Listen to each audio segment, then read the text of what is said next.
Hello, world.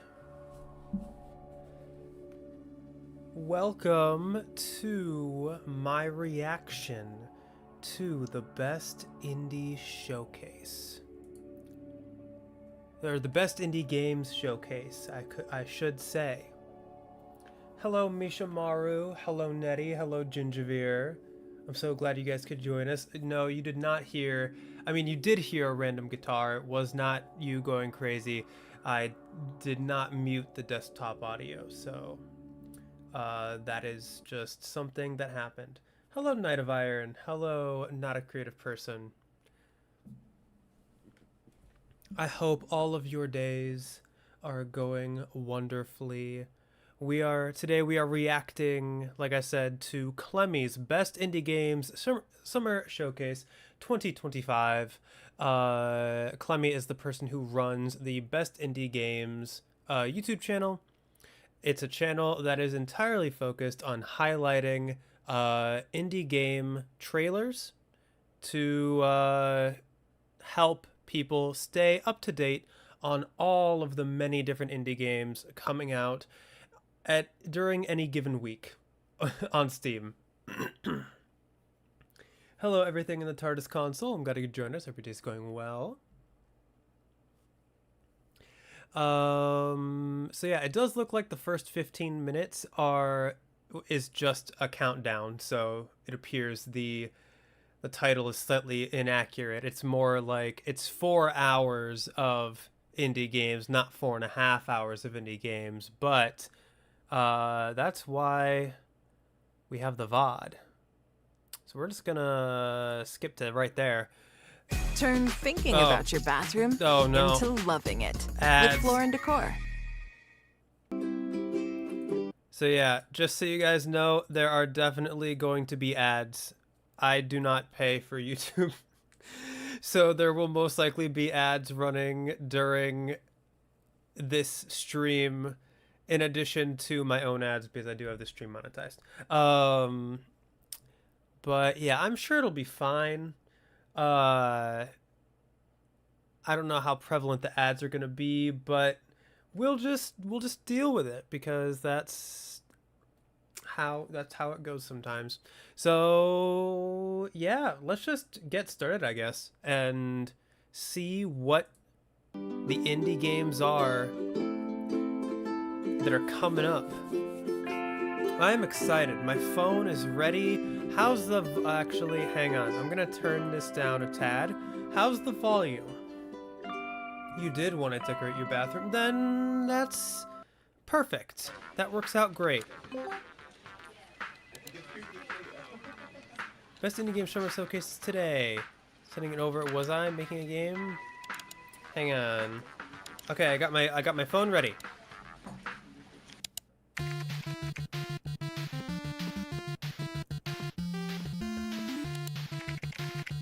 Ooh.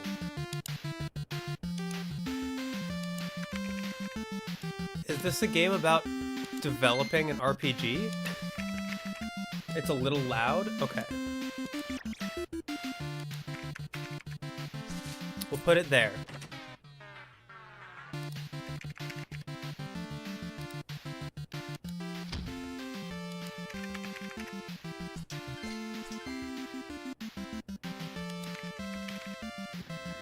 So yeah, this is basically a game. Let's build a dungeon game dev simulator. Hello indie game fans, my name is Clement and welcome to the Best Indie Games Summer Showcase 2025. Okay, that looks very interesting. Indie games, I've got them, with a look at upcoming games of 2025, games and updates which are playable right now, as well as a look forward to 2026. A Steam event page will go live after the conclusion of the showcase, so do head on over and wishlist the games, and grab yourself up until June 10th. To commemorate the event So via the link in the all of these games below. are going to be on Steam. A lot of them might have demos as well, because Steam Next Fest is coming up. Oh, I've heard of this one. This one is... Oh, what is this one called? It's an RPG where you play as a garbage can.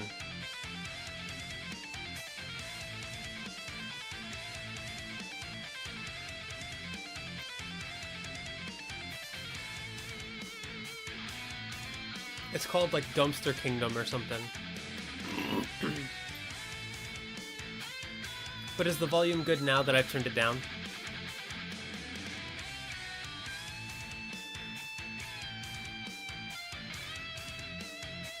Yeah, this one's already on my list. And this one's out soon, I think. I think the volume's fine? Okay, cool. Kingdoms of the Dump, that's what it's called.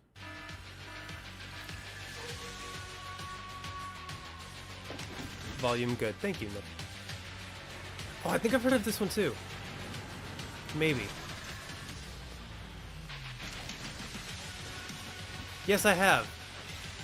I couldn't tell you what it's called right now, but I have seen this. Possibly on the Best Indie Games channel. But also, this might have popped up in my recommended on Steam, in my Discovery queue. Volume's good now? Okay, thank you.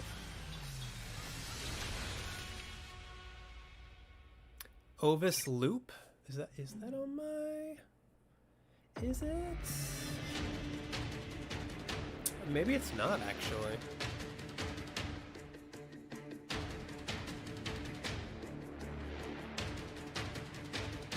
Maybe I was thinking of a different game where you play as a sheep wielding a sword.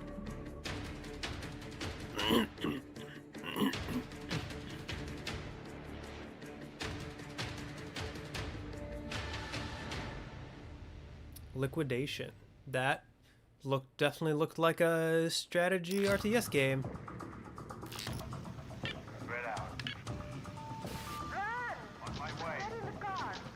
I'm admitting. Alright, so this is a multiplayer Resident Evil style kind of game. You love pixels? Heck yeah, me too. All my homies love pixels. Get in the car. Okay, so yeah, this is a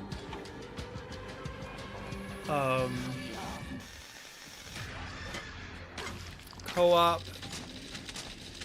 not really Resident Evil, but like one of those like endless like co-op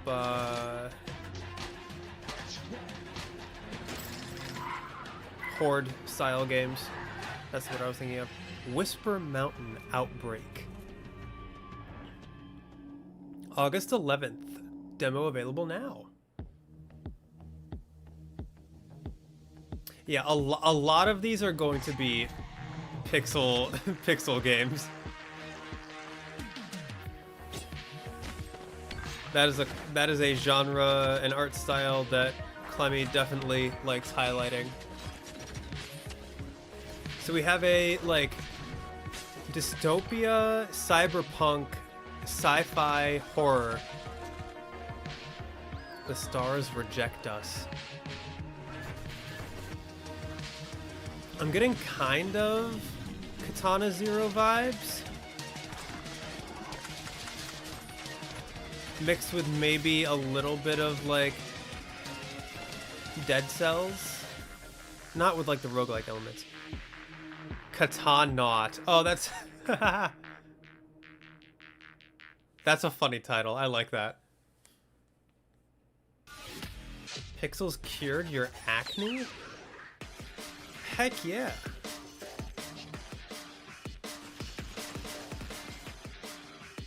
I wish it would do that for me.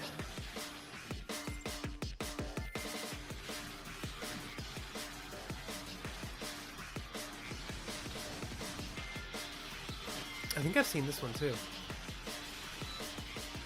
This looks familiar. It's the type of game where like the numbers get really, really high. Yeah, challenge your limits.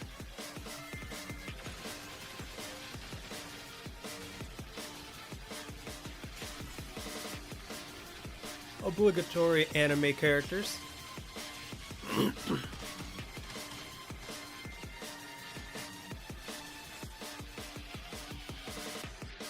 Ascend to Zero. I think I have heard of that. Don't you get it? You can't stop the president. You love Even if another you number defeat go. the blind followers, even if you dismantle the gangs he controls, you cannot Ooh, stop this the one I... president. Oh, Evil wait, have I seen this? spreads. Is this You can't Anomaly dethrone Agent? him just by killing a few people. Use Fluffy's power. Disguise yourself. Join the election race. Win the hearts of the people. Gather votes and become the new president. Win votes by day, rain blows by night. So it's the sequel to Anomaly Agent, Anomaly President. I have no idea what Anomaly Agent's like, so... We're not just exploring the depths, we're charting humanity. That doesn't seem legal. With our cutting-edge technology, our brave diving teams maintain... That's what anomalies are all about. We're seeking exceptional individuals. I've seen this one too. To join our deep-sea diving division. Send a guy down. Looking for someone who is physically and mentally resilient, comfortable with working under pressure and in total darkness. When faced with unusual situations, sensitive to light exposure and danger. Tachibana Heavy Industries, diving deeper than anyone has before. Join us today. This is a like deep sea diving horror game. Is that the name of the game? Tachibana Heavy Industry? No, it's called Cold Abyss. I think I found the exact job you never want. Yeah, that's like... I'm not sure I'd like that either. This looks very pretty.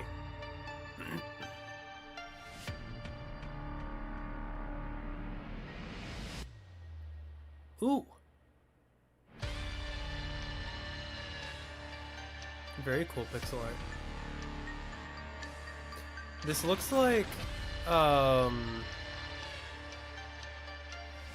off the bat, this is reminding me of Dome Keeper. I wonder if it's the type of game where you have to like gather resources and then bring them back to a specific area. Does not sound like a job for you.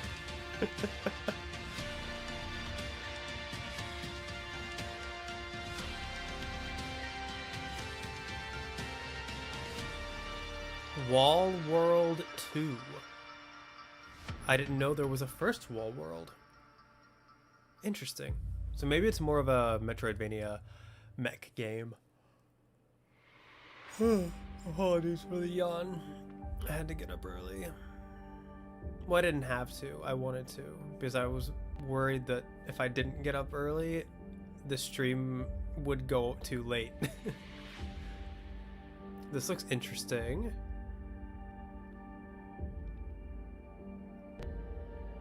This is a post-apocalypse game.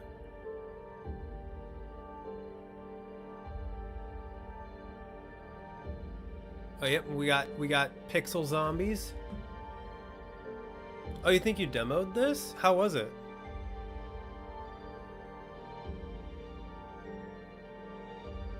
It's reminding me a lot of Limbo or Inside. The missile is tired. He is EP. Yep. I'm very EP. Goodbye, Soul. Interesting.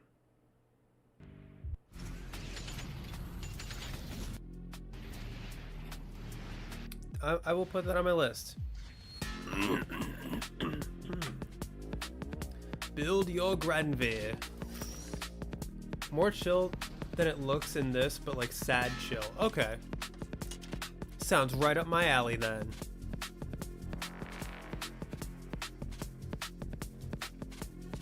Sad chill is basically what Inside was. Well, I don't know if you can consider Inside chill, but you guys know what I mean.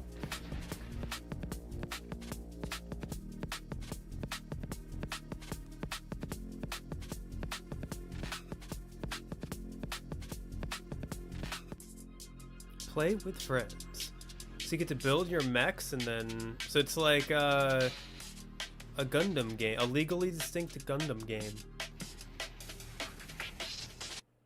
If you don't know where to start in Top Heroes World, the Springland is a great place to start.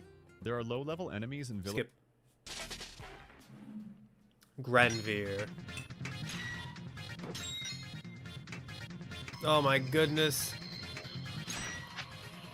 a tactics? Is this a tactics-based game where you can parry? Although the parries don't look like they're in real time.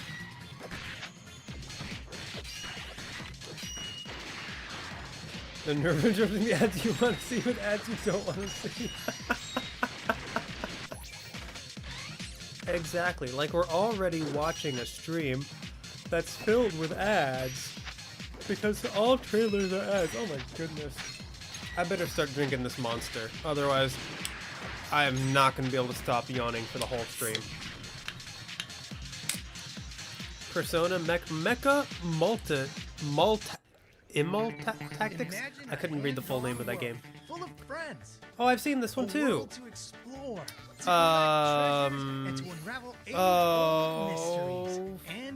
Rusty in the Riverside. It's not Rusty. This is it. This is a different name, but yeah. That's when you come in. The demo's still up. Okay.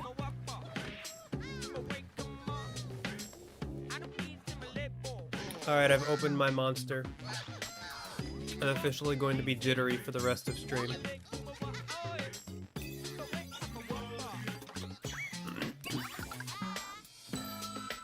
However, when the ad interrupts the ads, interrupt your own ads.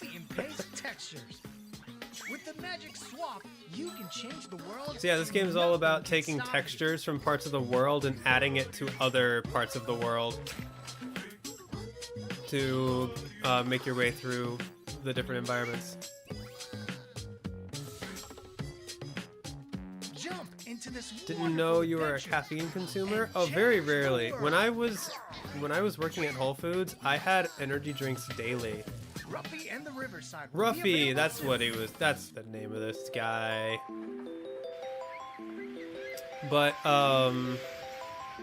yeah, I got really tired at Whole Foods, and I was also kind of bad about dozing off at the wheel while driving. But I never got into an accident, thank goodness. But yeah, I drank energy drinks daily when that started happening. And I love this game, so glad you could join us. Every day is going well. But this is actually the first energy drink I've had in months, so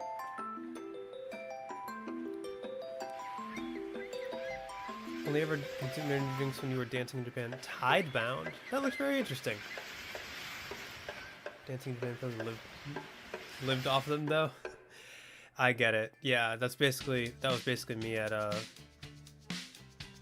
Whole Foods. But yeah, this is the first energy drink I've had in months, so I'm sure it'll affect my body in only good ways. So these are all playable right now. Like, as in maybe the full game is out already? That's how your caffeine journey started as well, trying to survive 12-hour shifts. This looks cool. I do actually find it a little bit funny that we have yet to see a game that, like, isn't. Actually, that mech game was, like, not quite pixels. That one was 3D. But I like how we've only seen one game that isn't a pixel game. Being an adult sounds scary. Oh, trust me, it is. If you can avoid being an adult, I do not recommend it. Actually, I do. But, like, only up until, like, 24 or something like that. Phaland. Oh, version 1. Version 1.0. This must be an early access then. I'll put this on my list.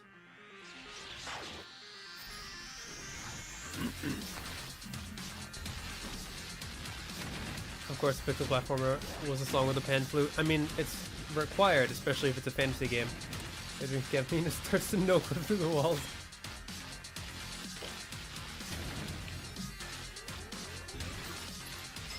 Video game graphics peaked with Pac-Man. Wow, Pac-Man. Very true.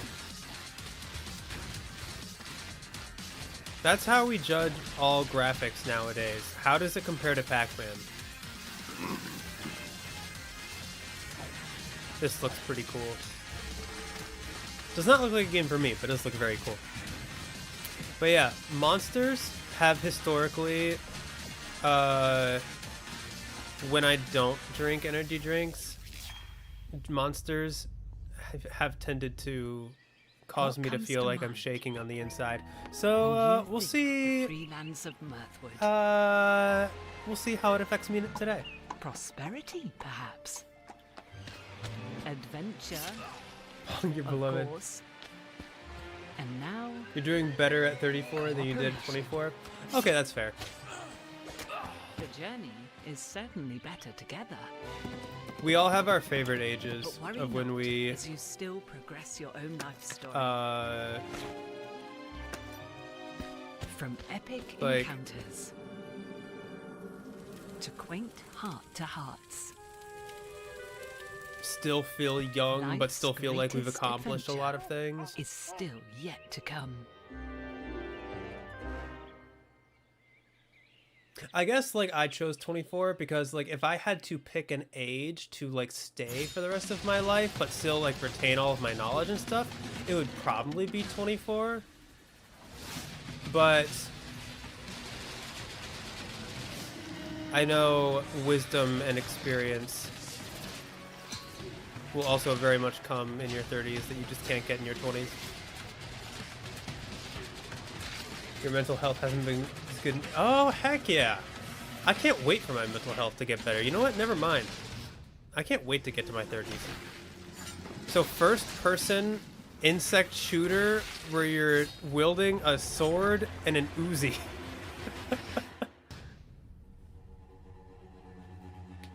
Killbug.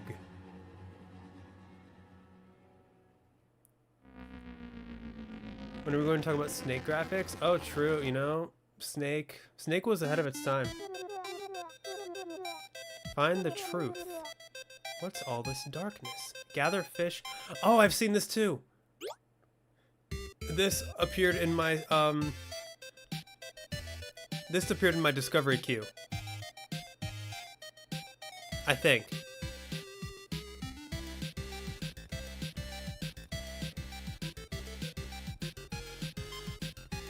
This one's like a really weird, like purely upgrade-based RPG.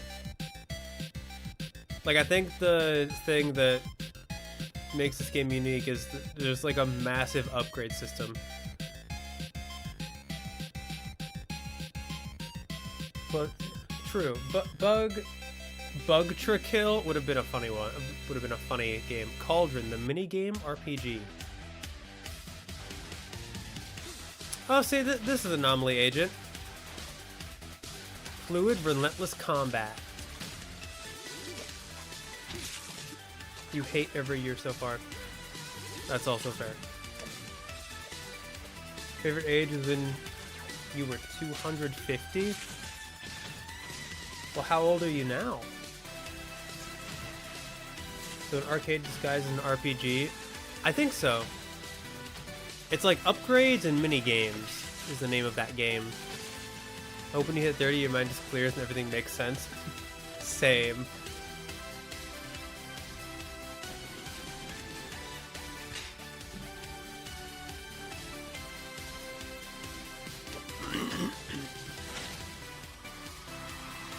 This is Anomaly Agent.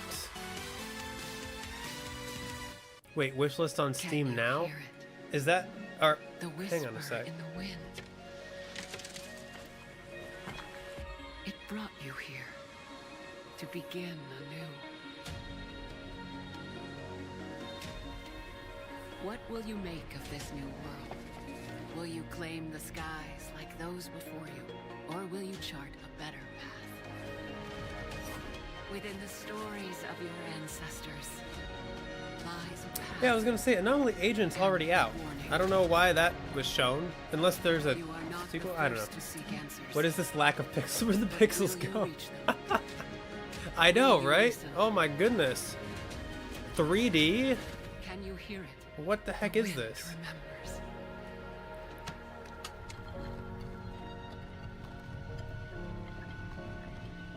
This does look very interesting though.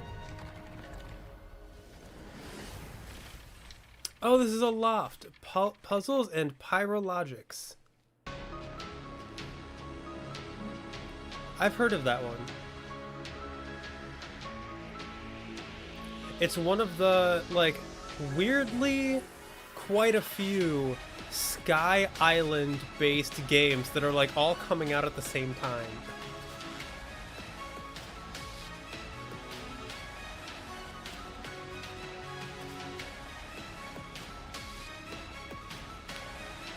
All right.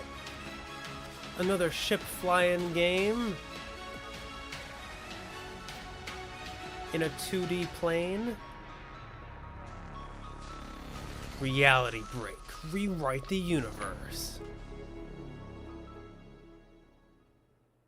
Did I ever tell you the story of how this city came to be? It began as a patch of land, nothing more. But oh, how we built, okay. A little, brick by brick. We shaped this place. I don't know what to call From this art the style earth, off the top of my we head. built not just walls, but a sanctuary. But it's like a grid-based did not merely survival town building Yet life here game. bore its share of trials against bandits, beasts, and betrayal. Thankfully, real life has a resolution, so we're all seeing pixels. That's actually really clever. I want to give you credit for that. That was a really clever joke. Is our home. Going medieval. In the frozen Adam north, just sorry about your pixels. castle begins to rise. The horn's sound echoes through the mountains. For a while, every other indie game was a card From the game. Now we're shadows, flying, I guess. endless Oh no, hordes every are other coming, ready to bring indie game is chaos still a to card your game. home. Would Your that be towers voxel graphics? and magic will defend Maybe. against those who attack. Nordhold. Nordhold. Build your city. Instead of buses, we travel via reindeer. Defend from enemies. Master your strategy. Look at that goblin balancing a knife on his finger by the blade. I couldn't do that. I'd lose a finger for sure.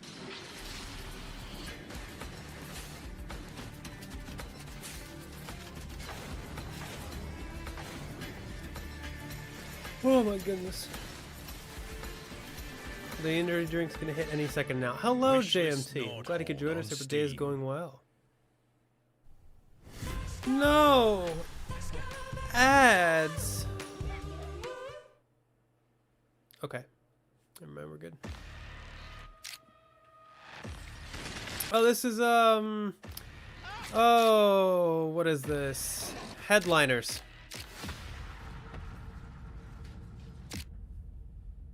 Clorox the game.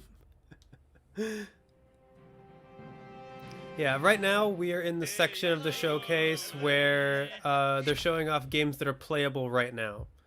So we had a small section where it was like upcoming games for 2025.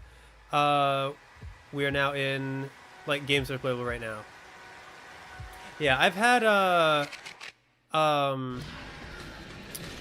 seen Markiplier play this. It does not seem like a game that I would play. Unless it was with, like, some really close friends. But, yeah. It's funny to watch other people play. Not a game. New York is just like that. Ooh, Shapes 2. I haven't played the original Shapes, so I don't know. Is it, like, purely, like, an automation thing? Content warning, but in a city? Basically, actually. Like, unironically, it's basically content warning. But in a city.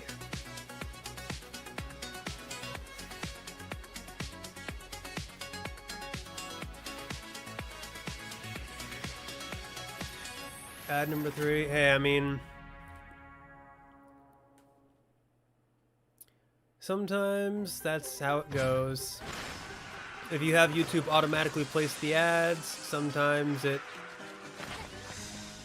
Which, like, he deserves the money, so I don't mind it. This looks cool. What's the actual art style like? Lost Castle. Ooh, like a Castle Crashers kind of game. Games like this are Repo you're conflicted on because you'd be crying in fear the whole time, so maybe good times for all but me. That's fair. I bought Repo because a friend was like, I should play it with them. And I was like, I want to look more into it. And so I looked more into it and then bought it like a few days later. But then my friends weren't playing it anymore. So now I just have Repo. Coming in 2026. So now I just have Repo, but no one to play it with. I'm sure if I asked my friends if they want to play Repo, someone would play with me, but like... meh.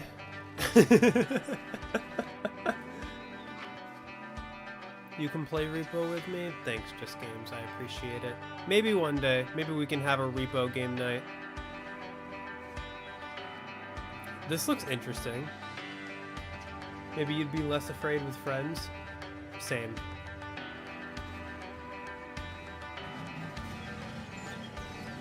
I love also like the influx of weird driving games we're getting. Like we got Pacific Drive, we got Keep Driving, we have the one this is wow, okay.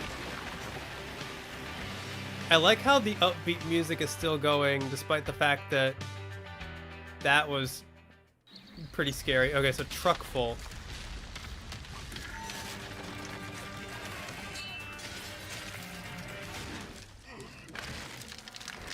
I feel like I've seen this. Alcahest. Is that the name of the game or the studio?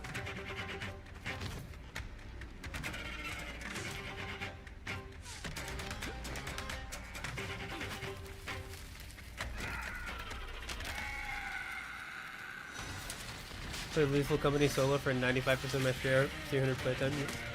Hey, it's okay. If you enjoy it, nothing wrong with it.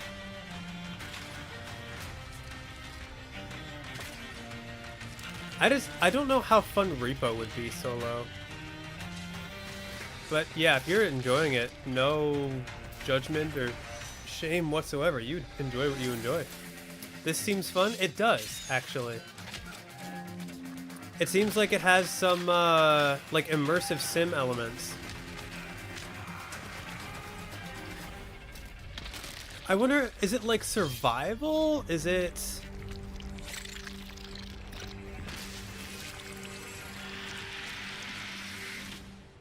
Okay, so it is called Alcahest.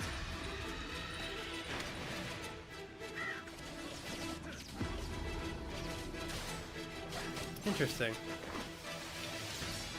I wonder if it's like a survival game or like a immersive sim RPG. This looks cool. Oh, so it's a roguelike. I love the art style. Like, this is definitely a game that I would get into.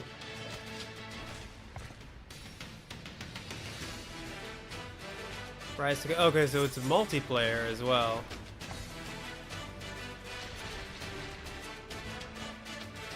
It's a small bit like Gandhi.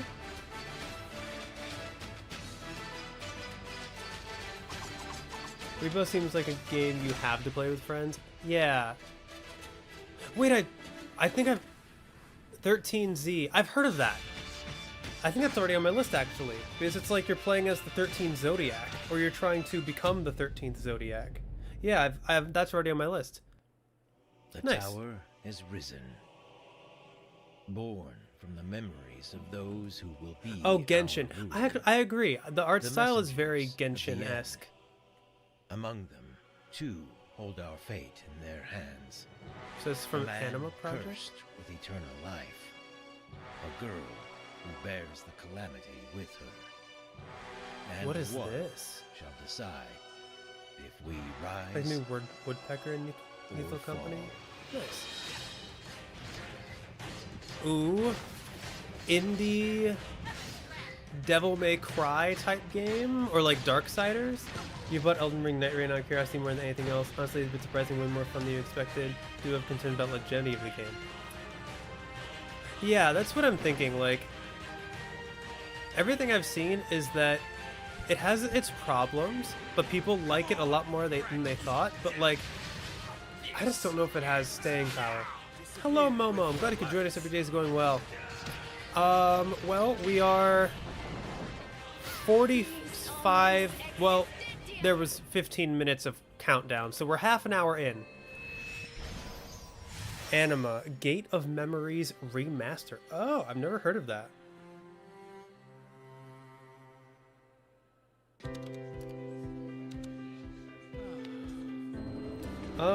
Let's see. What did you miss? There was a game called Feyland that looked interesting. Goodbye Soul, Aloft, Truckful, Alcahest. Well, it's okay, Momo. You missed half an hour of a 4-hour showcase, so I think you're okay. You're still gonna be seeing a ton of things. Oh, I've seen this too! This is, oh my goodness, what is this? What is this? Yes, Outbound. This was part of a different showcase. I don't remember which one though, because I feel like I've reacted to this already. Was this part of a recent, like, state of play or something? Or like, I feel like I've reacted to that already. Your old partner. She yes, the showcase is 4 hours long. I was there. But yeah, Outbound does look very cool. But now we're almost certain it's her. This doesn't add up. You have one of the anime games got stuck early on. Oh. The agency knows I'm out. Are they like, are they hard? She left a message, Rex. It's or just like unintuitive? Headquarters and take a look. You know Miller better than anyone. So this is like a shooter throwback.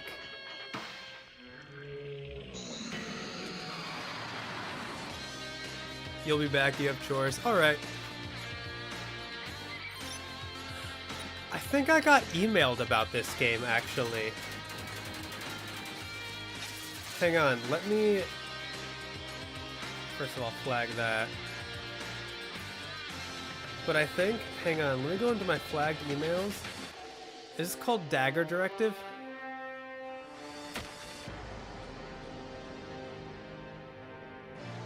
Does not look like it, no. Deep State. Okay. You're not the hero.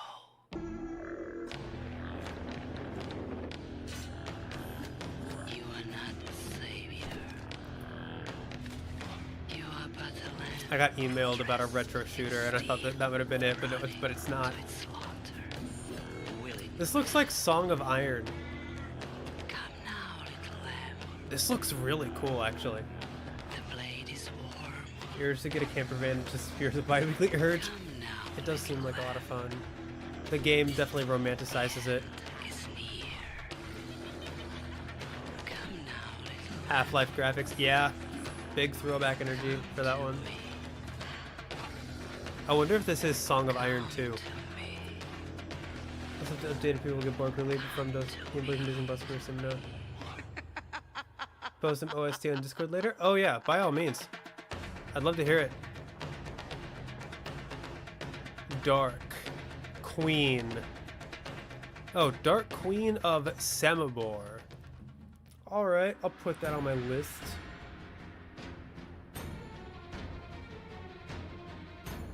A reckoning soon comes. Where Anathema sought to devour, the legions of Dawn rallied.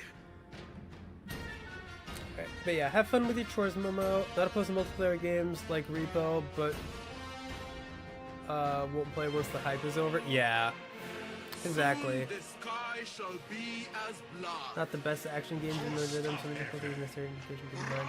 Oh, okay. Do you think some of the mechanics were hard to get into? Okay. Yeah, I'll have to look into it.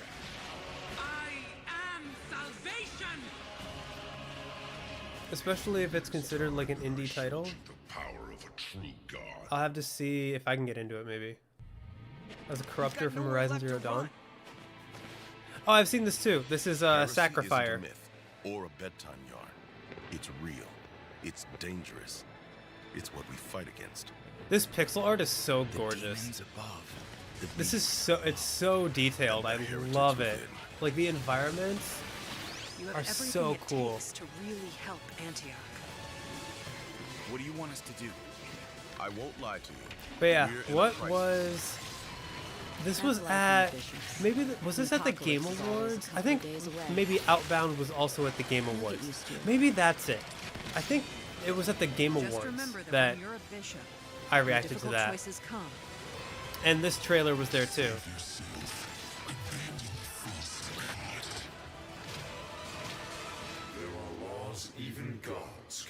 I'm very curious to see how the voice acting is, and I remember so many people had a hard time reading the title.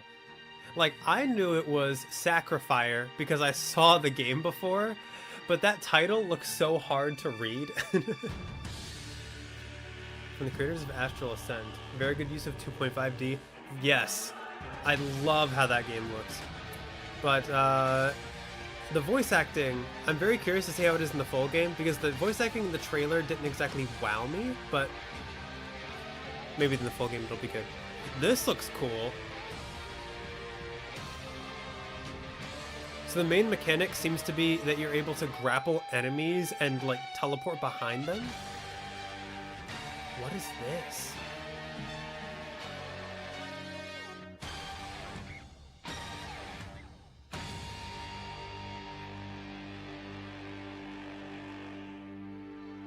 Fallen Fates? That looks awesome. Adding that to the list. Oh, follow on Kickstarter. Coming in 2025. Okay.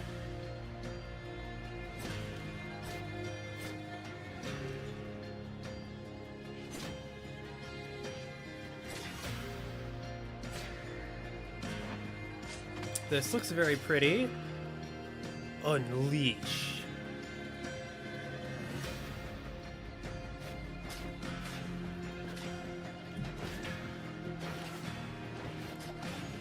Obey, feed, consume.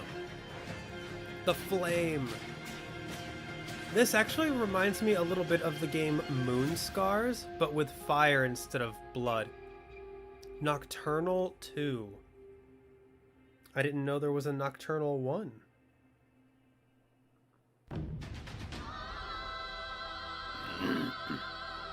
Fun lighting? Yeah. Having fire-based things are gonna make for some really cool, like, looking moments. I've seen this one too. I think, Best Indie Games was sponsored by this game a few times. It looks very weird.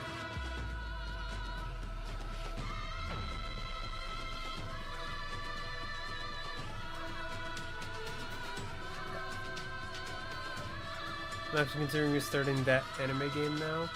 Oh, nice. Yeah, let me know how it is, if it like holds up. Hyper Fantasy. Sound of the Sword is super similar to Roblox Sword. I mean, if you're doing like stock sound effects, it's possible. Hello, Nis. I'm glad you could join us. Hope your day is going well. Add any good ones? I have added. From ancient peaks, 1, 2, 3, 4, 5, 6, 7, 8, 9, 10 games to my list so far. Timeless secrets. Life takes wing. Encounter new let me know what you find, GMT, if you look up the first Nocturnal game. Inviting you to see the world from a new perspective.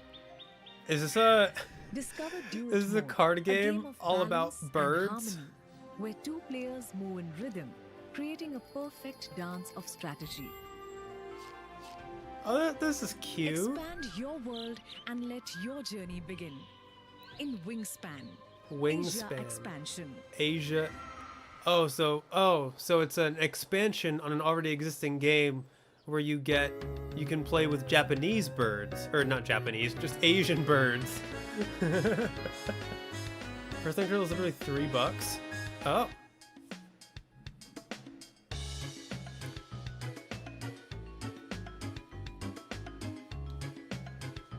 You know of Wingspan? Detective Hootsworth is on the case. Oh, this also looks very cute. Playing as a little owl detective. Hunt for clues.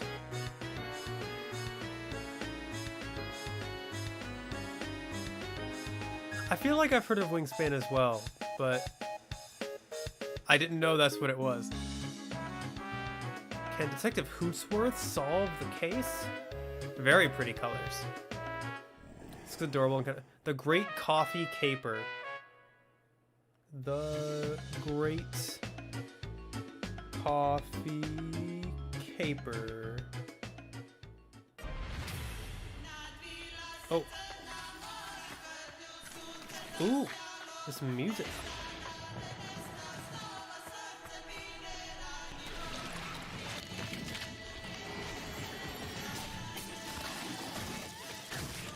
Interesting. Alvar, will you fight with me? Until the bitter end. Voice acting, okay. Goodbye, little man. A child and a broken warrior? What are these environments? We will end this world's suffering swiftly and painlessly. Slavic music vibes here.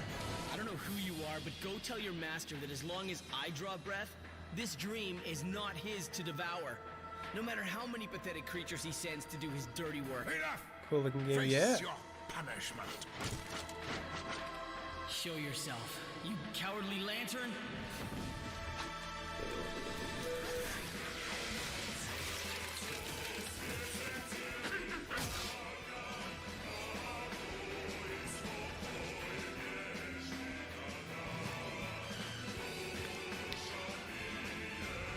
Huh. What is this? Bygone Dreams. He makes decisions best he can. Sometimes he needs a helping hand. Or 2 or 3. This is our plan. To build him strong, extend Oh, I think I've heard of He this. is our host. We live inside a virus. A Pooh Bear guide, placing shapes to parasite spread game. infection. Strategize with your direction. Collect cells to grow Animation mutations. something a bit Test hectic, our yeah. vessels in imitations. When our host is under threat, a virus does what it does best. Survival is our prime objective. Is it a Winnie the Pooh horror Send game the or something? brain a new Yes. directive. Each Well, it turn actually deals looks a like it's board of not. actions. It Place might be your legally options, distinct cause Winnie the Pooh. reactions. Underneath, we're still the same. We feel the pain of others' shame. And sometimes we must learn to be the monster that's inside of me. Winnie's Halt. Never mind. It's not legally distinct. It is, in fact, Winnie the Pooh. It's a Winnie the Pooh parasite game.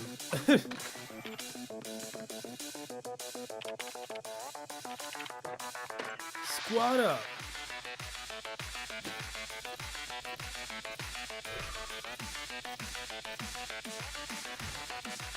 This is a multiplayer. Oh, this is oh, is this Neon Abyss too? I think this is Neon Abyss. Yep, Winnie the Pooh is public domain, but I didn't recognize any of the other characters, which is why I thought they were making it legally distinct. But no, it is. Yep. And yes, it is called Winnie's Hole, which is a very weird name. Red shirt is specifically Disney. As long as there's no red shirt, you're good. Oh, I didn't know that. Interesting.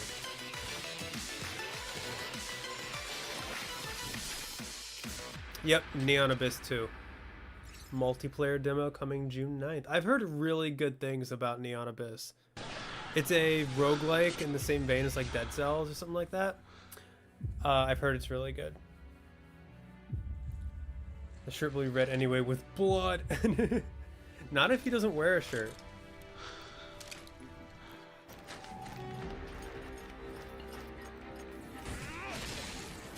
Alright, isometric Souls-like? Roguelike? One of those two things, or both.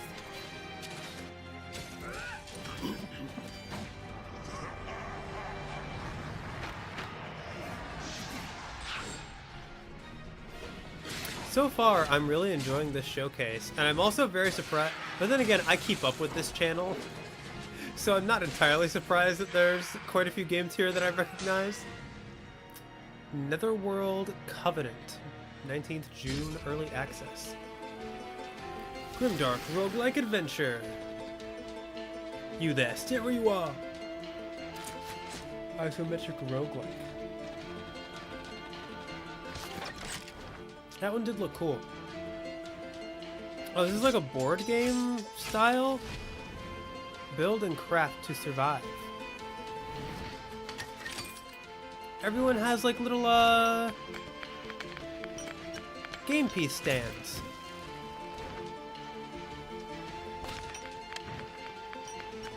Use the enemy's bow to shoot the other enemy. Yeah.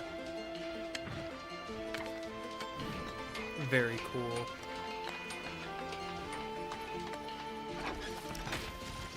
Oh, tactical combat and permadeath. So it's like strategy,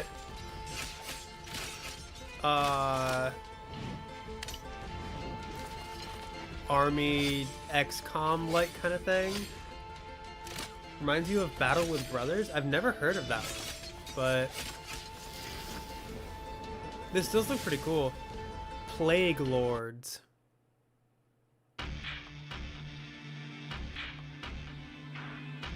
Very interesting color palette. Also, I also ended up looking up the first Nocturnal just now, and it came out about 2 years ago, and it has a 93%, I think. Whoa, what the heck is this? I have a sacred mission to fulfill. I must purify the world. What is this? Oh! I forgot. I didn't know that's what Off looked like, but I knew Off was coming to Steam, but I had no idea what... I had no idea that's what it looks like.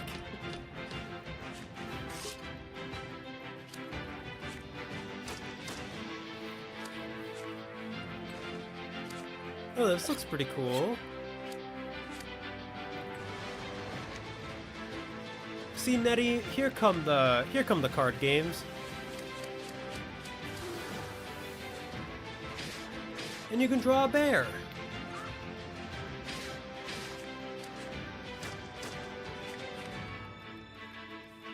Pirate theme, Slay the Spire.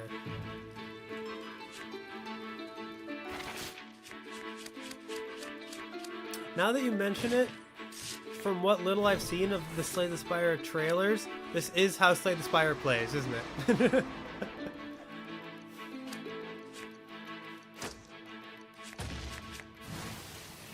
Pirates, Outlaws, Heritage? Okay. Welcome to Trinity Archetype, a roguelite turn-based party RPG where you fight deadly enemies trying to take over your broken world. Once per turn, you choose a character to lead and inspire the others. Inspiring will grant unique passive and active effects. Spend the boost points of your characters to enhance their skills. That actually... Use them as they come or save them up to go all out. In Starfinder, you can take the role of a leader, like the tabletop game. Cute bunnies and even bigger goblinos. You can take the role of a leader and grant passive effects. That reminds me a little bit of tabletop stuff. Customize each skill with runes. Each rune has a distinct effect that will trigger in battle when boosting your skills. The possibilities are endless. Interesting. Trinity Archetype. Try the demo on Steam. Yep, a lot of these games are going to have demos, like I said. Gwentis Peak card game fight. Fight me. I haven't played it. I'll have to play it sometime. If I ever get into The Witcher. This looks cute. So you like grow your own potion ingredients?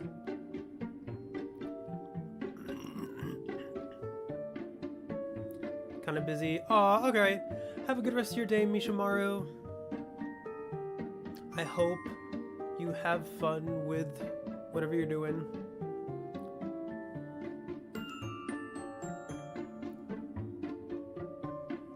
Witchy business.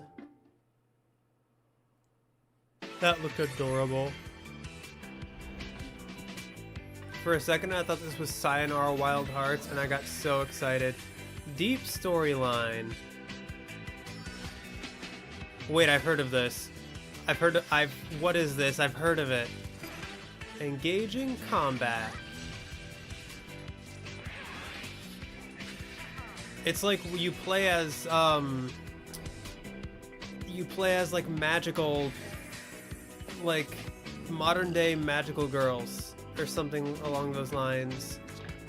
But you're also navigating relationships and fighting demons or aliens. Nova Hearts, that's what it's called. It's supported by the community? Oh, heck yeah. We'll meet you in that. This repair bill's Ads. gonna blow my budget. Moment. I am stuck on Band-Aid brand cause Band-Aid stuck on me. Alright, thank you. The march. Yeah, that is on my list as well. It is alluring. But beware its peace. Beware its mysteries. Beware its gifts. Inevitably, this heart of yours will change forever. For this world's Ooh, another always has been veracity. Card game. No? Let the march I thought I saw cards, you. but Face it maybe with not. an unbreakable will. It's like a tank game. Our survival lies in your hands. You'll consider buying Band-Aids from Band-Aid now. I mean, it is basically one of those things where, like, Band-Aids, like, the brand got so famous that it is basically synonymous with the object now. Like,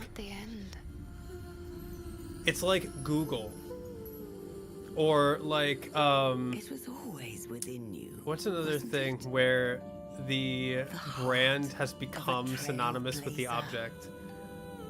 Like, yeah, they have majorly succeeded since we call the object Band-Aids. Oh, this is that one game that I didn't like. That one game I tried during Next Fest last year that I didn't like. Maybe they've changed it, to be fair, because it was a demo. So, like, they could have changed a lot. Okay, they've redesigned the battles and enhanced the combat, so it could play very differently now, which is pretty cool. Like chapstick, exactly. I don't think anyone actually thought about the brand of Band-Aids they bought. That's fair. But, like, I can't think of another type of Band-Aid that isn't Band-Aid, you know? Usually the cheap store brands for... Yeah, that's fair. Usually stores like Walgreens or something will have, like, their own branded Band-Aids. You get the Band-Aid with the Disney princess on it? Hey.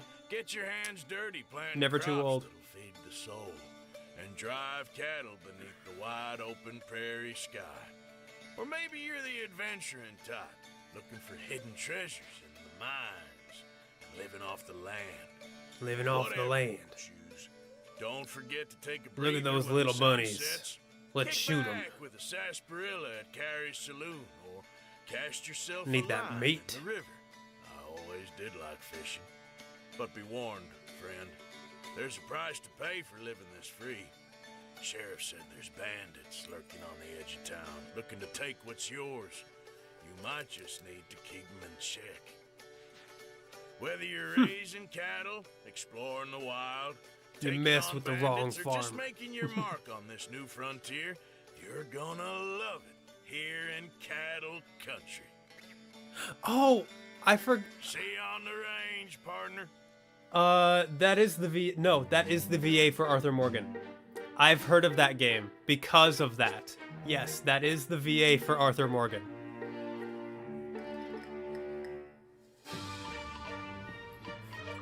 From Red Dead Redemption 2.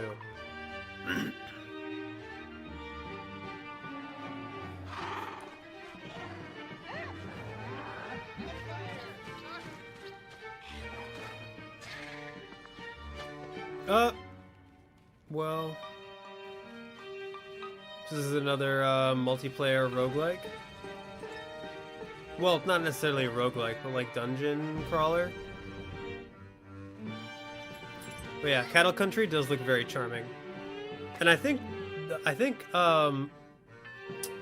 guy who voices Arthur Morgan is actually in the game. He doesn't just voice the trailer. I think he actually voices in the game.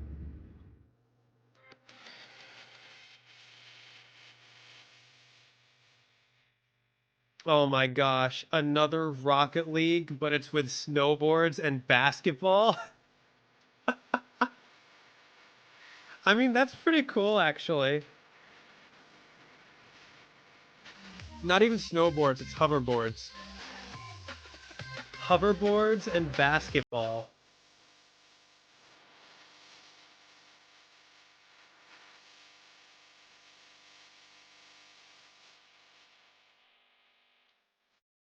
But other than that, it is basically Rocket League. Hoverboards that we've all had since 2015. You've never played Rocket League in your life? It's fun. I've played a little bit of it. It's been a long time though. I never got into it like competitively or anything. I mostly played like split screen with my siblings. Very rarely did we play online with anyone. Actually, that's not true. I think we might have played like casually Meta Ball. Interesting. But like, yeah, it's been a long time. All right, we got grid-based soccer. Kind of disappointed with how little hoverboards we have IRL at 2025. I know. We were all promised flying cars.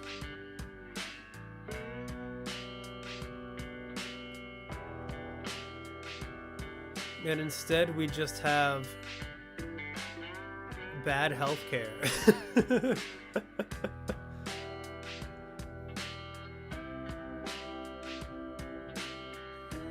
This looks very charming.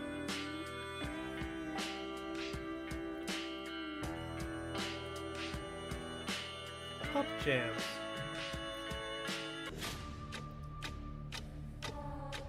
Oh. Ads. Skip. I apologize for the ads.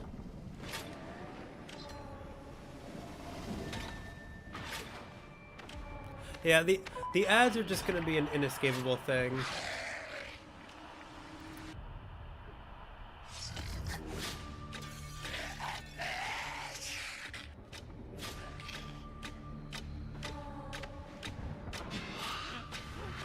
Oh my. Okay.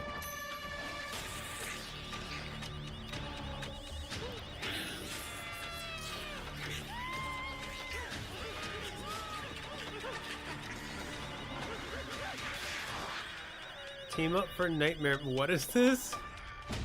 Dark Hours. Cruise into Madness update. Interesting. Very animation, yes. It reminded me, it looks like a game kind of in the style of like Team Fortress or something. I think it's supposed to be both creepy and goofy. Still rooting for Leo streaming a horror game someday? It might happen. I still really want to play Signalis. That will probably be the first one. Either that, or maybe Alan Wake 2.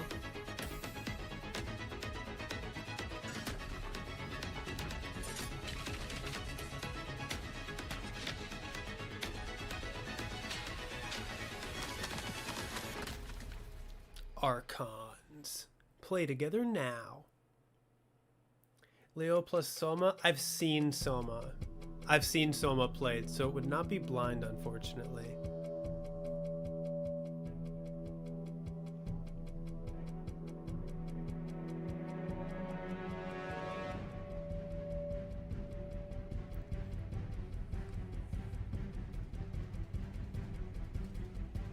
Darkwood has been requested by a few people.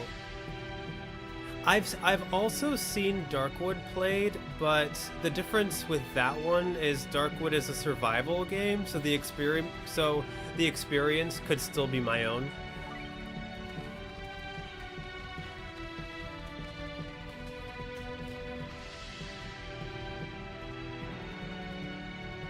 Another town builder I see. Excuse me.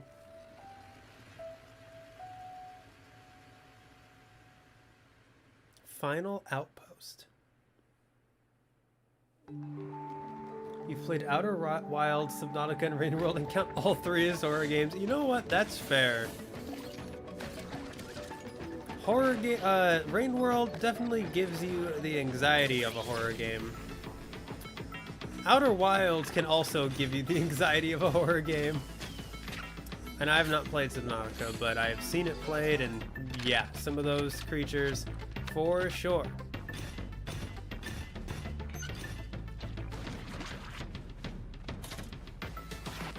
I remember watching Markiplier play Subnautica, and in particular, that one that like teleports around.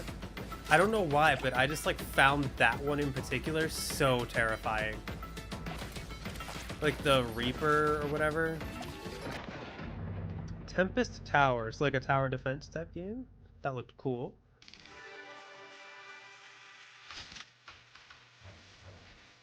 Ooh. I love archery. What is this? Oh, is it a multiplayer game? That makes me a little bit sad.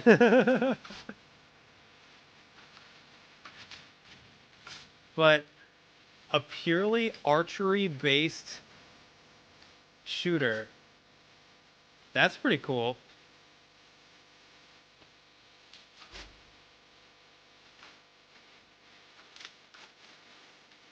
Oh, is it called The Warper? Alright. Project Sparrow. Darkwood is semi-procedurally generated. The locations are the same, but map is different. Oh, okay. Now a derelict. This is your last case. Eddie. This time, I've got an ace up my sleeve. Don't like it? Yeah. Towerfall 3D. Alert. You can still lose your last shot. Oh, maybe. That would be a lot of fun. The gutter you call home is stacked with lovable characters to interrogate. Truly inviting.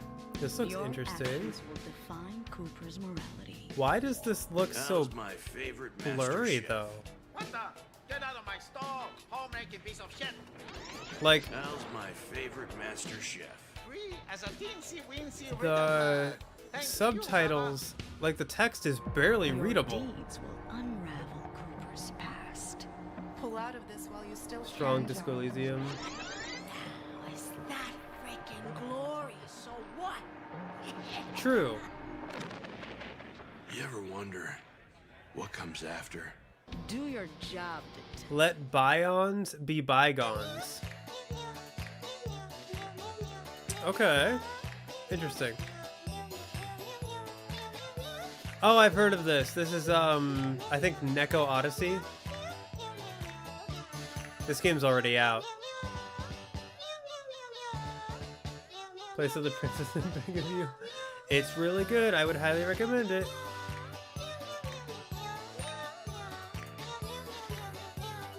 Heart, lungs, liver, nerves. Heart, lungs, liver, nerves. Heart, lungs, liver, nerves. Heart, lungs, liver, nerves.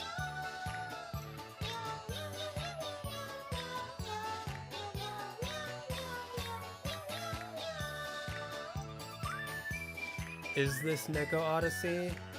It is Neko Odyssey.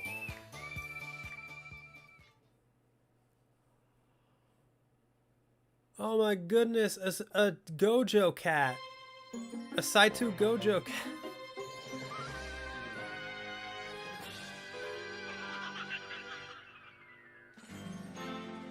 If Zaun dare to show their faces, you're gonna pay them a visit. Oh, don't worry, I don't think. Well, isn't the next game that Zaum's working on like a Disco Elysium mobile spin-off? Which is not gonna go down well with anyone.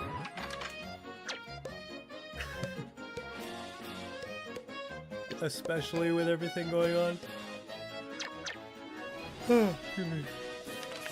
No, even with the energy drink, I'm still yawning. That's not a good sign.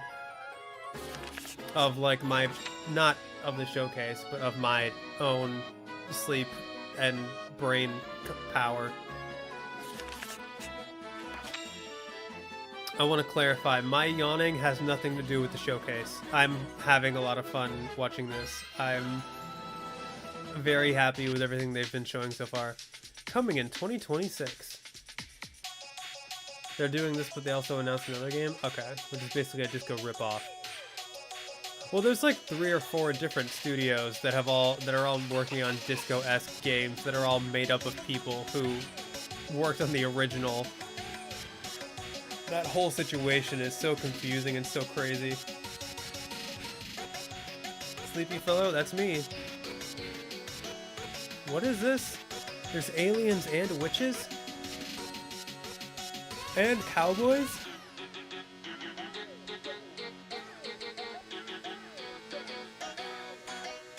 Chat, is 2026 real? Man, I'm so torn between saying I hope so and I hope not. Both of them came to mind, and then I was like, which one do I want to be true? And Super Adventure. Interesting.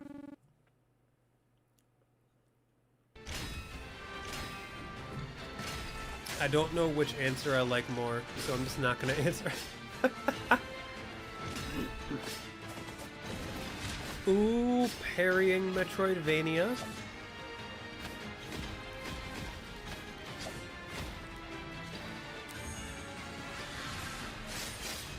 Super Adventure is such a clean name. I agree. It's a very appropriate name for what looked like a very eclectic mix of genres.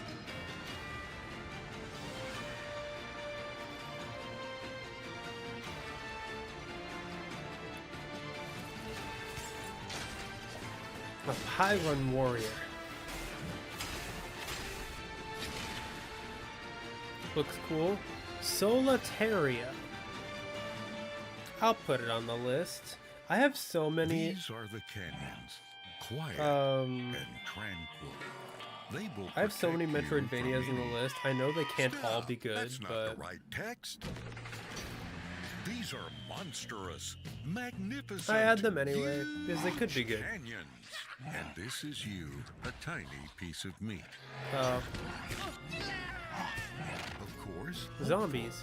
You must survive in this world. What will help you? Just played 9 Souls, immediately reminded me of that. I can't wait to play 9 Souls. I can't wait to play 9 Souls. That's not enough. Perhaps your battle car? Battle car?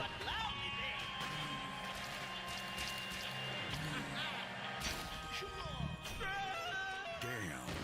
Still oh no. Not sufficient.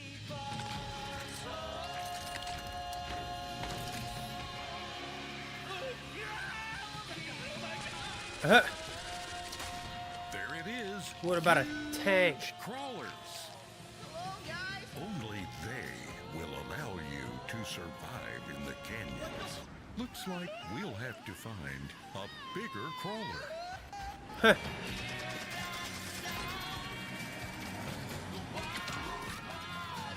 So this is kind of like Left 4 Dead, except for you can build vehicles. Canyons.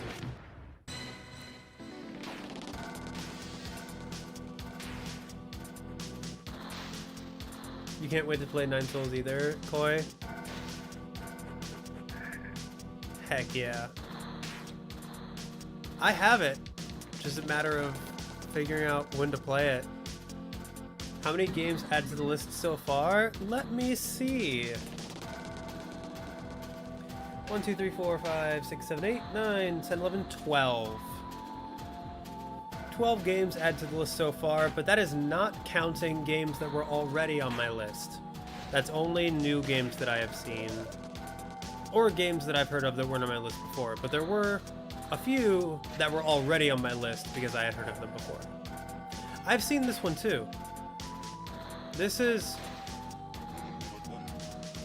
I saw this during the 6-1 Indie Showcase. The Backworld. It's an RPG based on the Backrooms, I believe.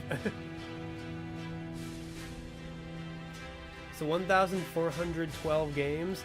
No, it's at 1,420. So new game every 10 minutes. My backlog must be huge. Yes, my backlog is terribly high. Hello, Justin. I'm glad you could join us. Every day is going well. Yeah, I actually have something to like, I had a realization today, but I'll talk about it after the showcase because it's a long conversation and I don't want to take it. Well, it's not a long conversation, but like, it'll take me a bit to explain, and I don't want to take away from the showcase. But maybe I'll explain it if there's like a low point or something.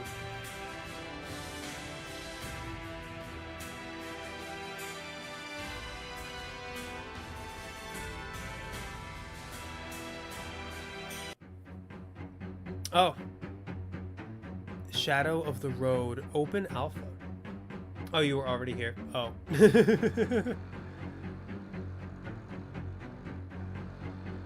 Oh, wait a minute. I must be really tired. I did talk to you. You were here. I guess I forgot to say hi though. So that was me making up for not saying hi earlier. Do I like video games? Maybe. Jury's still out. At this point, what's the purpose of that backlog? You might as well just boot up Steam and have the entirety of Steam be my backlog. Is that the joke? That's actually pretty funny. I mean, basically. No, the purpose of the backlog is to make sure that I don't forget any of the cool games that I see.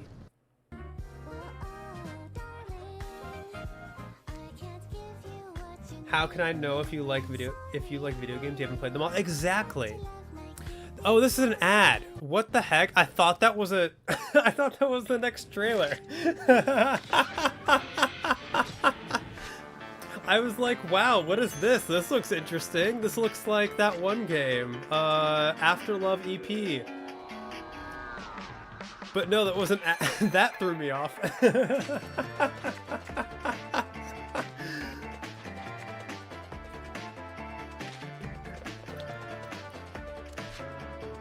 I was like, wow, cool game. I'm definitely going to add that to my list.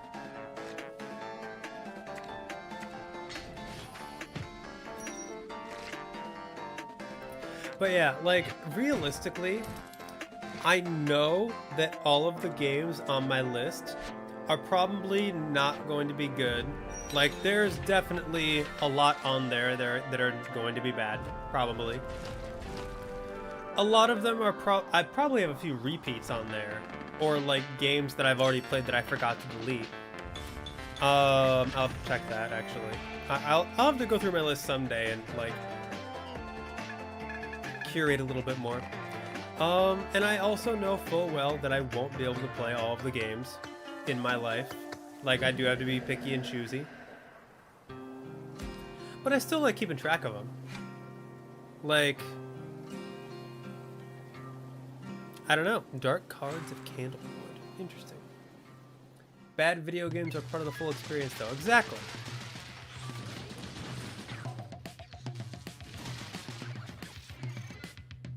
Choose your hero.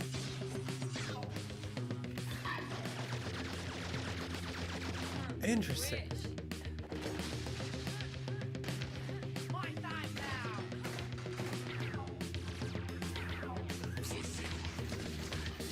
This looks like Dead Cells.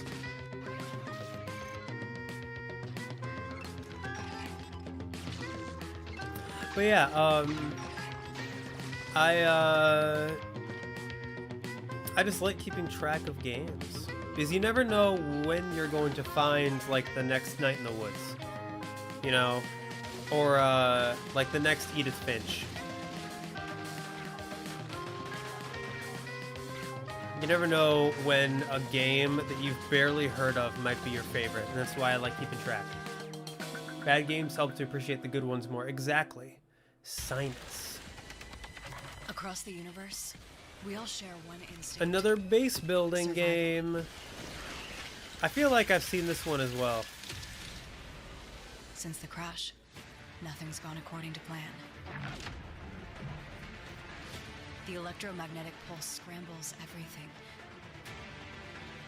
Yeah, you guys get it. Creatures go haywire. You know what? I might as well talk about the thing I saw. So, the Sony State of Play that happened one day. Yes, last night, right? I'm not the enemy. I reacted to it, and I really enjoyed it. I thought it was a really good State of Play. Also, I apologize in advance for like talking over quite a few of the trailers. If at any point you guys want me to shut up, just let me know. But no, this is something that I do want to talk about. Land of Symbiosis. If there's a game that like actively looks really cool that I'll end up putting on my list, I'll stop talking and give it the attention it deserves. But for like strategy games that don't really pique my interest, I'm not gonna worry about talking over those. If we didn't want you to talk, we would just watch the showcase. That's fair. Thank you, GMT. Oh, this looks cool. This looks like Cassette Beasts.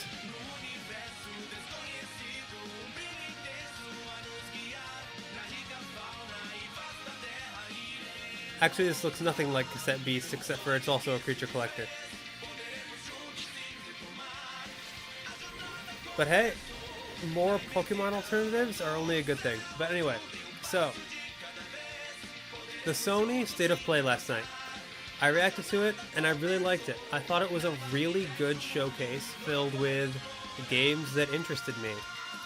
And then I go on social media, and it's like a whole bunch of mixed reactions. Like, so many people were saying like the showcase was mid, or that the showcase was outright garbage. And like one of the main reasons was there were no first-party titles, like, or barely any first-party titles. Also, this looks really cool. This is the sequel to Forgotten Anne. This is already on my list. This is like the Island of Misfits, but with everyday objects.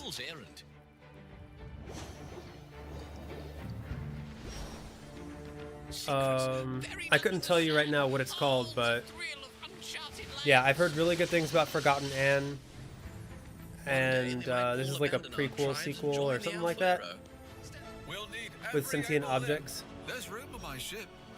But yeah, people were saying like, oh, the Sony State of Play was not good. They didn't show off Wolverine. They didn't show off anything from like Sony Santa Monica. Other people were saying like it was really good, and we're also saying like, why are people saying this is bad? There were a bunch of good games, and like, it was very clear that people didn't like it because they didn't see what they wanted to see, and not because the games were actually bad, but because it was just filled with things that didn't like interest them. And you demoed this? You think it's a prequel? Okay. Hello, Senior Sally. I'm glad you could join us. Hope your day's going well. Watching for a while as I rest from too much Delta Room. And Sleepy Coffee Cup says hi too. Sweet. Yeah. Tell them hi from us as well. But in particular, what I'm getting at with this topic of, also I've seen this game before as well. In fact, Iron Pineapple played it in one of his videos, Angeline Era. It's a game where you like bump things. You bump into things in order to do the combat. It looks very interesting. Turn thinking about your bathroom into loving it. Yeah, minor inconvenience, everything sucks, and I hate it here type people. pretty much... Oh, that was an ad, but it's fine. But one thing that stuck out to me was I saw on Twitter from someone, from like someone in the game journalist type space. Not really a game journalist, but like they work for like people who used to work for The Escapist and like Second Wind and stuff like that. So like kind of like game journalist adjacent, but like more independent than that, I guess. Let me look up the exact tweet of what they said.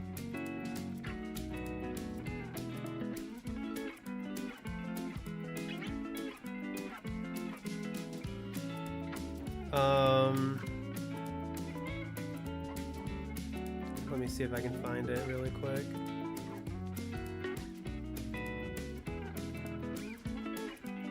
Okay, so someone else, Gene Park, who is a gaming journalist that I follow,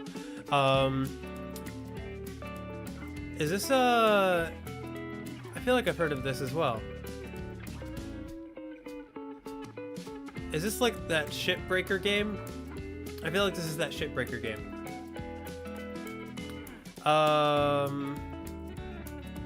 Oh, Breathedge. Yep, that's what I thought. That's the game I was trying to remember. But, okay, so someone else...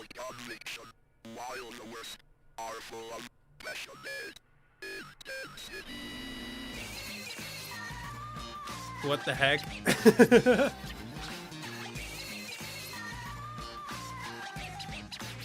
This looks very surreal.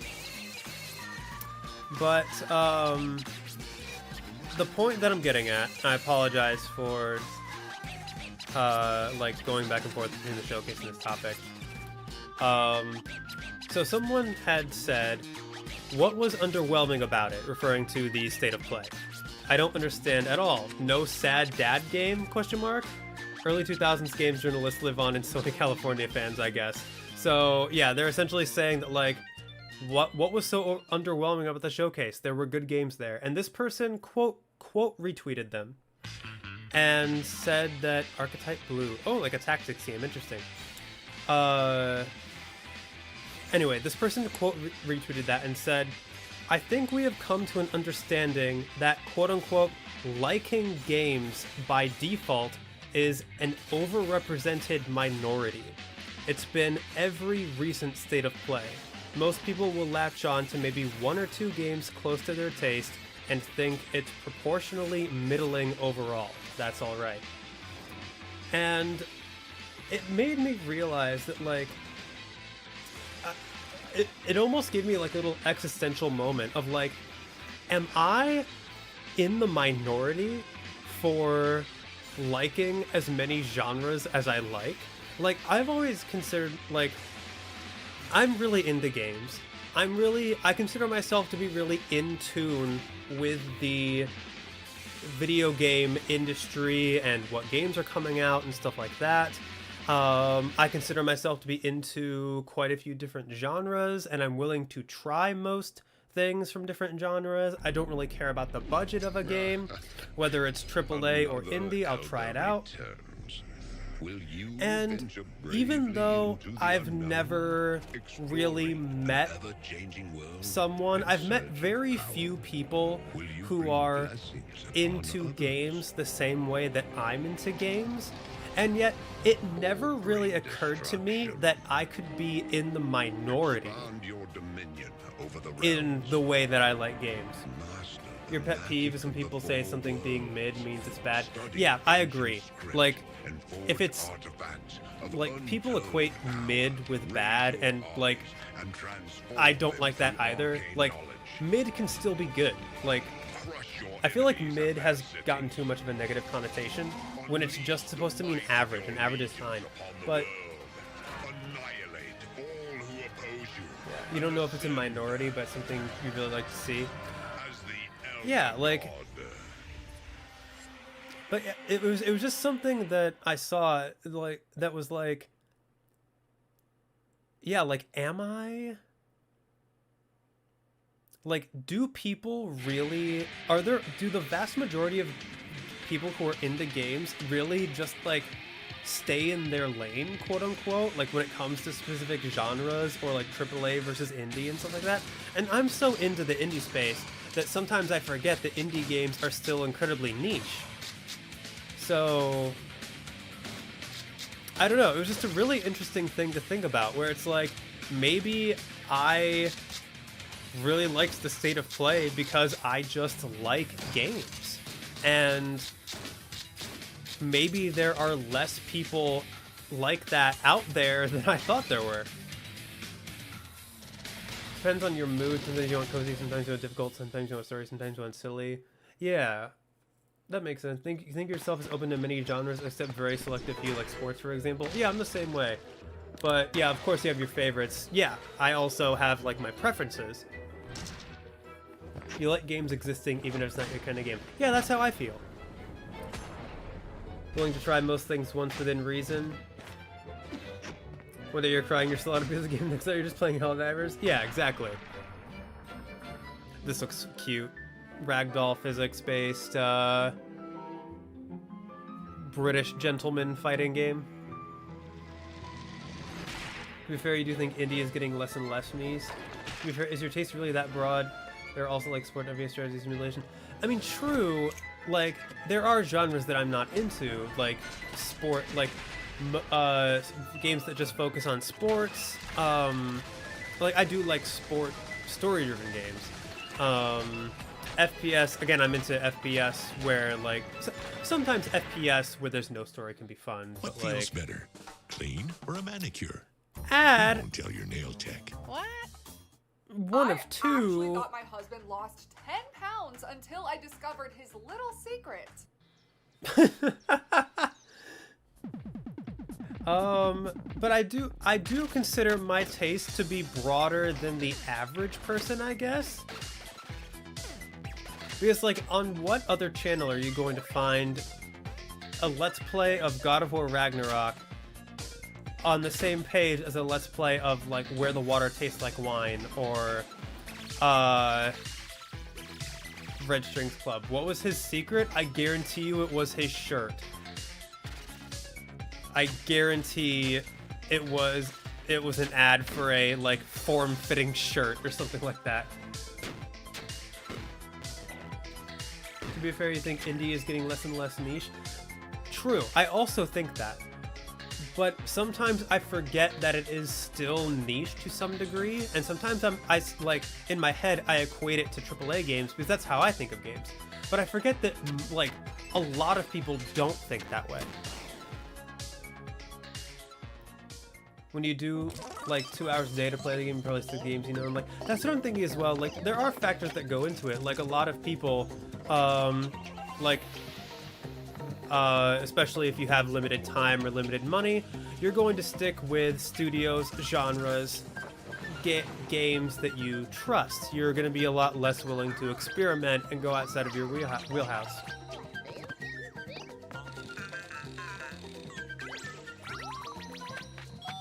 God, that's fair. You also wishlist like 15 games in this showcase. Yeah, I mean, like, yeah, like, this is just how I like to do games, and, like, yeah, I don't know, it was just something really interesting to think about. And, oh, I've seen this as well. This game's already on my list. But yeah, I also wonder, like,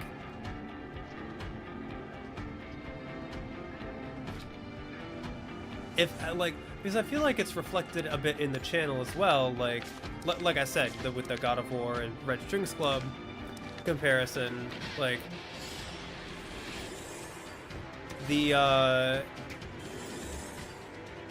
like, I have a much wider taste in games compared to a lot of other Let's Play channels or just, like, people in general.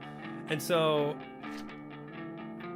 but, like, it's also known at the same time that being a variety streamer it's harder for the algorithm to work in your favor if you're doing a wide variety of games. So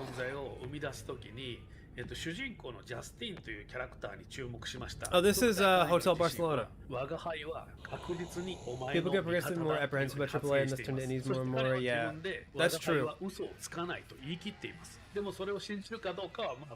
But there's also people that will just...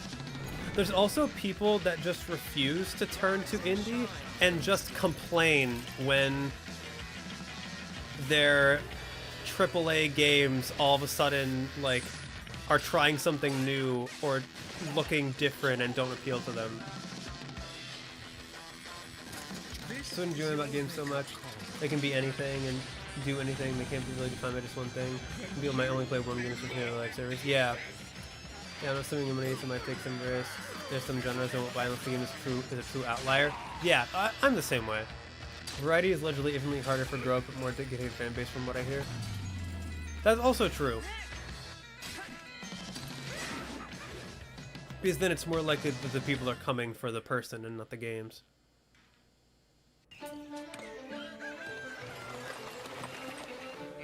Yeah, I don't know. It was just something to think about. And like I said, I did have a like existential moment when I read that. Because, like I said, I never considered myself to be in the minority, quote unquote.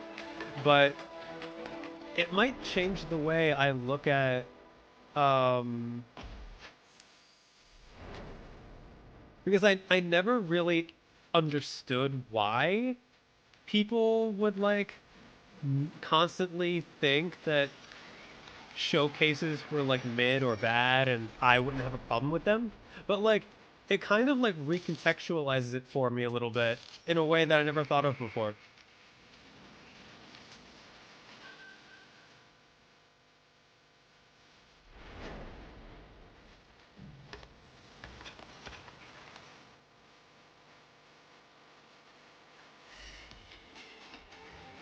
This is cute, little Settlers of Catan town builder kind of thing. Let them trade. Tend to play or at least check out any games that are recommended to me by people who consider to have good tasting games. Yeah, like... I find a ton of games from, like, YouTube, from people who recommend them, or people playing them, from people I trust, yeah. Reminds you of the old times in which you must have played League of Legends. Forgot to buy Dark Souls again? I still need to buy Dark Souls as well. I have Blood... Do I have Bloodborne? I think I do.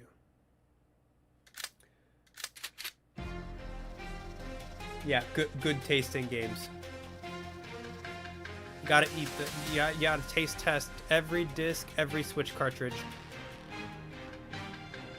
It's literally late right now. It's first game in a while from South Made this from the tried to shoot Demon Souls spin time. Look how controversial it's been. Yeah, true.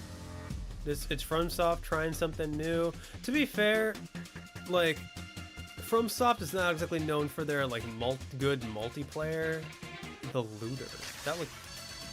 I know I was talking through it, but that actually looked interesting. I think I'm gonna add that to my list just so I can look into it more.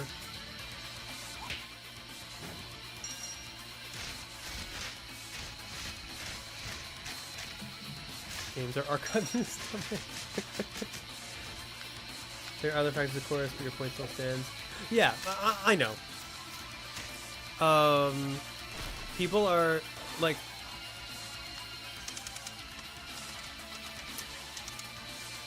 People... It's weird to like think about, like, there are so many people who want innovation, who want people to like, who want studios to like try new things, and then there are also, and then when the studios do that, there'll be people, and like sometimes it's like a different group of people, but sometimes it's the same people who will be like, why did they try that new thing? Like, I don't like this, but it'll be like a taste thing and not actually because it's bad. Ads. Well, some people talk about tasting excitement or fear. That's fair. The experiences are so good you can literally taste them. What? Why did that robot have to die? Oh my gosh, they killed the robot dog for 1 coin.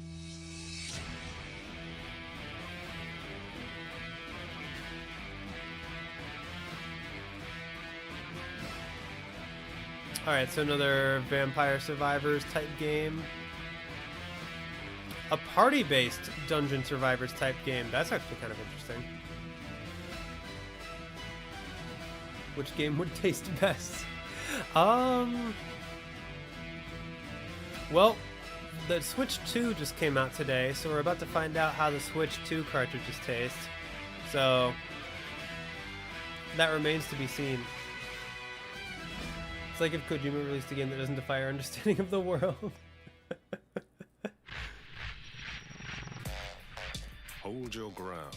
To be fair, I don't know if Kojima's capable of making a, like, quote-unquote generic game. Use your cunning, and the weapon This is like a roguelike Tetris game? Roguelike card-based Tetris, kind of?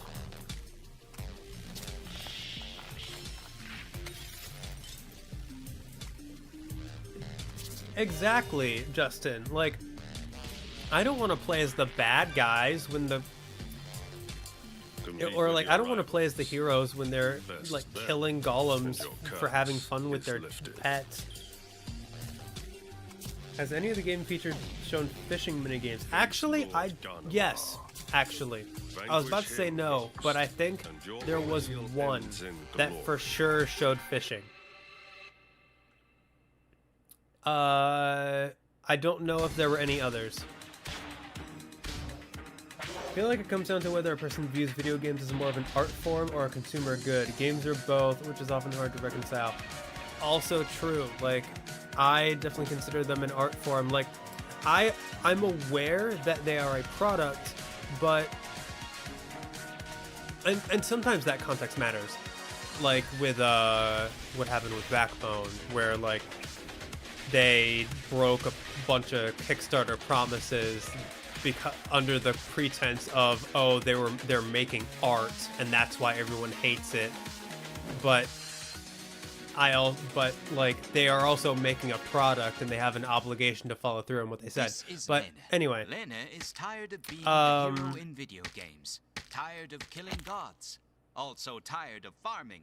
She would much rather be a merchant who makes oh, this is Craft. I played the demo for this. One day, Lena decided to make a video game where she can be the NPC. But in this game, you can craft jewelry in your own shop. What was I saying? Weapons and armor. Be a cat I had a or point that I was making. Scavenge oh, materials, the art.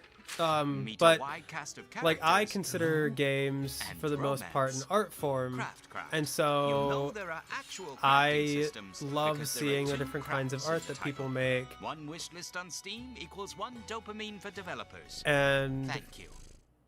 But if you view games just as products, like, and it's also sorry, my brain is like all over the place trying to think of different points and like consider different things. But if you view games as a product, you are much more likely to complain because if you are viewing it as something that exists to satisfy you, right? If you view a video game more as a product, you are going to be under the mindset that the games exist to satisfy you as the consumer. But if you view it more as an art form, like I view games as a way for developers to like express themselves and like show different viewpoints of like how people see the world, because that's what art is supposed to do. But then I see a lot of people on social media who say that they hate when devs quote unquote like self-insert into their games. And I'm like, games are art. Like, the artist is going to be reflected in the art. That's what video games are supposed to do. So, yeah, it's like whoever complains about like developers like quote unquote self-inserting, it's like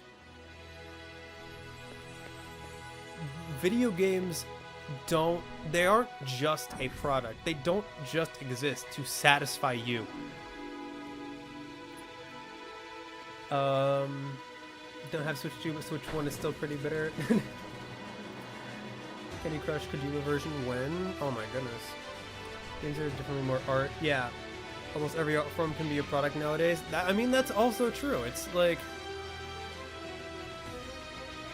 you do have to keep, like, consumer stuff in mind, but that doesn't mean you completely have to lose your artistic nature.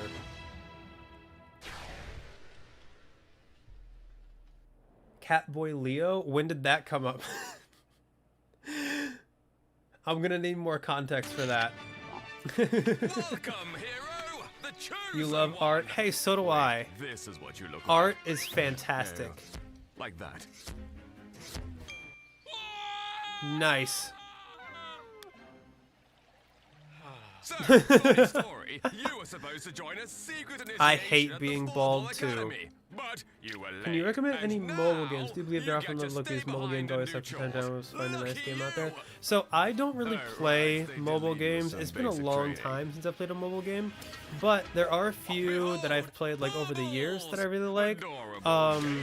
The Room series is a very good like series of puzzle games that I believe started out on mobile, or at least I played like the first 3 on mobile. There's also Alto's Adventure and Alto's Odyssey, which are essentially like chill like snowboarding games, like in the same vein as like Temple Run, except for it's designed to be like super chill and just like kind of like an endless thing where you're snowboarding down. In Alto's Adventure, you're snowboarding down a mountain. In Alto's Odyssey, you're sandboarding through like sand dunes. And it's so if I had to recommend any mobile games, it'd be The Room and it'd be Alto's Odyssey and Alto's Adventure. Some of the greatest stories are self-insert. Yeah, exactly. Like, the best stories are when devs are able to express themselves and express how they see the world and show you new ways of viewing the world. Chess is very good on mobile.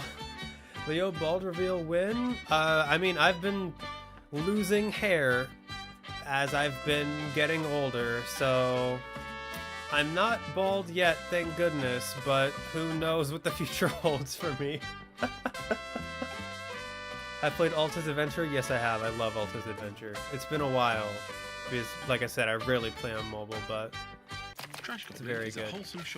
That game looks cute.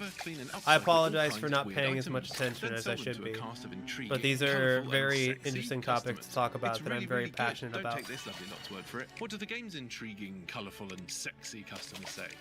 12 hours in, I'm hooked. I absolutely adore this game. What is this? Energize And I wanted to know what that game was. That game looked cool. Love it. Step the items, clean the items, try and find space for the items, yell at the customers for not wanting items I have, rinse and repeat, sell the items. I just stayed up until 1 AM on a school night polishing bed pans and affixing things to other things to make frogs smile. What can I say? I like what I like, and what I like is cleaning off some trash, jamming various nonsense together, and selling it to unsuspecting peasants. 10 out of 10. My favourite hobby is looking at the dirt off Is this person playing, reading Steam reviews? I felt like a trick guitar dealer.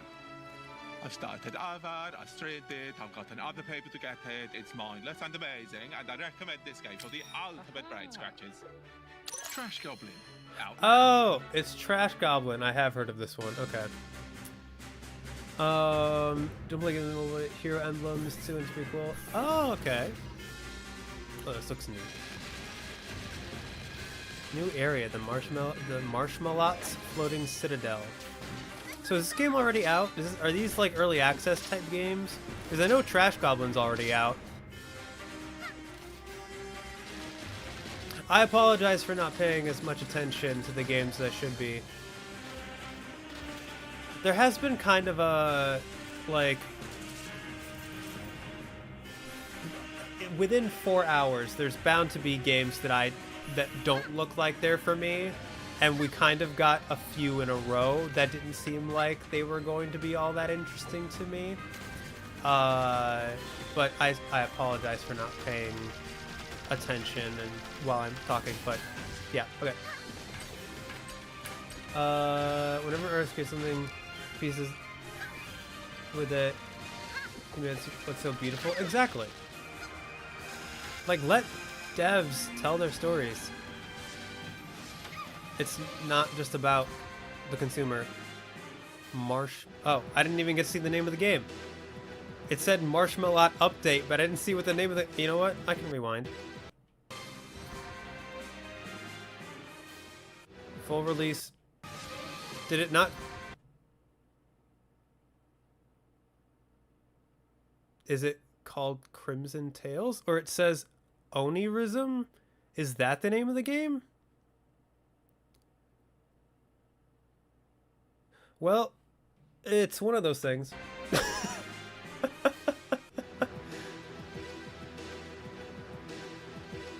You played Pokemon Go back when you lived at a Pokestop? Oh, I played Pokemon Go quite a bit when it first came out. I didn't stick with it for very long, though, because it required more time than I was willing to put in. Trash Goblin? That's actually my first time seeing gameplay for Trash Goblin. That looked way more interesting than I thought it was going to be. It's Onirism? Okay. Do you recommend Nameless Cat? Only on mobile, but there's a part story? I'll add it to my list. That much help this battery to prove a point.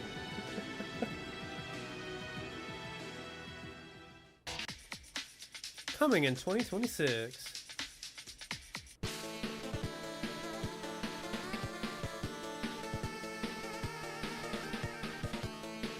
Remember this one time Doug gaslighted his entire chat into loving ads? That's funny. Guys, there will be ads and you will like them. I don't know if I'll be making any money. I'm pretty sure at least one of these trailers probably got copyright claimed because of the music. But, you know, the person who runs the Best Indie Games channel is only one person. And the fact that they put together this showcase is really awesome. So I don't mind giving them money from the ads. From the ads they're running on the channel. If this stream gets demonetized, I'll probably like try to erase the audio wherever it got demonetized. Unless I can't, then it's not a big deal.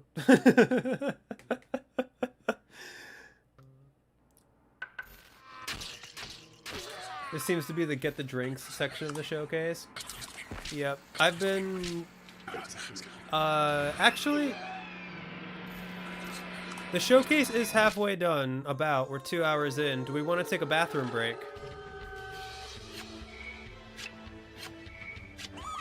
You have Trash Goblin, one of those games you can play or listen to podcasts and audio drama. Doesn't require full attention. Nice. You know, sometimes you're just in the mood for one of those games, and it just hits just right.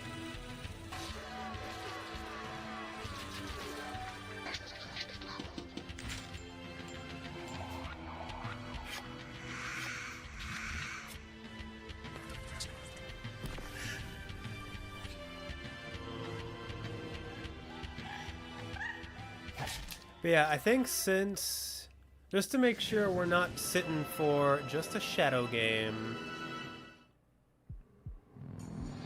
Here.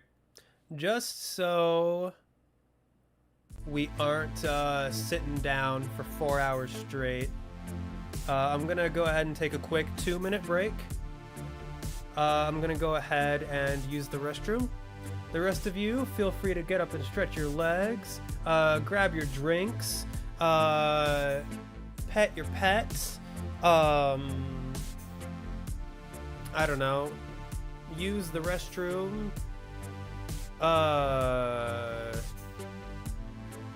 Take a nap, but only like a 2-minute nap. Like, if you count to 120 to try to help yourself fall asleep, by the time you hit 120, it'll be time to wake up again. So say goodbye to your loved ones. Yeah, hey, if that applies to you, by all means. Yeah. All right. So I will be right back.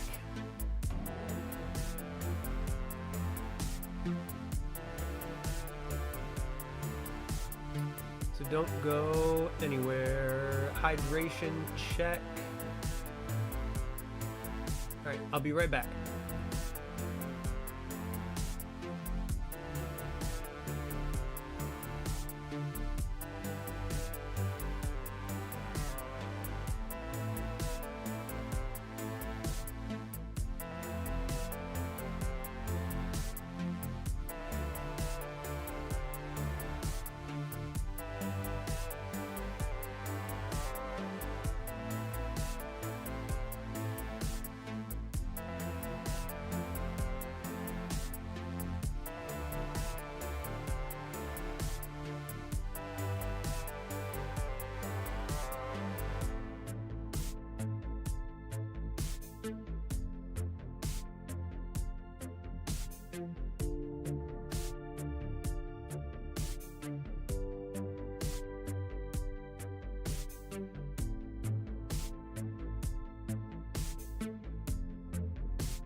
you guys win the using the bathroom speed run.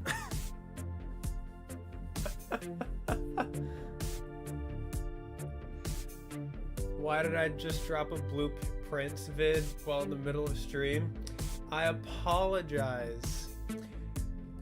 Now that I'm doing daily videos again, especially like this is showcase week, so it's gonna be like, I'm planning on streaming tomorrow as well, because the Summer Games Fest like proper show is tomorrow, so I'm gonna be streaming tomorrow as well. Not that I guess the Deltarune video is gonna drop before that, because because the show's at 5 p.m. for me, and the video is gonna come out at 3 p.m. But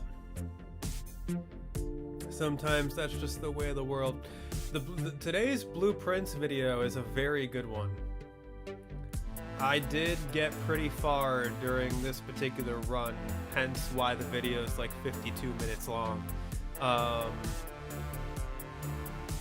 Although I will say, the most current one I'm editing part 8 of the Blueprints Let's Play right now, and that one's shaping up to be like an hour and a half at least. My most recent Blueprints run went crazy.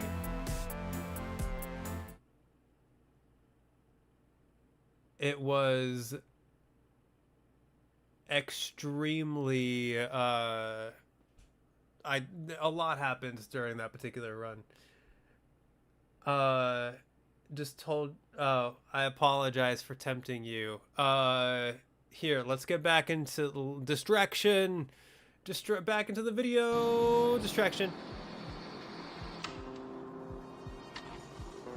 Hello, Quill. I'm glad you could join us. Hope your day is going well. Remember last year's demo streams? I appreciate that you like those. I do want to get back into those at some point. I'm not gonna do like a full week of streams, because like that's hard on me, and not a whole lot of people came to like the full week of streams. But I do want to get back into doing demo streams at some point. Those were a lot of fun.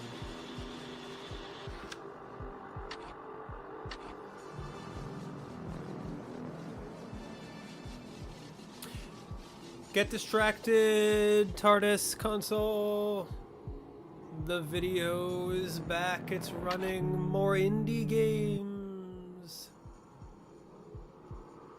Something sector. Oh, it says Ghost Sector. I couldn't read that for a second. The font is really weird.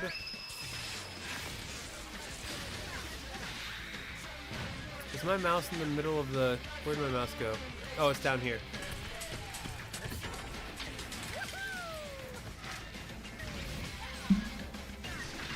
But yeah, you guys can wait until the stream's done to watch my Blueprints video, right? Granted, that'll probably affect how well it does, but yeah, it's all good. It's all good. You guys can watch it in your own time, or I guess if you really wanted to leave the stream to watch Blueprints, you could. I wouldn't judge you. It's all right. Do what you want. I'm not going to tell you what to do. Surge of these retro-style, almost psychedelic games like Ultrakill.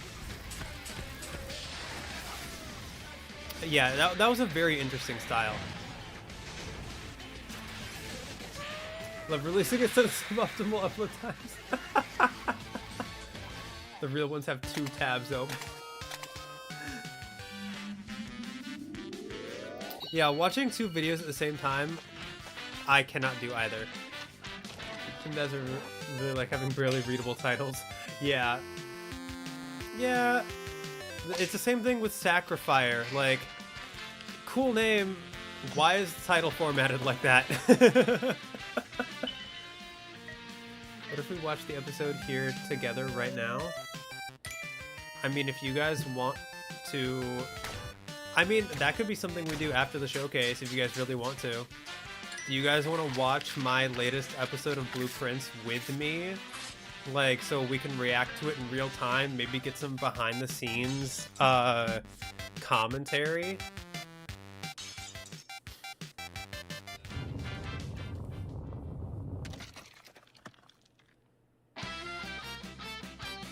You and Eddie split fiction stream that way. It was fun to engage with both chats. That's fun.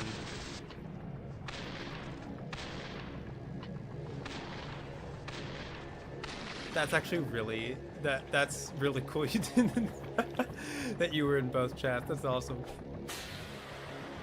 Our director's commentary. You'd love that. All right, sure.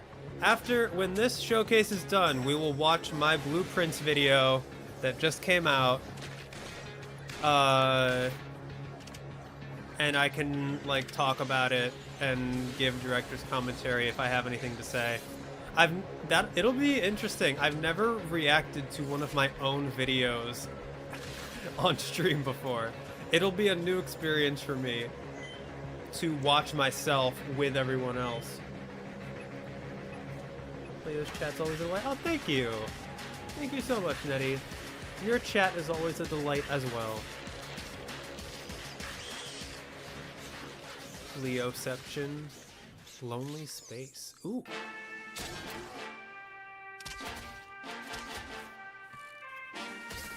Oh, this looks interesting. Bright colors, little like genre-defying roguelite. Play as the last of your kind.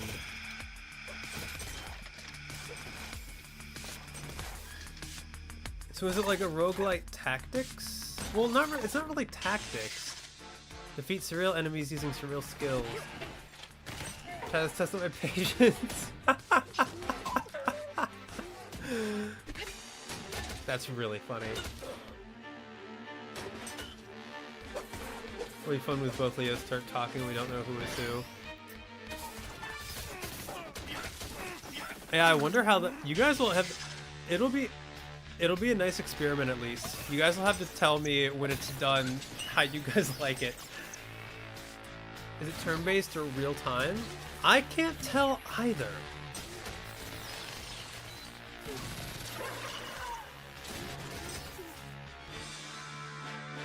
Enter the Chronosphere.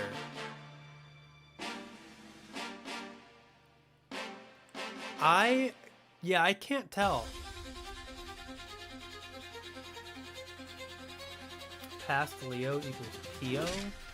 Please don't call me that. That sounds really weird.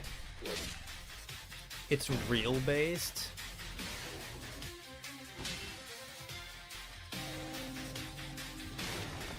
That's the new genre confirmed. Real based.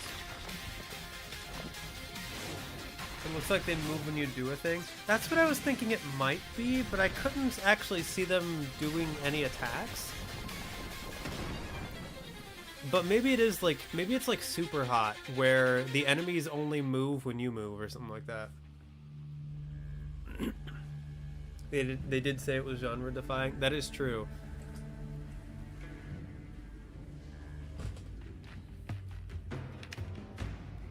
Okay, a nice little base building game. The medieval base building. I mean,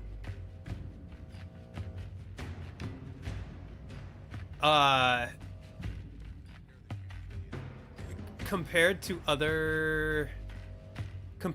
to almost every other game in the showcase, this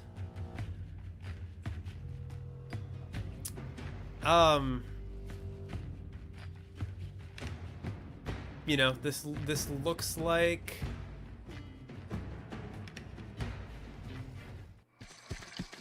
it looked like a game. Rust, but Roman times.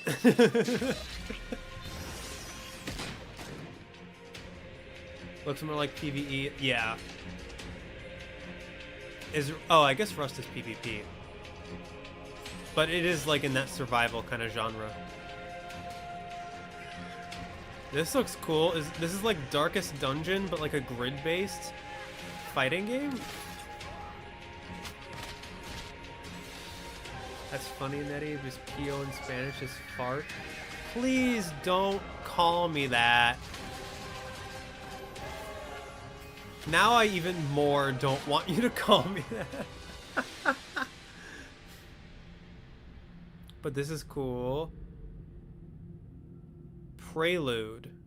Dark Pain. It's the last 48 hours of the Kickstarter. All right. You heard it here first. If that... Oh, no, wait.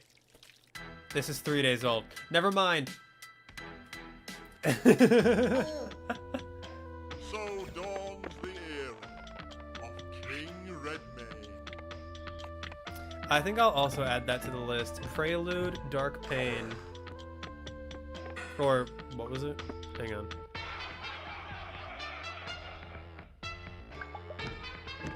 Hang on a sec. Prelude. A great bathroom Gosh, begins with darn an it. even greater selection of styles, which all begins I at knew I Florin shouldn't Decor. have done it. Yeah, Prelude, Dark Pain. Okay, I'll fast forward back to where we were.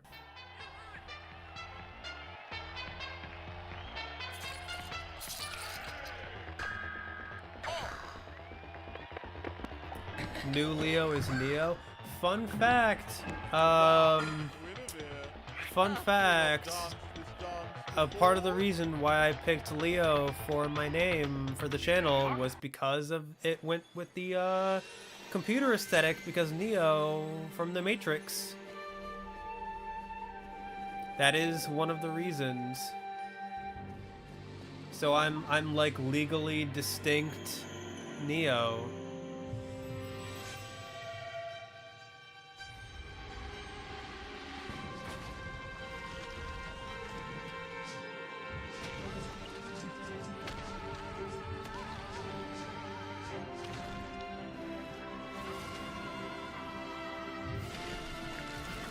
His friend's last name was Maze, kept getting mad at me for calling him Corn Boy. Nettie, how dare you? This looks very interesting. What is this?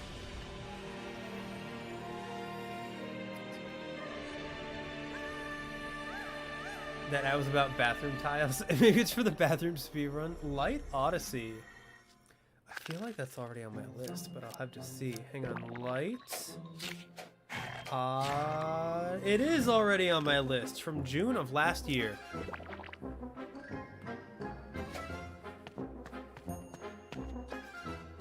You thought Leo was my actual name? No, Leo is a pseudonym. You chose Leo, not your parents? Yes, I did. Leo is a pseudonym.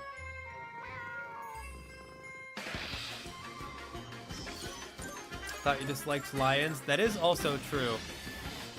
I am also so there's three main reasons why I went with Leo as a name. Leo is a like riff on Neo from the Matrix, and I chose computer theme to be my aesthetic. I like lions. They were one of my favorite animals, and cats continue to be my favorite animal. And third, because I'm a Leo, like forging a blade. My star sign It holds purpose, is Leo. truer than the weapon itself. Your future is small. And I'm basically the Pope. That is true, but that's a coincidence. I did not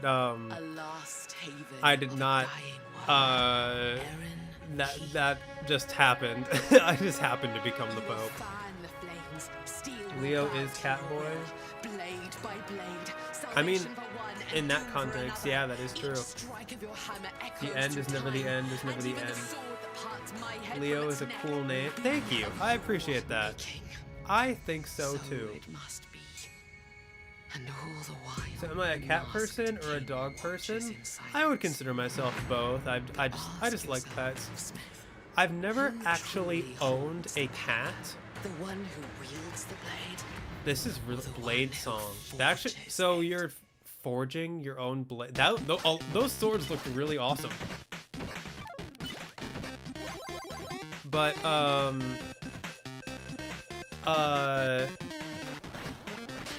I've never actually owned a cat. I've only ever owned a dog. But cats have had a soft spot in my heart ever since I was 5. And I couldn't exactly tell you why. Maybe it's because like some of my like extended family members had cats and I loved cats. Or maybe I just thought lions were really cool, but yeah, I would consider myself both.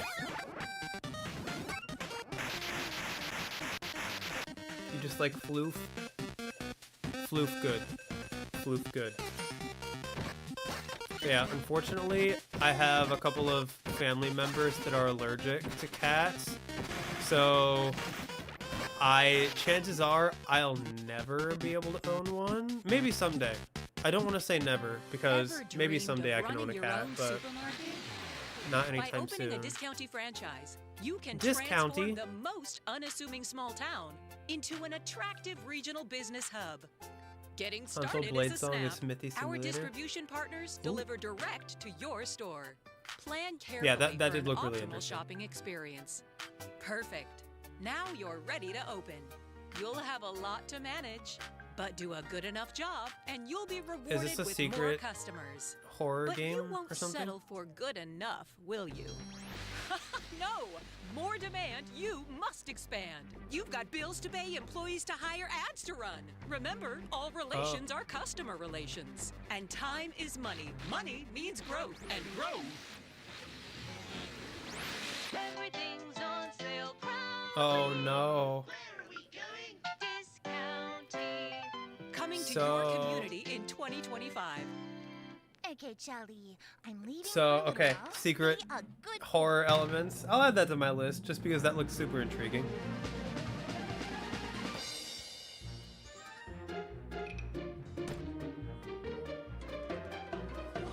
Walmart CEO simulator. Real fact Leo can bench 300 kilograms. I mean, I won't deny it, mostly because there's no way to prove or disprove it. You'll just have to take Nettie's word for it that that is true. Leo's tongues are sharper than razor... What? What do you mean? Capitalism the game, indeed. Still with me, Mr. Harrow? Why... Can I help you? Why are you implying that I have multiple tongues? Still Horror, with me, Mr. dystopian... yeah. Can I help you? Okay, this is Rue Valley. This is like Disco Elysium. I've also seen this game quite a few times. Still with me, Mr. Harrow? And it's like I think it's like a time loop game.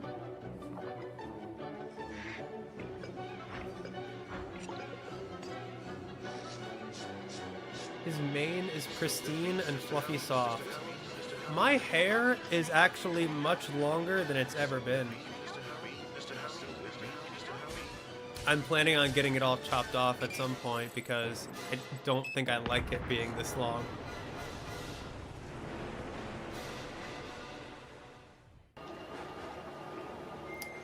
But you must find. Yep, it's time loops. The secret portal.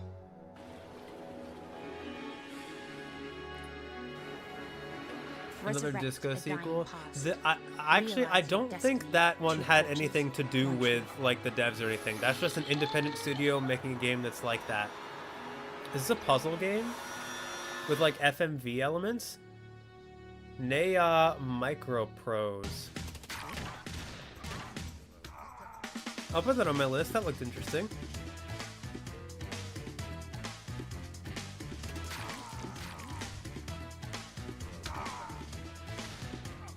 Okay, we have physics-based...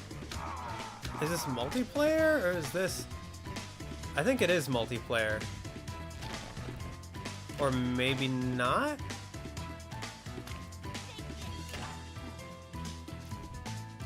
Turn-based. Tactical action.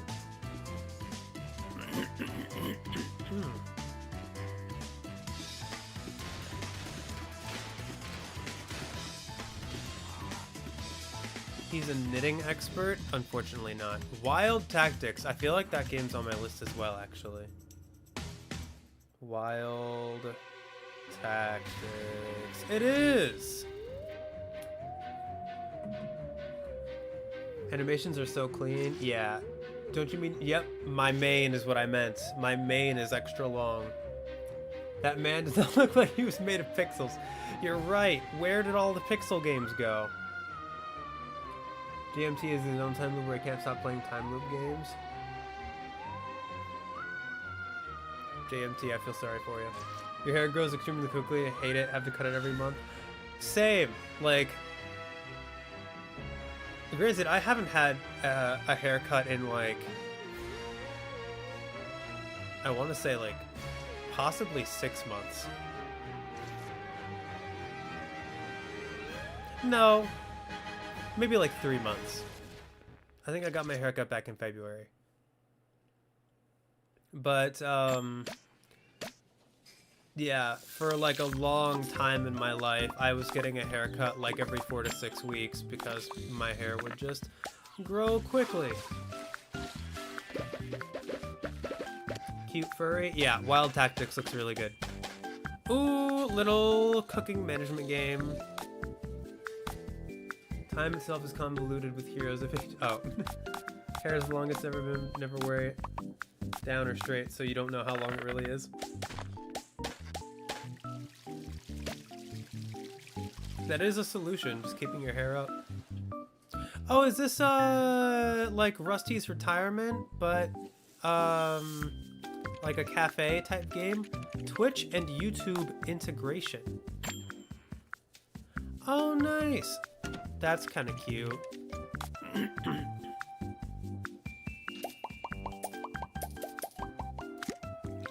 Not Monday Cafe. That looks very adorable. This showcase is definitely making your wish list longer. Same. There have been a lot of good games shown. And I apologize for not paying as much attention to a lot of them. But the conversations we've been having have been a lot of fun. You just go bald every summer because it helps with the heat? That's fair. On an island and beneath the mist is a place where nature in perfect balance happens to exist. Ooh! Vital networks connecting the forest and its vegetation. Little, like... and warning others in case of vexation. Hand-drawn These mycelial aesthetic. networks, so precious and vast, have been protected for generations by those who want them to last. By the guardians of nature, who can change in size. Ooh, and have learned how to the harness the guardians of energy which nature. mycelium provides. For thousands of years, the island was unscathed. Love the toilet speed run, the Leo facts, One day, especially the it was pixels. facing a big threat. Oh no. So one guardian of nature was about to find out that his most important adventure was about to start. Ooh, okay. I'm putting this on my list. The Guardian of Nature. Episode 1 coming very soon.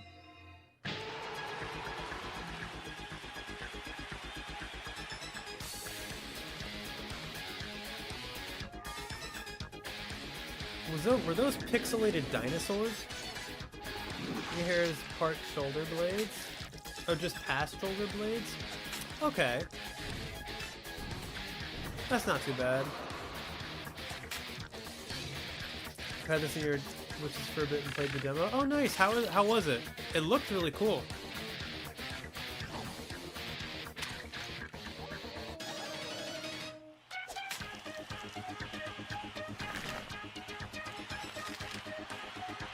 Oh, is this like turn-based?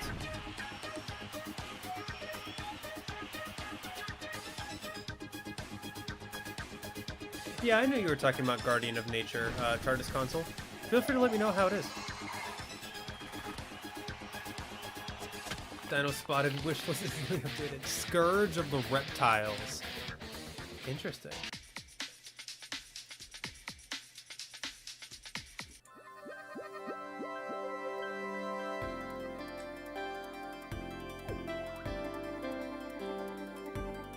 We need to revive the summer festival. So, can you turn strangers into neighbors? Dad made an internet for neighbors. Let's use it. So is this like a little slice of life thing?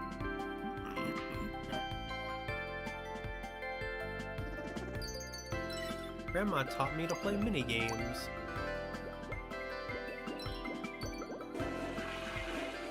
A knife? No! Where would I keep a knife? Chill point and click adventure. Okay. Yeah, I'll keep it on my list then. Danchi Days. That looked cute. Hair isn't quite past your shoulder blades, but you love a shortcut. Yeah. Right now, my hair is like just past my shoulders. Like in the back. My hair is like just past my shoulders.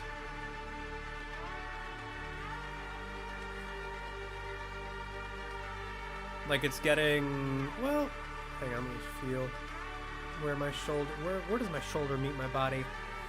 The rest of my body?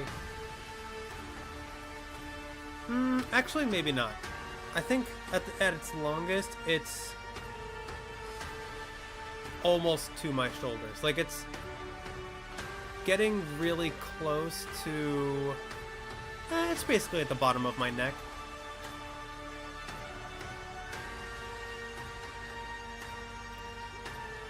No Man's Sky jump scare.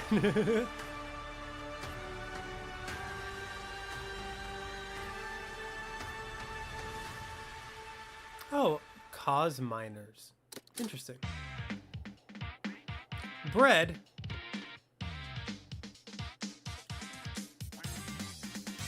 See, wait, so are you playing as the bread or the duck? Oh, you're playing as skateboarding bread, trying to avoid the ducks.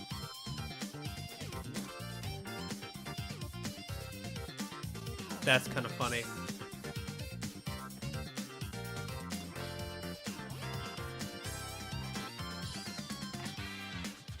Bugs in space, you know.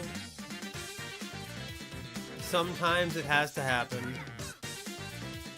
But it does make space scarier, I agree. Thought about letting your hair grow up, but never really followed up on it.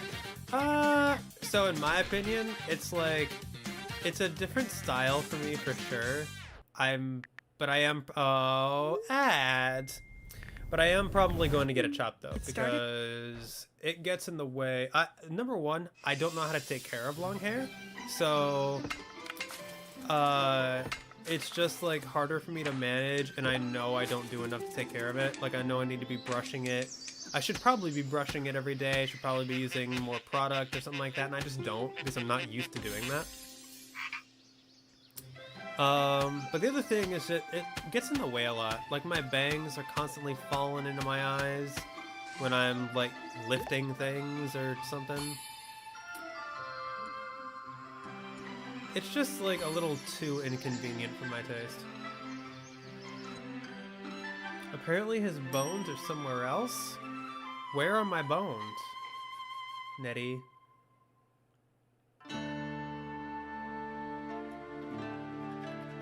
Oh, I've seen this.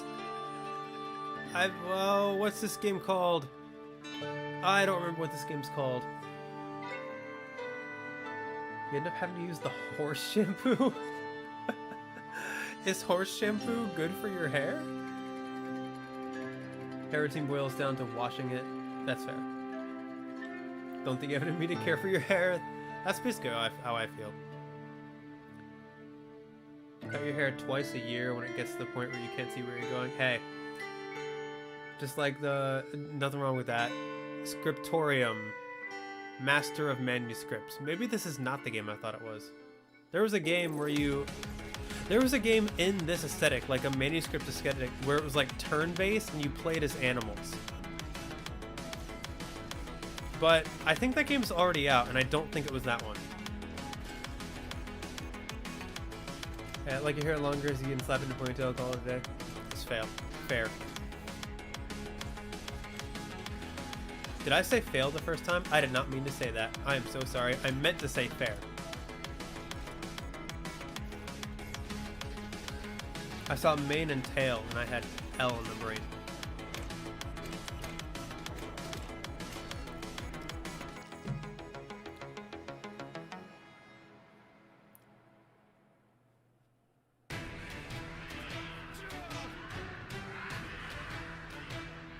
More dinosaurs.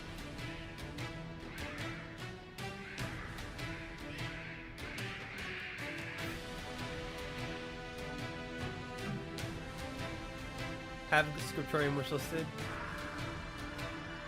Think what you're thinking of my this thing people. Maybe. If you said the name of the game, I think I would recognize it.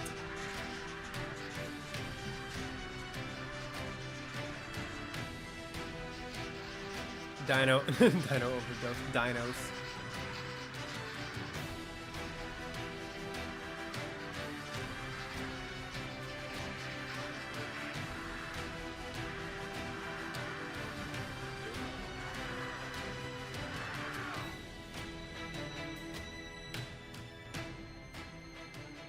Reptera. Interesting.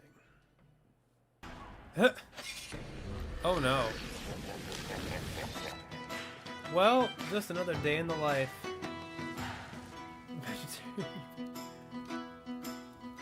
Yes, Inculinati. That is exactly what I was thinking of. Thank you, TARDIS.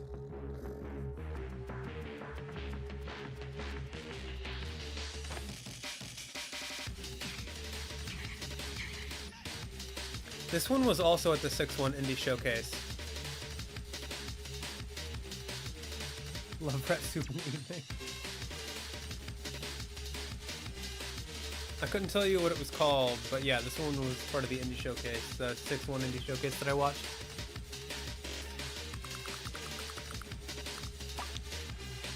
It has legally distinct chows. It is like a Chow Garden thing.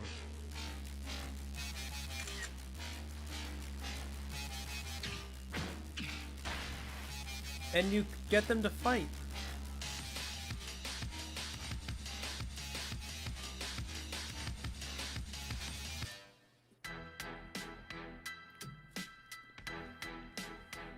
Even more games coming in 2025.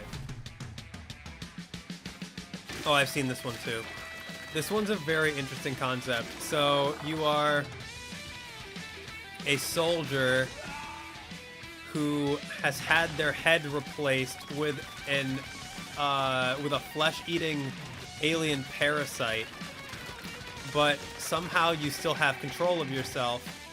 But the parasite is constantly like talking to you, trying to get you to like kill things and like take over.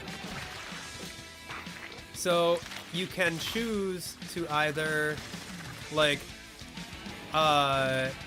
yeah, and you have like an alien spine that can morph into like a spear or like a pole for traversal. Chain staff. Yep, that's the main, it's the main gimmick, chain staff. And you can either choose to eat all of the like other soldiers you come across, which will help you get more upgrades, or you can save them and not indulge the parasite.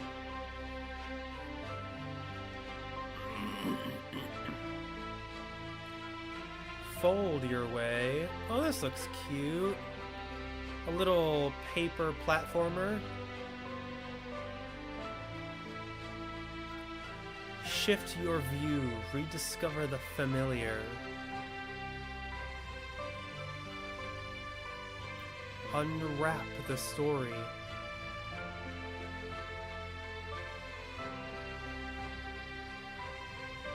Vegetables and fruits. Perfect adventure awaits. Oh. Origament, a paper adventure. I was gonna say, I did not see a single cat during that whole thing. Why did it say perfect?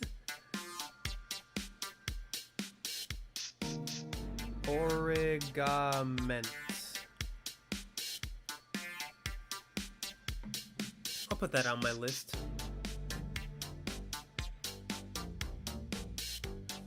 Challenging puzzles. You play as mouse rolling balls.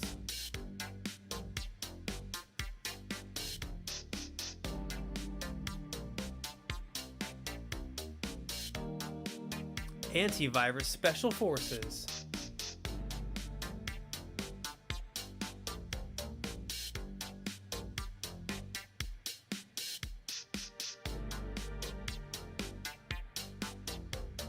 I'm jamming into this music right now. Bite Bond. Solve puzzles together. Oh, that looks cool. So like a little co-op puzzle thing.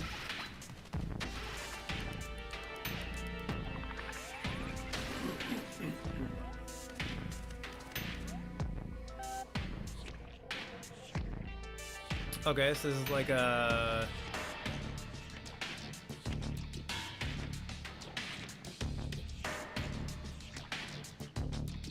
tower defense?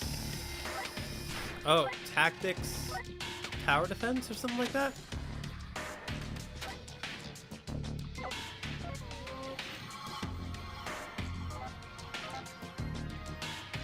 How much longer do we have left? Just to see. We have about 2 hours left.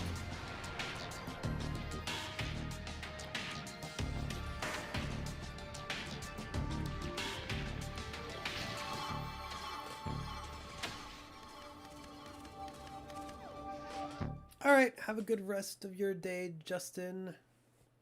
Thank you so much for stopping by.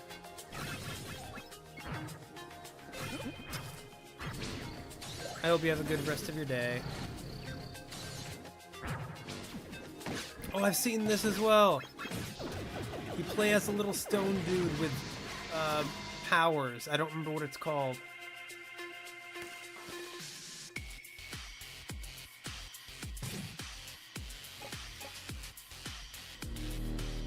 Again, jamming out some music.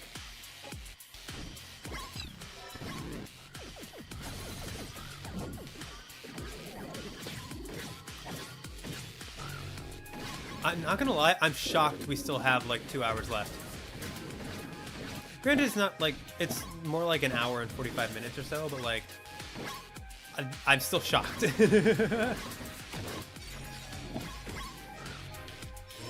You remember this one too? Something seems like it's going on your wish list. It does look very cool. I think this one's already on my list. Lucid. Yep, that was already on my list. From June of last year, actually. In the cute cardboard world, something went horribly wrong.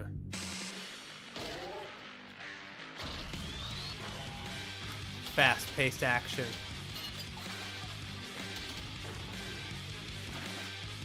The pencil is your tool. This looks like a first-person Binding of Isaac a little bit.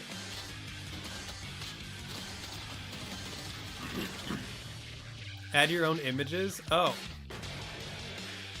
SCP Paper Mario. Doom meets Little Big Planet. Paperhead. I mean, that looks interesting. It actually looked pretty cool. I don't know if I would play it, but that looked very cool.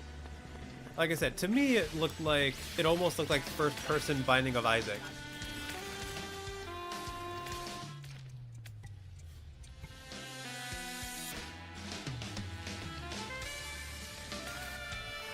Build unique spells. Is this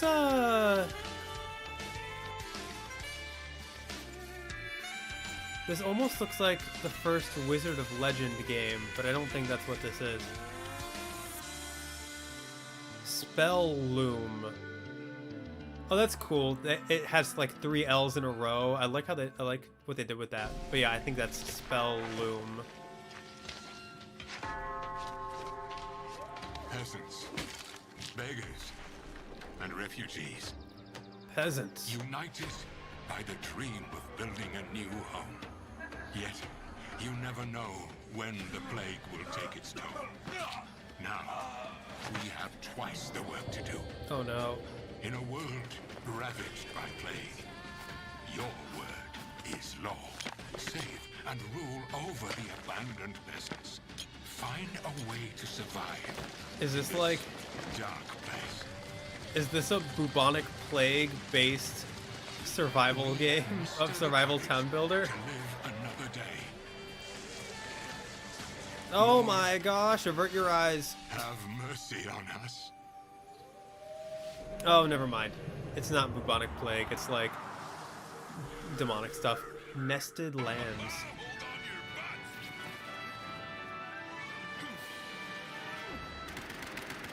Toy soldiers. That game did have pixels. Plague Tale Town Builder, basically. Oh, so this is like a multiplayer toy soldier type game? Sounds like a plan, Sam. Frag 'em. Pop and smoke. Stay frosty. Get to the chopper.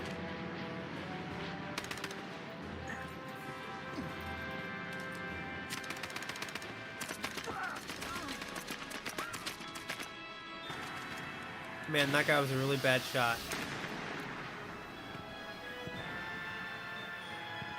They did actually pop smoke. Green Hawk Platoon.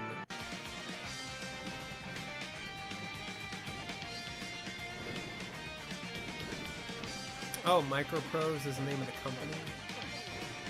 I'll have to... Maybe that other game was just called Nea then. Ooh, okay, retro, very retro looking game. We got the pixels.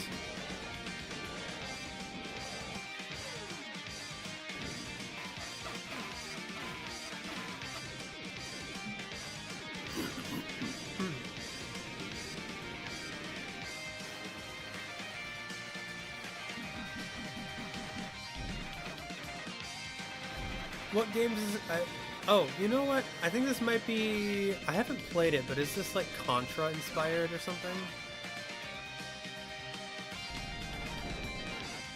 I was trying to think of which retro game this could be inspired by, and maybe it's Contra? Gundroid. Nice, coming out next month.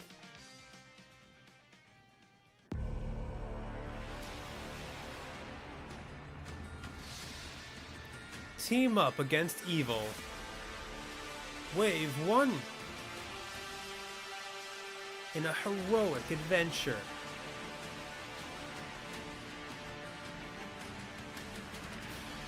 Fight your way through hordes of monsters.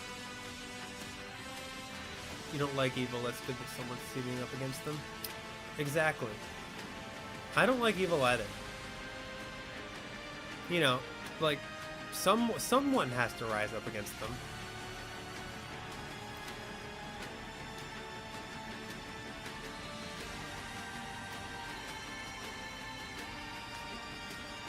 What was that? Was it just me, or did the celebration animation for the green person look very glitchy?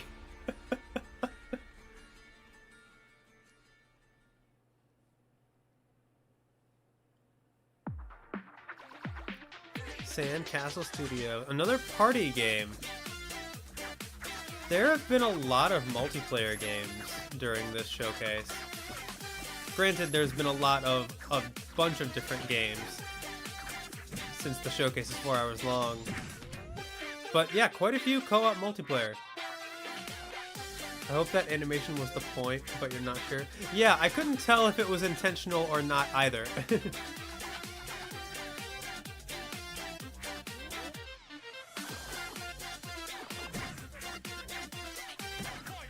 This looks like it's gonna be a fun time. Very,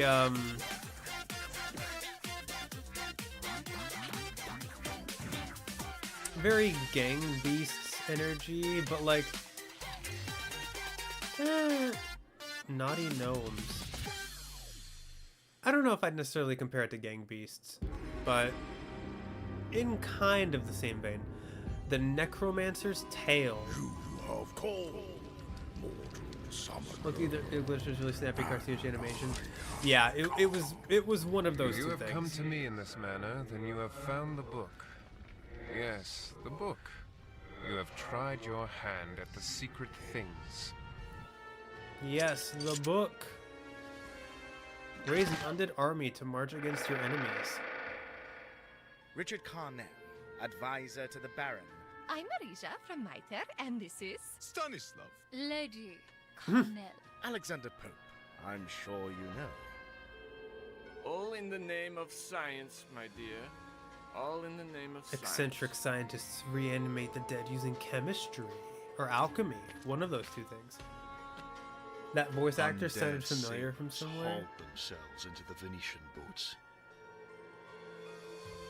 Hey, I mean, it's fully voiced, which is cool. Or maybe it's not. It said 180 plus NPCs. I don't know if they would have voiced all of them. I've seen this one before as well, in a different Best Indie Games video.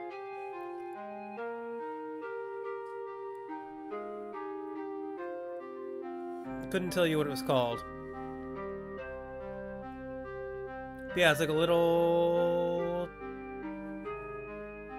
maybe satire, but like a little drawing game, little drawing RPG. Art style matching your own.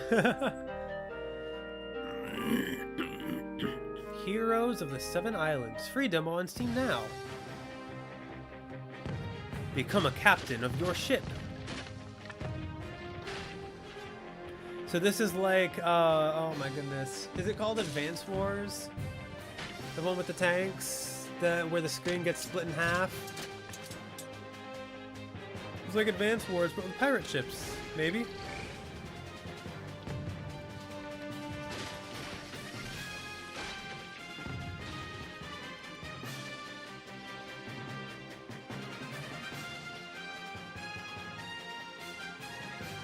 Oh, you can recruit your crew. Choose your path wisely. So is it like kind of roguelike-ish? Make game-changing decisions. Save the world or die trying. Reclaim the sea. What is this? Oh my, so this is is this one of those beat up your boss type games? But like in the style of Hotline Miami? Earn. Well, it looks like all your coworkers are demons actually. Gamble.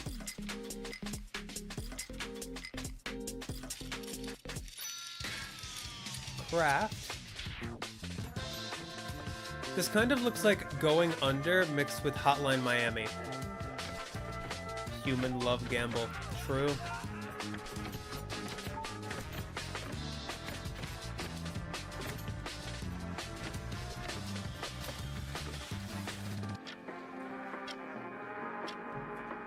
Monday Syndrome. We have two games at opposite ends of the spectrum. We have Not Monday Cafe and we have Monday Syndrome. Things get a bit more complex this time around. Not to worry though. Ooh, color-based portal type game? Ish. Not enough microtransactions in this showcase. Another collection of That is very funny. to participate in. Of course. What Dearie, games are not complete anymore without microtransactions. Everyone knows this.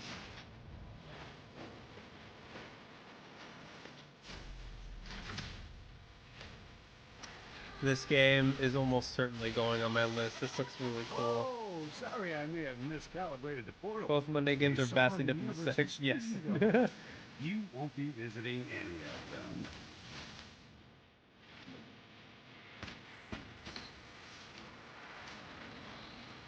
Yeah, this looks cool. I'm down for this. Chromagun 2 Die Hard. I've heard of Chromagun.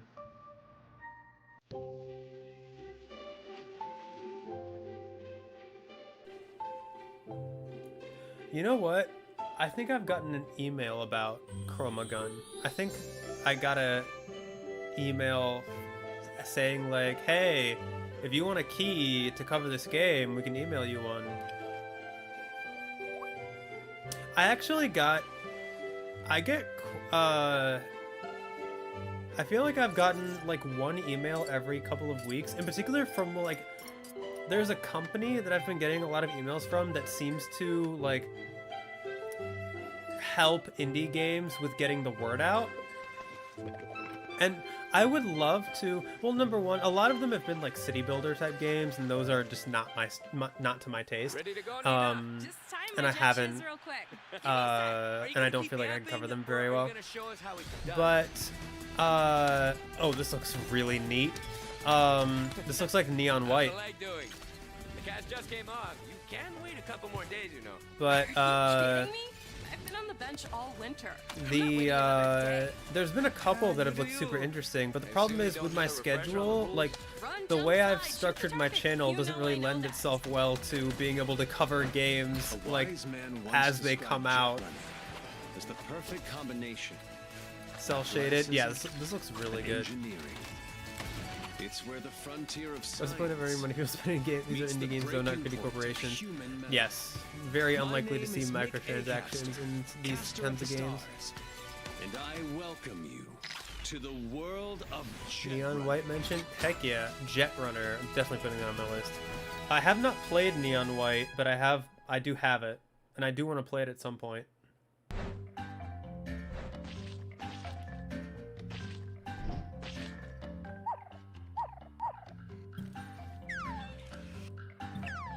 A game for freaks by freaks.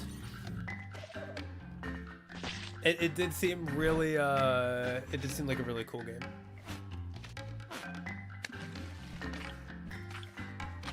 It seems really hard. Like I bought it for PC because it seemed like mouse and keyboard would be better than controller. But yeah, it did seem like a very difficult game. So I don't know how much of a good time I'll have with it, but yeah, I do want to play it at some point.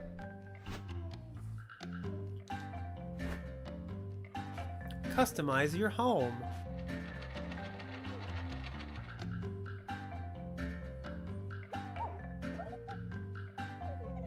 This is like Viscera cleanup detail, but Cody instead. Monster mop up. Yeah, pretty much. Out here, things move a little slow. Hey, Nettie. This game is cast and chill. It's literally an idle fishing game. Hit your rod just right. Tie on that lucky lure. A close friend of yours loves high movement-based games. Yep, that's basically Neon White to a T. Its own rhythm. But when you feel that nibble, boy, you better hold your nerve. Haul her in. Head back to the dock and see what your catch is worth. Then swing by Rusty's Bait and Tackle. That's me, by the way. I got rods, hello, Rusty. Lures, boats. Heck, I'll even sell you a thermos if your hands get chilly. Ooh. Whatever you need to keep hauling in the big ones. I do like the pixel art. It looks very nice. Back out. Cast your line. Chill a while. Cast and chill. Pixels, fishing, and a dog. Yep, coming out next week. And a demo out now.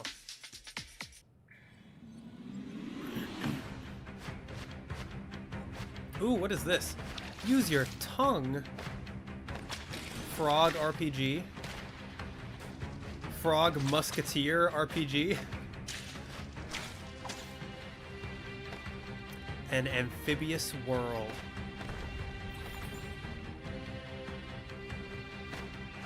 What did that say? Rill or Bill?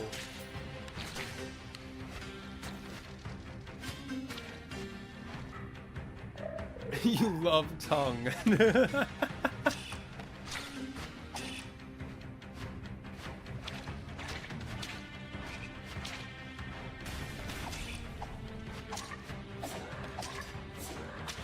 I mean, to be fair, it does look like he's putting his tongue to good use here. Frog Rain. I'll add that to my list. That looks like fun.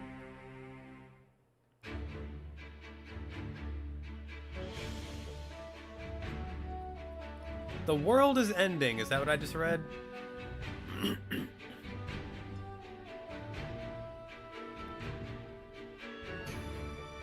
Well, time to find a new world.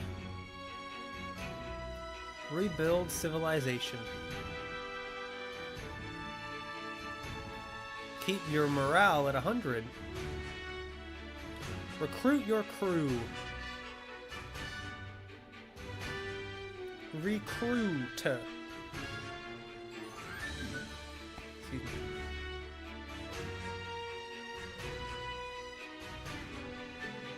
Another ship game. Exarch. Okay.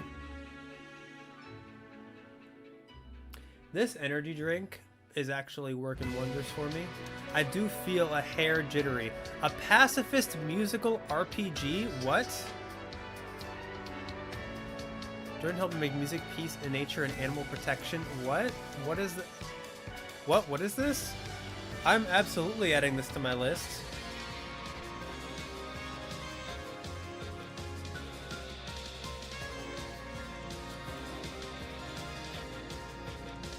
There's been a couple of Word...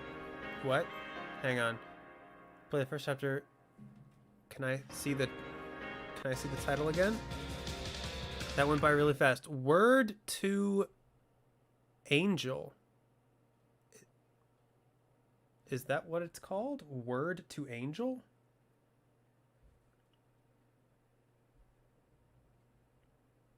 Weird title, but I like the concept.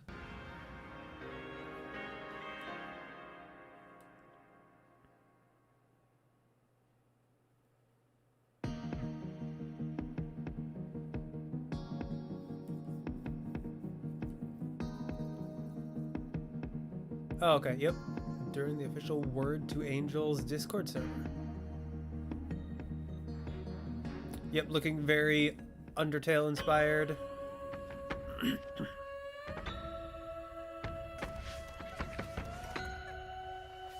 Ooh, a little Gate Worlds. Fantasy Colony Sim. Oh, it's a colony sim. I thought it was going to be... It looked like a cross between Darkwood and Don't Starve. But I guess it's more of a colony sim than it is as a survival game. Well, I guess they have elements that are similar to each other, but I wouldn't consider them the same thing.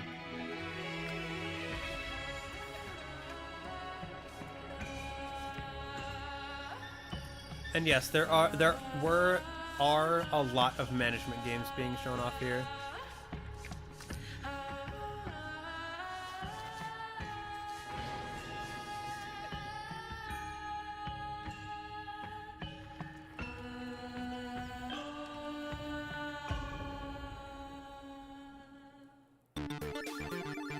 Music power up. Press play on tape. Join the revolution. Become a video game music legend. Cool demo, huh? I took your last game too. Candy Reggie. The 6 sounds. Oh, hold on a sec. I just might have to add this to my list too. Is this a video game music coding simulation game? It goes way beyond games or music. It's the freedom to create without limits. That's the real magic. This game looks like it was made specifically for me.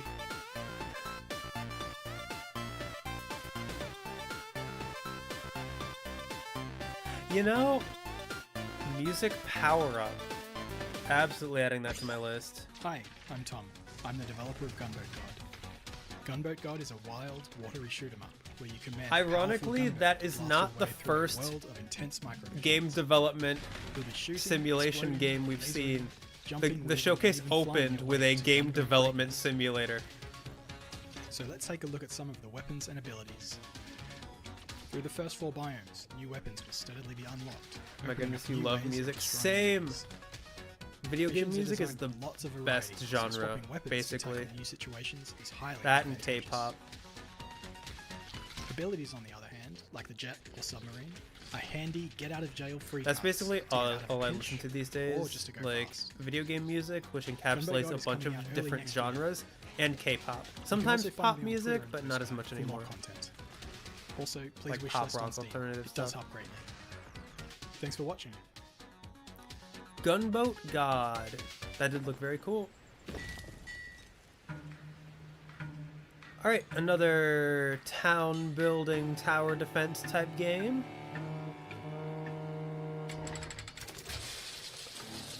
Yup. The hordes are a-coming. Well, this person didn't do a good job defending their kingdom. Leo is K-pop boy. Yup. I like G-Friend. I like EXO. Twice.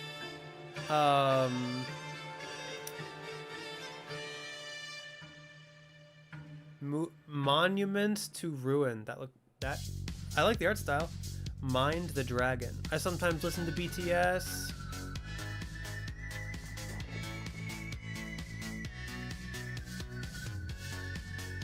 Treasure.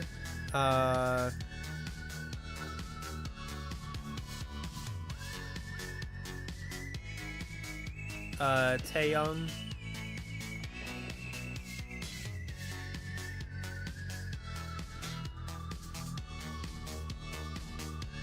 I think that's what her name is.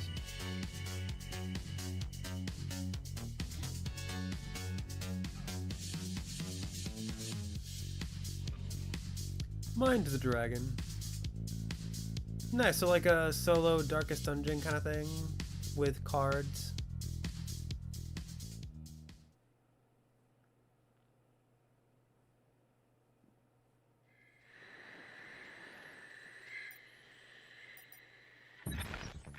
Gameplay. Souls-like indie game studio. Okay. Show me. Impress me. Veda Souls-like. Is that what the game is called? Veda Souls-like?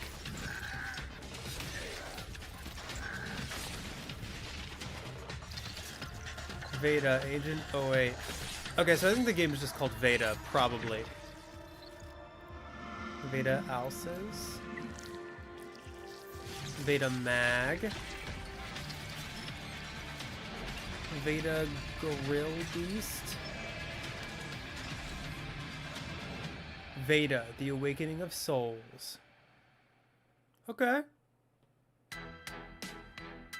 Coming in 2025. Active turn-based. Comes to Korean music, I like Enhypen and Block B. I have not heard of Block B. I have heard of Enhypen though. Enhypen does have some pretty good music. Monsta X as well, and a tease. Or 80s, I think it's actually how you pronounce their name. Reminded you of Ashen a little? Yeah, I can see that. Do I actually have Veda on my list already? I feel like I do.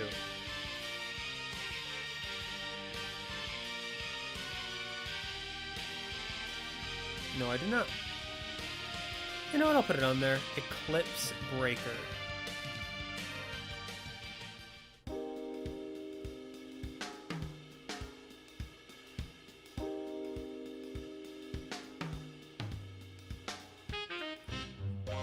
Ooh, love the music. A new day. I have to go to work.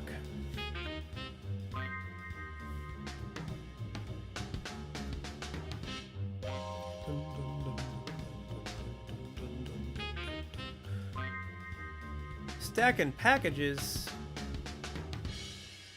Ship Inc. That looked like it could be fun. Like a little cozy thing. The next step forward in video games. Crunchy steps. A groundbreaking experience, literally. Kick the can. The best walking simulator since actual walking.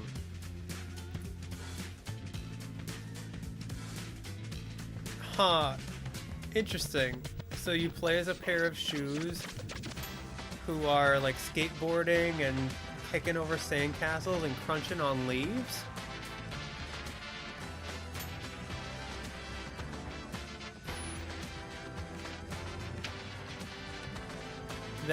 This actually looks like it could be a lot of fun.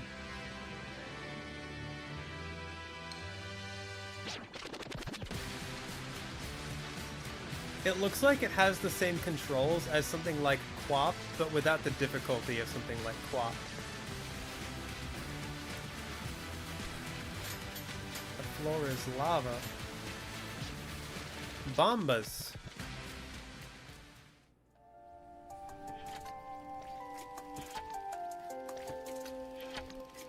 It's a Lego automation game.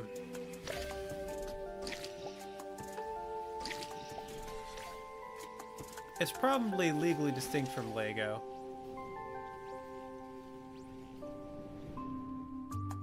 Block Factory, yep.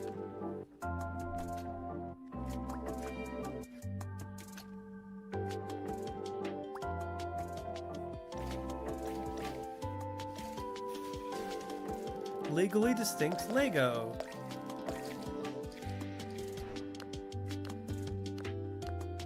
And look at all the stuff you can build, from blocks to figurines. Very nice.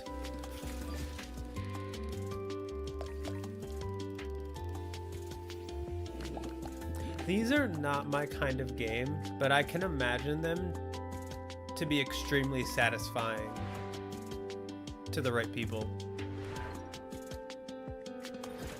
Totally unbranded block game. Build an amusement park, a pixel amusement park.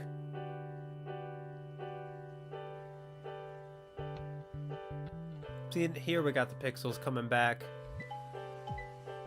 in a big way. This looks really good. I love the pixel art.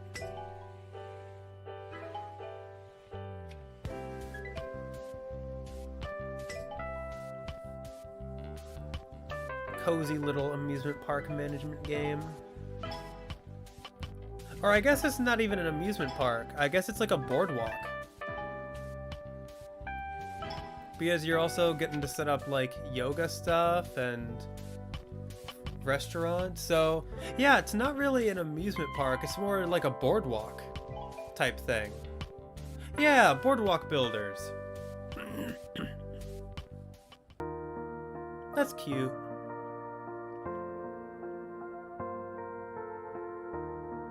Why does the cat sticker have a butthole?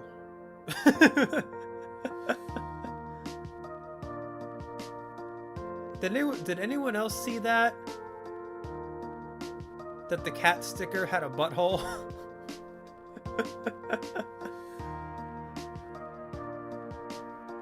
Going to the boardwalks as a kid was a formative experience for you. I've been to the boardwalk very few times. I don't really live somewhere that has a boardwalk, but the few times I've gone, it's been a lot of fun. Well, I mean, cozy organizer. Oh, that looks neat. I mean, Koi, I guess you're right, but like you would think a sticker would not need to do that though, because it's a sticker.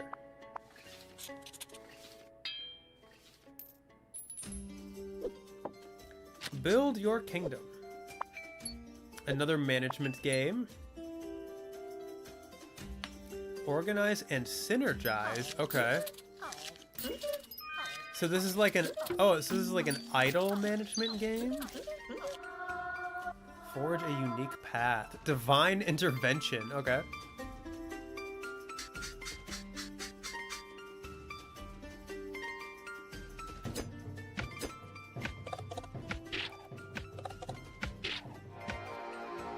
Mischievous sprites. Oh, the thing's on fire.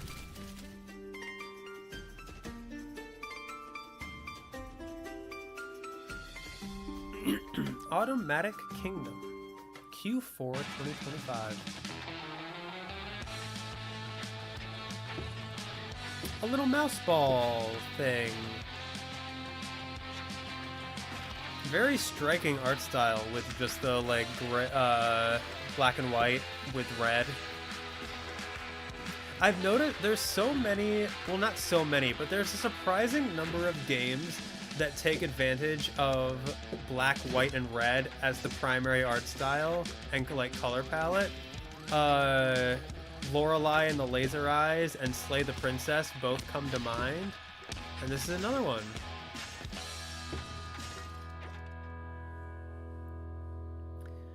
Croak Crusader, the champion of Canada. Wow. Canadians, now is your time to shine. Your country got mentioned in the game title. Is that why the color scheme was black, white, and red? Because Canada, like, white and red for the flag? All these demo you played called Rattopia. I feel like I've heard of that. I couldn't tell you what it looked like or was about, but I feel like I have heard of it.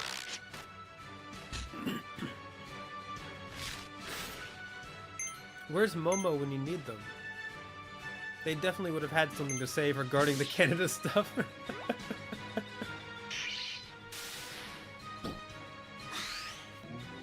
It's a side view exploration game and you're a rat. Interesting.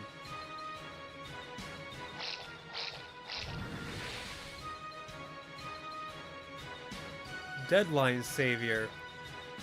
Demo coming August 2025. Interesting. Now, let's begin. Oh, okay. So this is like place your miniatures. Roll the dice. Outscore your opponent, time to reveal the winner. This time. Or lose your fingers. Oh no. Oh my! What do you think you're doing? Inscription coded? Yes, absolutely inscription coded. You did well. It's funny. I still need to upload my reaction to the 6-1 Indie Showcase.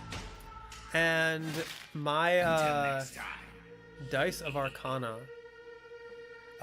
There were like 4 different games on the 6-1 Indie Showcase that could have been inspired by Inscription and Pony Island. This was also in the 6-1 Indie Showcase. This 6-1 Indie Showcase was so weird.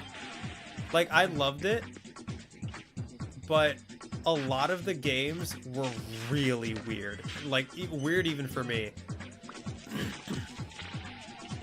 But it's ultimately a management game. Don't think you would want to deal with managing kingdom taxes while trying to fight off the plague.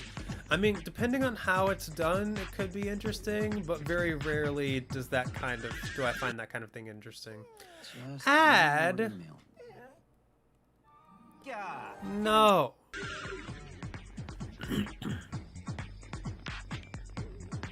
Unlock new branches of the story. Speedrun arcade mode. Play again and again and again and again and again. 1,000 deaths.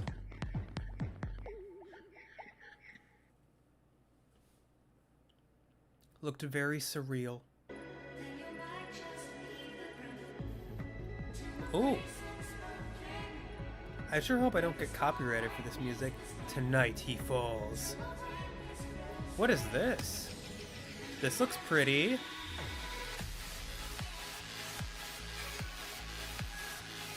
Is the music actually going to be like this? I hope the music in the game is like this.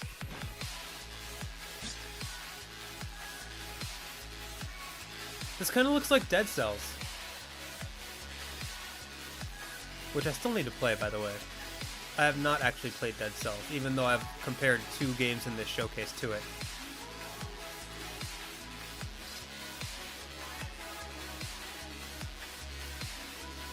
It does look like it has some roguelike elements. Atomic Owl. Okay. Yeah, I'll add that to my list.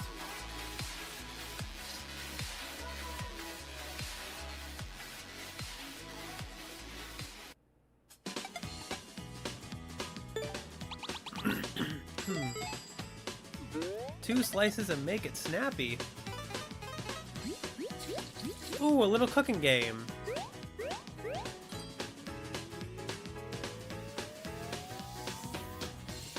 A cosmic cooking adventure. This looks very charming.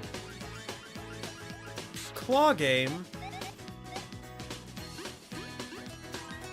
Explore an alien world.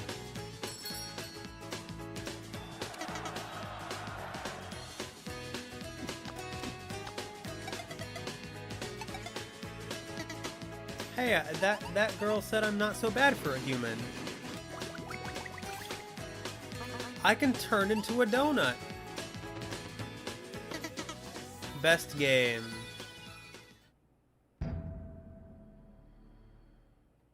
Huh? Was that guy calling me a cockroach? Galactic Diner. Dross. Procedurally generated roguelike shooter.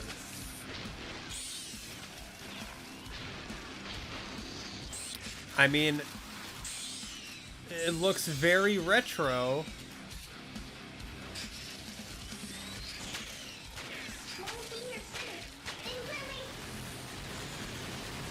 It looks very retro.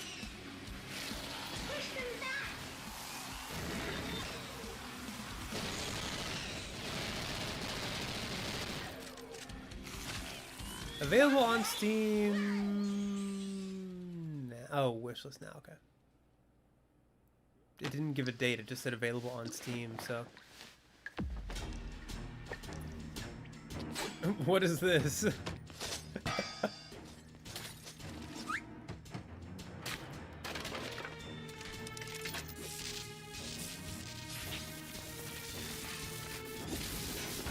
This looks very charming. I'm gonna add this to my list. That face when she picked up the wrench reminded me of Anya from Spy Family for some reason.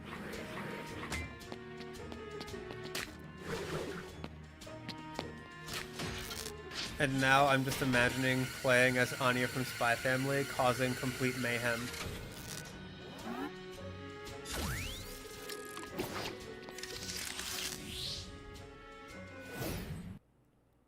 Aletta. Alright. Going on the list, Aletta. Pixel art. We're so back.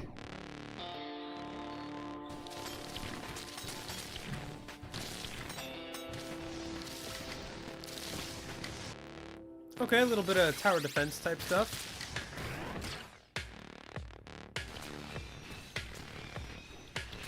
Vibey music.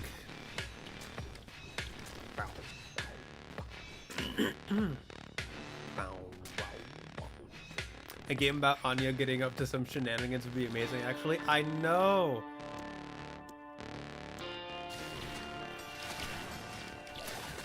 I've only seen... So when it comes to Spy Family, I've only seen Season 1, and I saw the recent movie, but I have not seen Season 2. The first half of Season 1 was excellent, some of the best anime I've ever seen, and that got me in, like... I was a really big fan of Spy Family for a while, and so was my whole family, actually. Like, I introduced my parents to Spy Family, and they got really into it, and I have, like, 2 or 3 t-shirts and 2 or 3 figurines for Spy Family, all just because of the first half of Season 1. The second half of Season 1, I feel like was kind of a letdown, because they got into a lot more of the, like, slice of life stuff, and a lot less into the, like, secret agent and assassin stuff. Like, the balance between those two things was, like, way off. And I feel like Season 2 was more of that. So, like, I remember people raving about Spy Family when the first half of Season 1 was released. Like, people were giving it 9s and 10s across the board. People were saying it was some of the best anime in years. And now I feel like no one talks about it. Which I think is a real shame.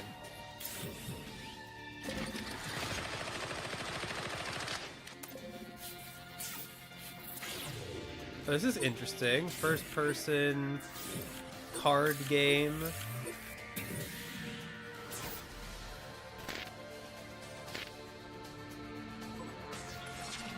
Have to go. Alright, have a good rest of your day or night, Gingerveer. Thank you so much for stopping by and staying as long as you did.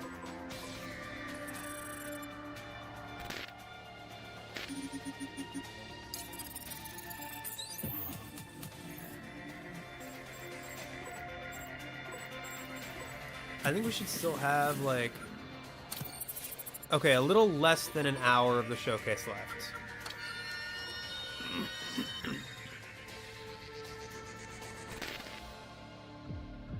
Get ready to jack into the grid. Interesting.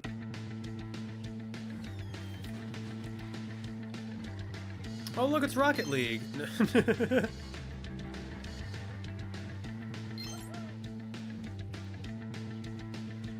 That should be enough time for me to get something to eat. By all means, if you guys want to stretch your legs, get some snacks, I don't mind. I don't know if I'll be taking another like official break during the stream, but we do have like there's a lot of games, and not all of them are going to like be 100% like appealing or like appeal to everyone's tastes. So if you're like feeling like it's kind of a down period, feel free to like stretch your legs, grab some food, stuff like that. Roguelite dice rolling adventure. We fought beast born of darkness and chaos. Every roll, every action we undertake awakens new power and skills. Just like a board game. The deeper we ventured, the stronger. It's like HeroScape or something like that. Until we fell, crushed by the weight of fate. Yet even in death, the dice still turned. The dice tell the story. And from the ashes we rose, gaining new power. We rise again. Forging new weapons. As every death armed us with greater gear and the strength to journey once more. Sigilfarer. Oh my goodness. Another frog platformer where you are using your tongue to navigate the environment. If I had a nickel for every time a frog-based platformer where you used your tongue to navigate the environment appeared in this showcase, I would have 2 nickels, which is not a lot, but it's weird and kind of cool that it happened twice.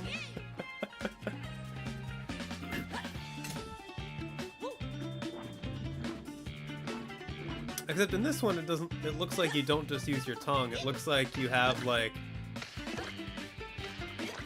different power-ups and elemental-based stuff. Big hops. I'll add that to my wish list. I don't necessarily know if that looked like a game. Like the other frog game looked more up my alley, but this one still looks pretty good. One in 2D, one in 3D with different vibes too. Yeah, very different in terms of style. This one reminded me a little bit of Little Gator Game, which I really loved. If you guys haven't played Little Gator Game, it's just like I beat it in 2 sessions in like less than 5 hours. It's such a charming little game. Very chill, very cozy. It's like it's a Zelda-like, but without any of the stakes. And I can't recommend it enough. For what it is, it does it very well.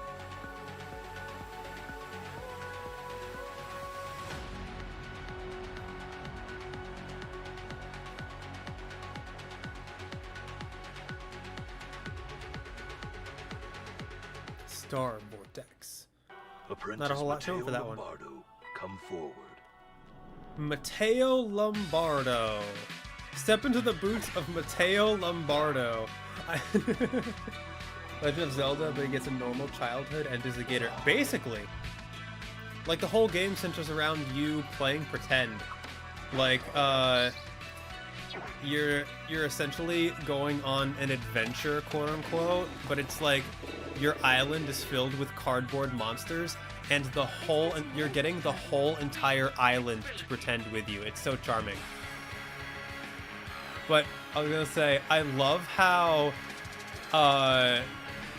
this game advertises, like, in big bold letters that you play as Matteo Lombardo, as if that's a really big deal. Like, oh my gosh, Matteo Lombardo, just who I always wanted to play. Narrated by Robert Belgrade. Oh, I feel like I've heard of him, actually. I wonder, I'll have to look him up later. You have a rare blood. Featuring a special appearance by Bloodless from the Bloodstained game. That's awesome. But actually, seriously, since this has apparently Castlevania connections, oh my gosh, an ad. Is Matteo Lombardo someone I'm supposed to know?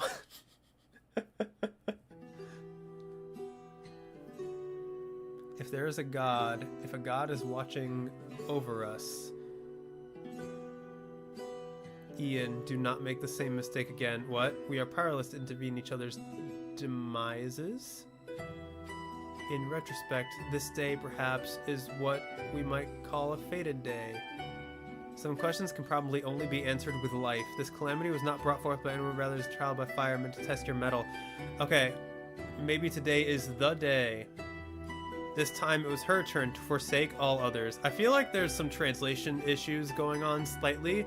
Sister, it's the season of fireflies again. It's merely a gift from the heavens bestowed upon the future sovereign. Guy Scourger, Forsaker, really a name suitable for everyone. Forsaker, Ding Ding, and Blade. Okay. I'll put that on my list just because it looks very intriguing. But yeah, there were definitely some light translation issues that I hope get ironed out. Matteo Lombardo is an Italian football player. That can't be who it's based on, right? There's no way it's the same person, right?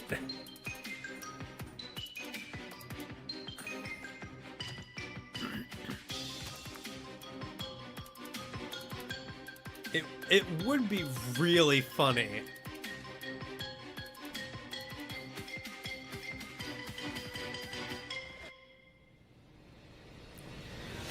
It would be really funny if they just randomly was like, hey, what if we put Matteo Lombardo into a Castlevania-like game?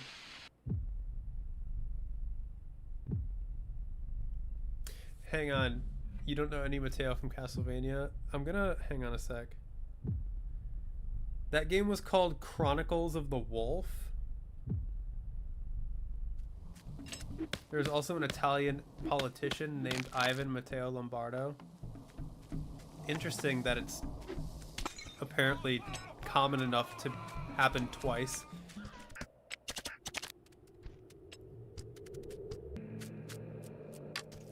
Chronicles of the Wolf. Hunt the legendary beast of Gevaudan in Chronicles of the Wolf. Step into the boots of Matteo Lombardo in this epic adventure featuring brutal bosses, vast castles, and secrets to uncover. Did Robert Belgrade have anything to do with Castlevania, maybe? Is that why I've heard of him? Hang on a sec. You play as Matteo Lombardo, the last apprentice of the Rose Cross Order. I guess it's just a name they chose. Nighthold. Welcome to Castle Woods. So apparently Robert Belgrade was in Tekken and Castlevania as Alucard. Or Alucard. My apologies. Secret attack touchdown. Yeah, that's from the... I looked at the Steam description, and it doesn't look like there's any connection that at least they're mentioning on Steam. It might just be a pure coincidence, but that's very funny.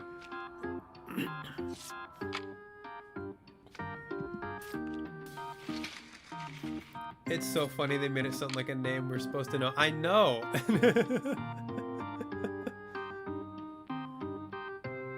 Like... big bold letters, one of the first things in the trailer. Play as Matteo Lombardo. Sanatorium, a mental asylum simulator. Oh. That sounds very interesting, but I also feel like that would be very dark. Like the voice of Alucard, absolutely. But then there's Mateo. Exactly.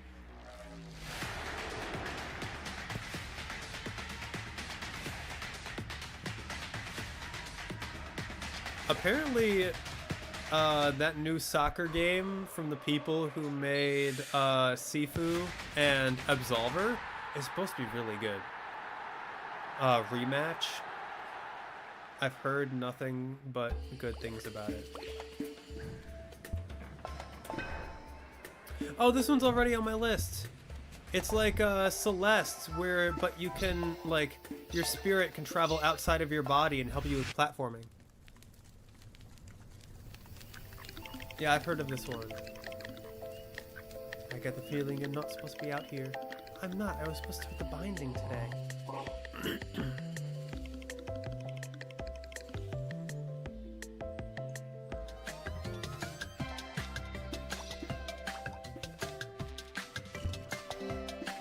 So yeah, this looks really neat.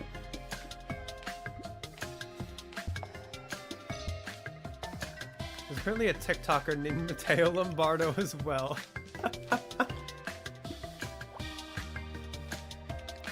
What if it's all three?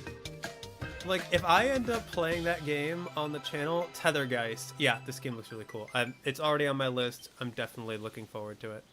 But if I ever play the Chronicles of the Wolf on the channel, I'm definitely going to make the joke that I'm playing as famous football player, politician, and TikToker Mateo Lombardo. Play your cards, build your tracks, launch explosive locomotives to destroy your enemies. So the trains, those are loaded with explosives? Yes! Glorious Oh, but I think it's only one T. Does Mateo in the game only have one T? I think that's how they make it distinct from the other Mateo Lombardos. And the title of President Conductor. You are not worthy. Demolish your friends' faces and dash. Yeah, it'd be like that one joke character in a very serious D&D campaign. Exactly. Battle Train. So who drives all these trains? Are they like remote controlled? Yes, yes, they are. Huh.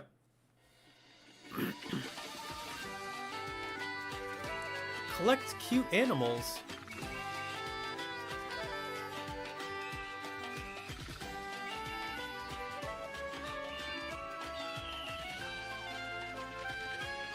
Nice. Visit the gift shop. Little grid-based, combo-based animal collector.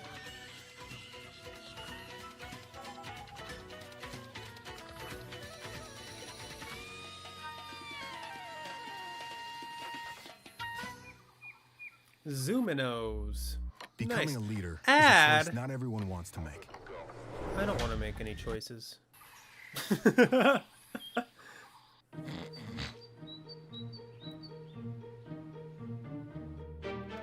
Escape the retirement home.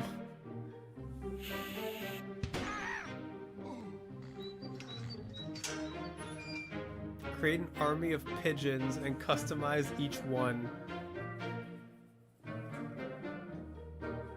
The Chosen Undead. Solve puzzles and mini-games by throwing pigeons at them.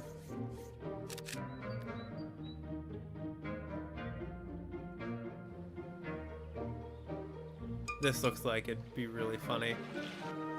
Old Man Simulator, that's all you ever wanted. Grandpappy Simulator. Collect stamps. Oh my gosh, it really is, it really is an Old Man Simulator. The Bench. That looks really funny. Not finding any famous Mateo Lombardos with only one T. Oh, see, that's how they got around it. What the heck is happening with this? What is happening? What the heck is this?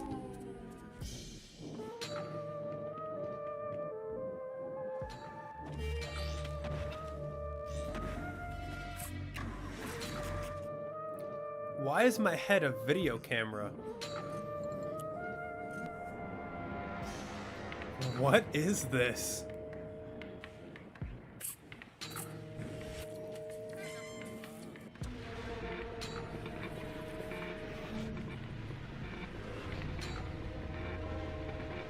This is unsettling in a very weird way. The perfect pencil. This one is... Yeah, that was very weird. Like, that was...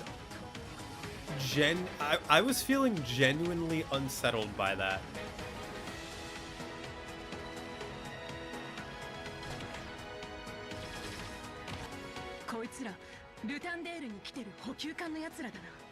The perfect pencil. I don't know if I'll play that one, but I'll add it to my list. Definitely weird enough to want me. I want to keep it on my radar.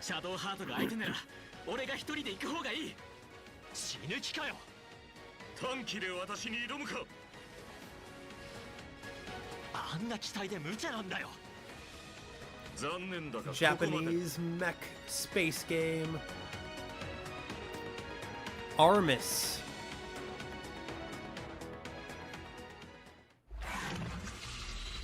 Gator. Hypertrain, Digital Truck World. Oh my goodness. Trucker game. I was an ankle biter.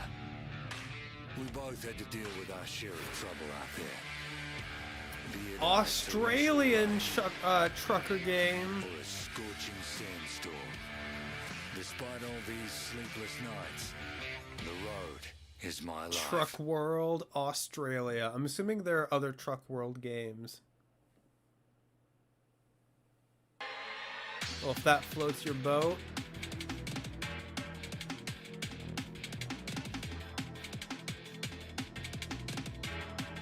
This looks very interesting.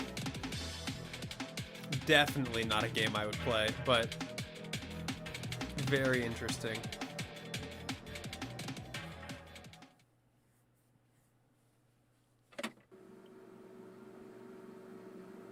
A visitor, how troublesome. Another retro psychedelic game.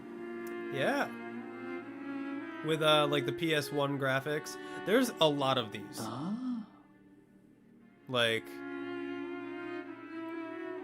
I totally agree. Like, this is a genre all on its own. I've seen quite a few of these over the years.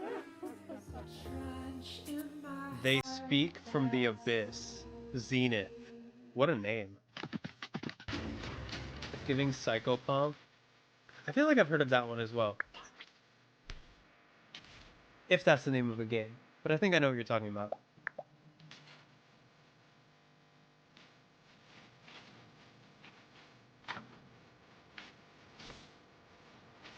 This one looks neat. A little... It's like tower defense, but also there's real-time elements where you're helping with the towers. It's a game. Okay, also very versatile and spooky. Okay.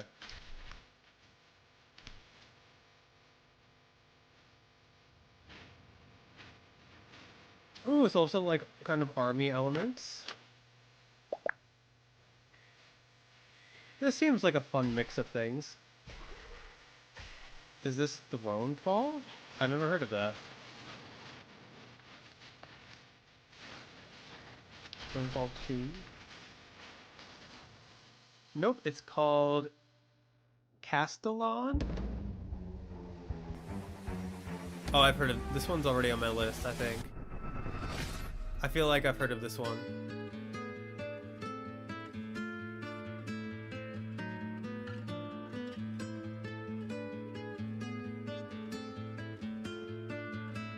Very similar, okay.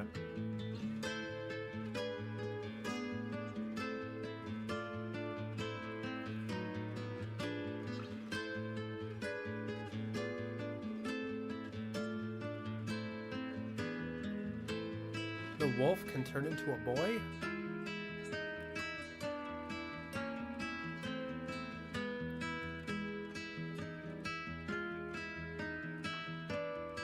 This looks very intriguing.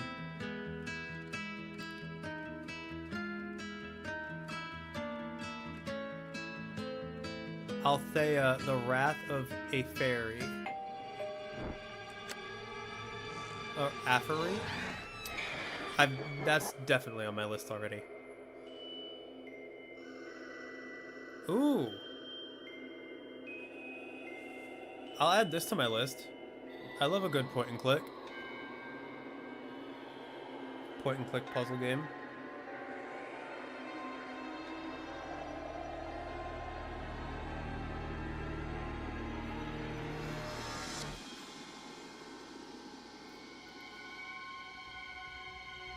Give me a name, please.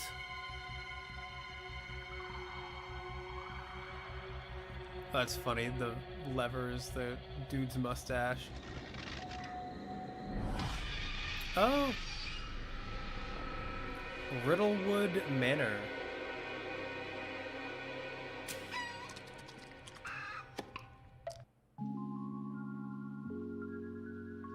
Welcome to your virtual cottage. Cube Escape vibes, but 3D.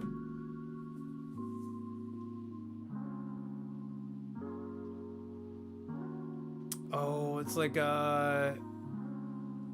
so this is like is this like chill beats to study to or something like that? I know there's a game, or like there's a game called Lo-Fi Beats to chill to or something. So this is giving me like heavy kind words vibes. But it seems like a purely customizable chill type game where you just customize your cottage, customize the music and sound ambiance that's playing, and then just study.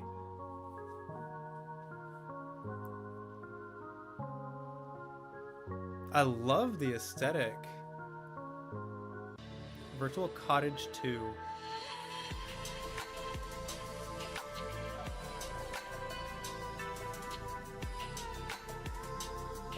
Oh, interesting. You're like placing your moves on a timeline like it's an editing software. That's kind of cool.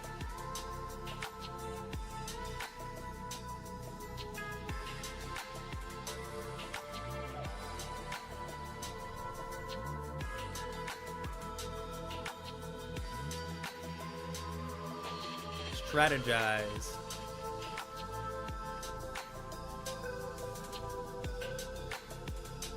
Huh. Neat concept. I wonder if there's some kind of beat that you need to like do it to.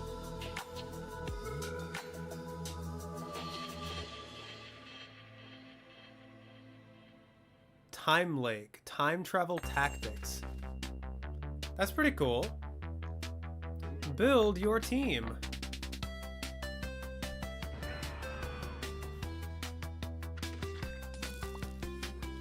Fight against other players. This one's like a grid-based creature collector. Achieve 10 trophies to win. Create your own decks, so it's also a deck builder.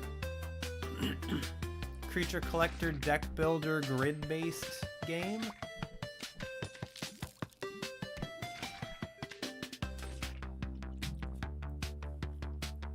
Tiny Auto Knights. Okay, so it's an auto game.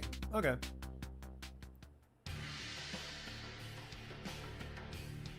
Oh my goodness. Why is he sniping foxes? What a enemy, or what a music change.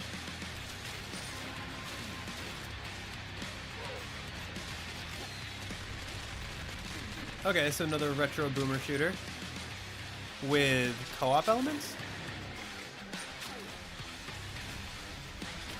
I think is what I just saw. Those look like other players.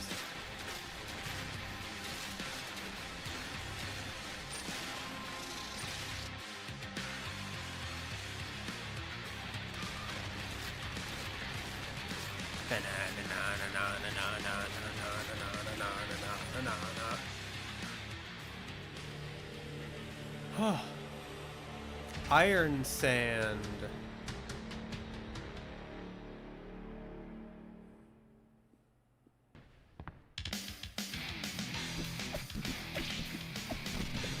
A four-headed worm.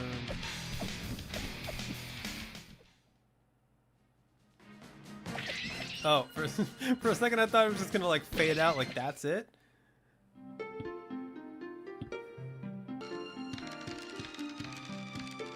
Oh. Oof.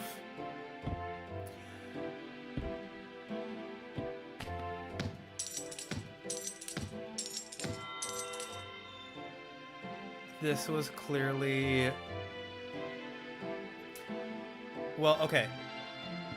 I'm sure this was edited by one person who Legends of Dragaea? Idle Dungeons? That is not how I would have edited that trailer together. But I'm sure it was, like, this is probably a solo dev with this person's first game. Probably doesn't have a lot of editing experience. It'll come with time. Oh, this game. I've heard of this game. This is a platformer in the same vein as like Bennett Foddy, where if you fall and your egg breaks, you have to start all over.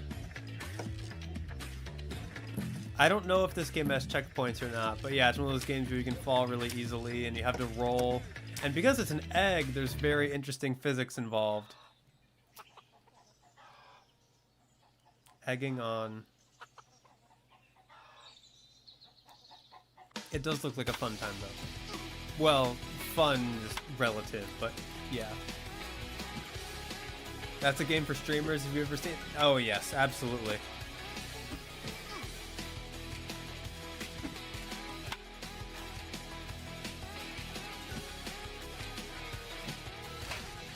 An indoor baseball. Oh, my.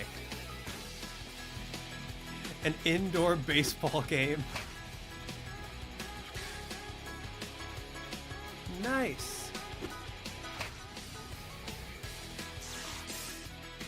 Oh, and you can get it to like interact with things in the home.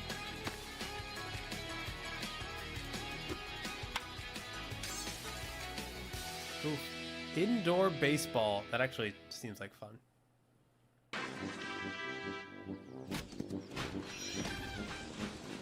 Passenger received. Why are you a dinosaur driving a toilet? And evade the guards. By any means necessary. Oh, okay. I guess it's not just a toilet, it's just a chariot. And it's not a dinosaur, it's just a horse. Okay, so that was just a skin. Why would you start with that?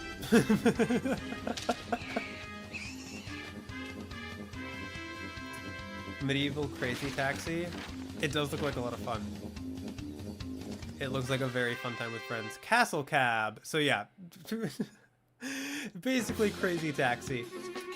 Introducing the Royal Writ, a lane-based deck builder. Is that what that said? Oh. Multiply your score. It is lane-based. Lots of deck builders right now. Nettie made a joke about that earlier in the stream. Every other game has some kind of deck building element. This looks very charming though.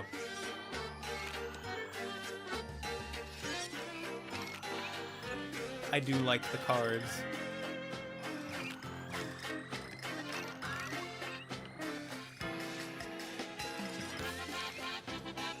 You're no longer busy. Guessing stream is over soon. Hello Mishamaru, welcome back. So we still have about half an hour left of the stream. And then I don't know, so it's gonna be 5:30 for me by the time we finish this. However, if we still wanted to, I don't know how everyone who is still here is feeling, but I did say that we might react to my blueprints video that I uploaded today for like some director's commentary. But we will see how people are feeling about that when this is done, because I'm assuming it'll be too late for a lot of people to have that happen. But we'll see.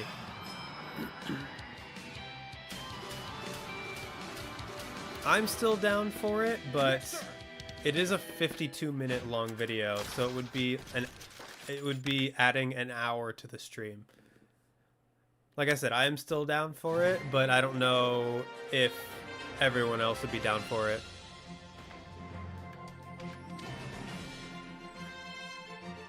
I've actually heard of this one. You'd watch that? Okay. Oh, you didn't go today either. Alright, fair enough. This game is called Dream Out, I believe. This game was actually requested last Next Fest. Or no, the Next Fest before last, back in October, as one of the demos I would play. It did not look like a game that I would enjoy, though. Because, specifically just because you're playing as a drunk llama.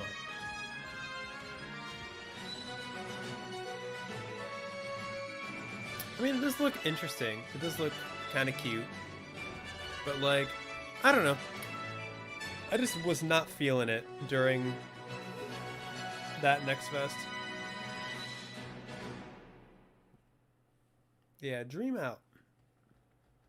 Playing as a drunk llama.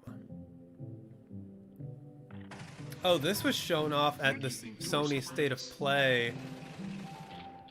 Not last night, but the one before last night. This is one where you have to... It's a reverse destruction game where you have to shoot things in order to fix them. Like you're bringing the pixels together. Very interesting art style. No creation without destruction. Because destruction is by no means an end, but a beginning of something beyond. You love the art direction? Oh yeah. All human life is finite, and that is why you feel an explosion of life when something is destroyed. Dreams of another.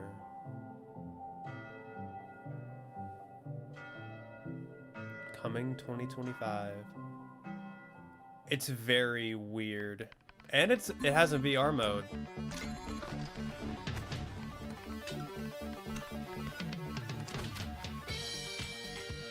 Yeah, that one is already on my list.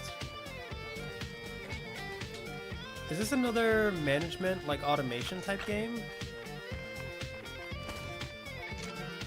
Hello, Vermilia. I'm glad you could join us. Hope your day is going well. No, it's not easy to summarize hours of content, any big standouts. So, okay. Let me count up how many titles I've added to my list. So we have about half an hour of this showcase left.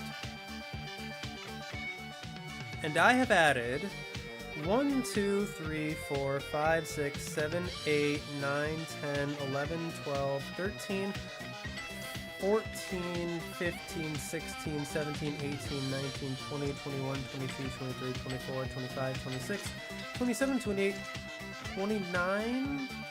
I might have lost count. 29 or 30 games from the showcase to my list. Some standouts from it. Let's see. What all would I pick as standouts? There was a game called Alkahest. A-L-K-A-H-E-S-T that looked very interesting. It looked like a fantasy 3D first person like immersive sim. Almost. That one looked pretty interesting. Let's see. Nocturnal 2 was like a Metroidvania where you play as a like person who has fire-based attacks, had very good lighting and art style. The Great Coffee Caper looked very cute. Atomic Owl, yes, Atomic Owl was like a it almost looked like it was like a 2D shooter, maybe roguelike. It looked very Dead Cells inspired. Chroma Gun 2 was like a Portal type puzzle game, but where you are shooting things to make them different colors to solve puzzles. Discounty was a like management game where you are making a store and selling things, but there seemed to be a like horror dystopian twist to it because you have to deal with like all the bad parts of business, like pollution and stuff like that. It looked like a very interesting twist. Frog Rain was a 2D Metroidvania where you play as a frog using its tongue to get across platforms. Like, that one looked very interesting. Music Power-Up looked cool. That one was it looked like a game development simulator focused on music, in particular focused on like music and sound effects. Like developing different music and sound effects for a bunch of different genres of game. Eletta looked interesting. That one was like a 3D little like platformer hack and slash where you play as a little girl with a wrench. A cooking card game. Oh, wait a minute, what? Why'd you burn everything? Cook for your own pleasure, and this looks funny. This looks like Overcooked, but with cards. There was also The Bench, where you play as an old man who recruits pigeons, and that one also looked like it had, like, that one looked like a physics-based, like, comedy puzzle game kind of thing. Kind of like Untitled Goose Game, but if you played as an old man, and it was 3D. Like, first person. Every other game is either a card game or a top-down roguelike, or a management game, or an automation game. Yes, that is accurate. There was also a game called The Perfect Pencil, which was like a horror 2D something? It was like genuinely unsettling. And yeah, I would say those are all the like major standouts. For me, at least. Cube Terrain. It was surreal like a bad dream. Yeah. You played as a person who had a video camera for a head.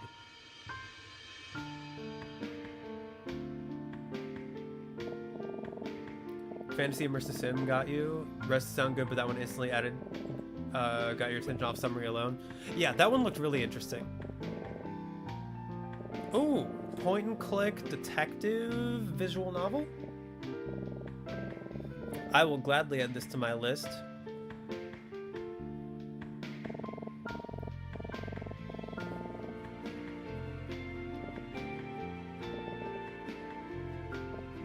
I like games like these.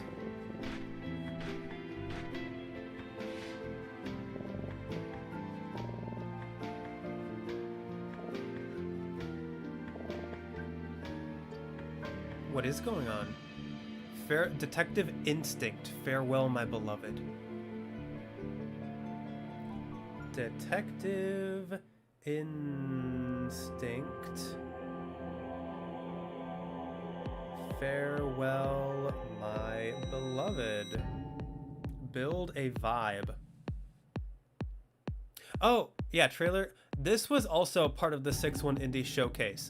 This is Future Vibe Check, and it's an automation game where you are making music.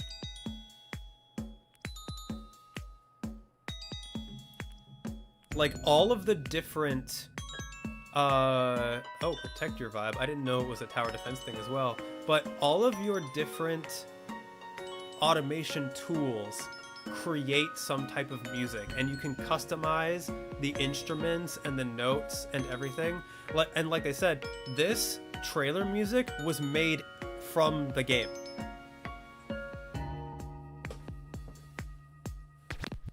It is a very interesting concept, at least. November 6th, 1959, Akron, Ohio. Industrialize your vibes, basically. Why specifically Akron, Ohio?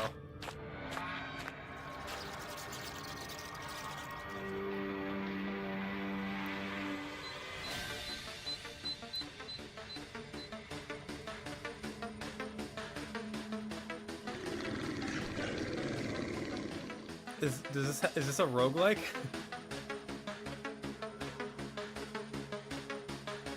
Based on all of the items you could pick at the beginning, this feels like a roguelike. Or it could be a roguelike. Sportal. Interesting.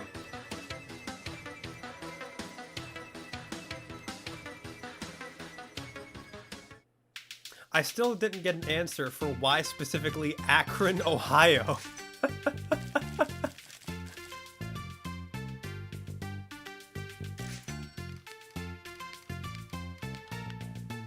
Like, I get Ohio's a meme, but like, out of all the cities, why Akron?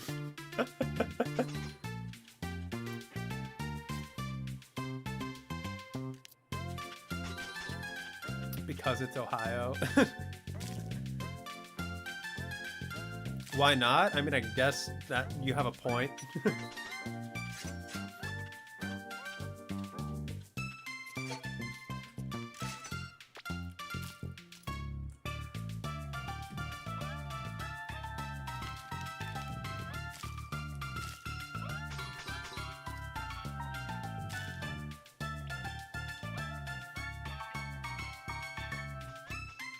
This is a whole like claw machine game. You can play as Batman. Prize denied. That looked cute. Glanced at the Alcahest trailer. It feels very inspired by Dark Messiah or Might and Magic. Interesting that you just played that for the first time. We're still worried. Oh, nice. Flow through no pass away. Oh, Sorrow. What is this? This looks interesting. I'm definitely the art style and you're like changing emotions. Wall jump with the power of fury. So your different emotions give you different abilities and can also affect the other NPCs around you. Evade potential threats with anxiety. Oh, this is very interesting. Mono wave. Huh. An interesting concept for a platformer. To play a randomizer? These are typically mods of classic games like Reminds you of Zelda drawing a new or sketchbook Metroid with crayons. designed for replayability via randomization. Randomice builds on this idea to create an item Randomice? randomizer experience, but in a more confined and accessible space. So what is an item randomizer? Well, Interesting. you find a new item and determine your own path forward. Get a rocket, charge your way through the room. Get a grappling knife, lift yourself up to the ceiling. Get some push pins, climb the wooden furniture, bounce up and away. You can Okay. burn stuff. You'll be exploding things, and you'll navigate this house each time with the same items, but in a different way, so the experience is always fresh. And this game will release in September. Yes, sorry about that. My trailer? Well, then I guess I can do that. Randomize. That I'll actually put that on my list, if anything. That's a very interesting concept for a game.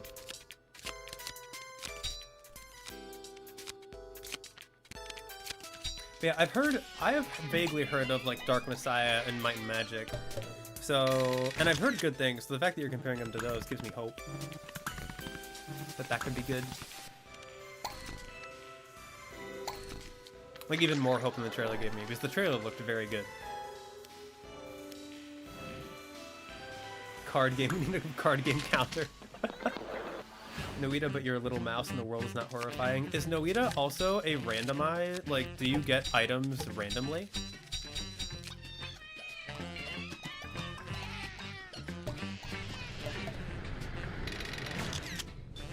Cat memes. It's a Replicat. A cat meme card game.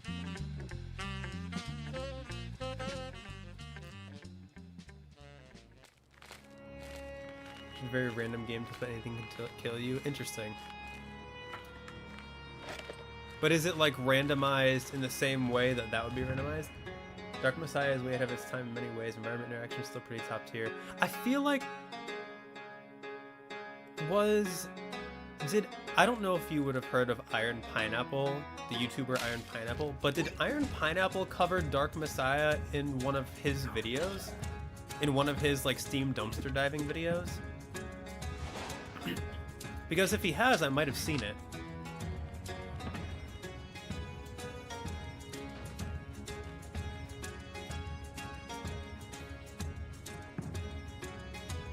Another grid-based tactics pixel game. I do really love the art style for this one, though.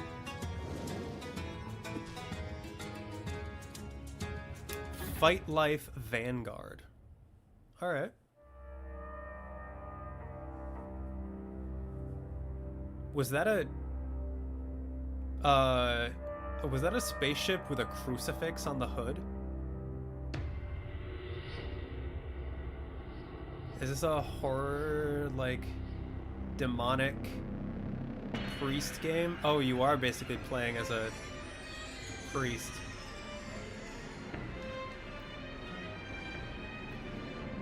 Oh my.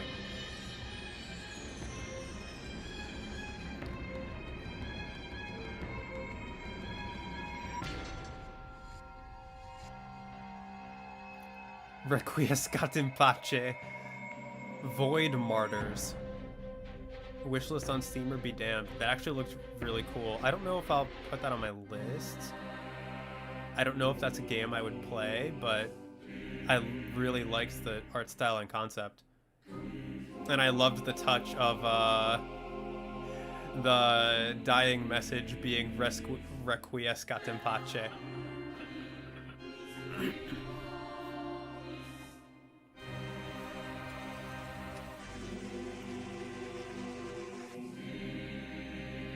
This is a horror submarine type game. Oh, it's a drilling game. Interesting. Submarine like drilling.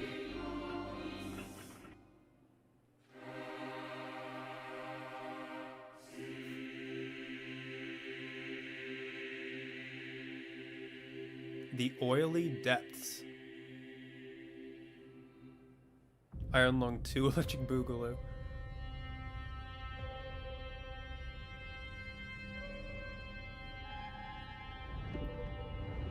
Basically. What? Wait, I feel like I've seen this as well.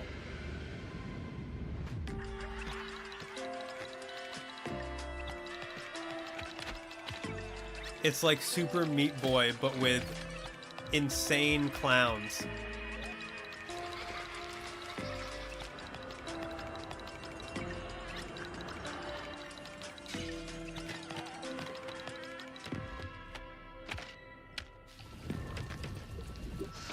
Yeah, it's Super Meat Boy, but with clowns. That is certainly, yes, it is. This is definitely a game.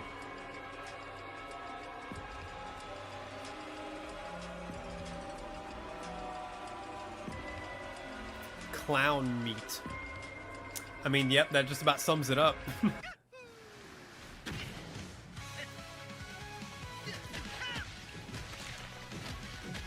I think that said Spin Strike.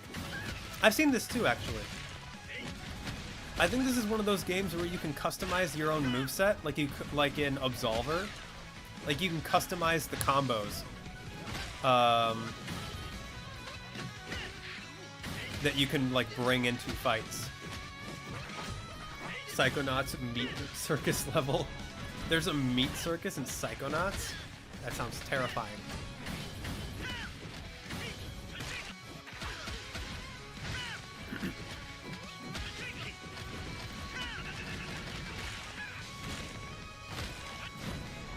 Yep, just pure kung fu action.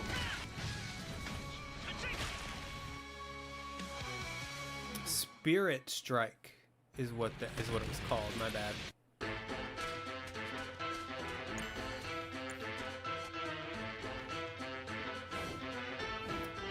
action-packed roguelike meets inventory management. And it looks like maybe Vampire Survivors?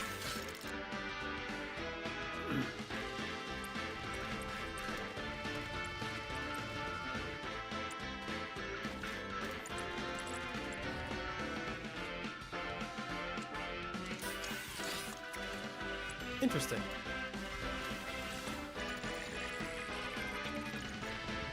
I do want to play Vampire Survivors at some point just to understand what all the hype is about.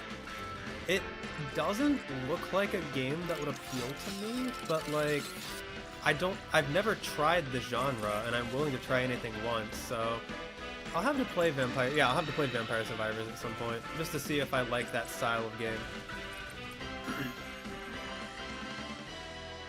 Deadly Days Road Trip. All right.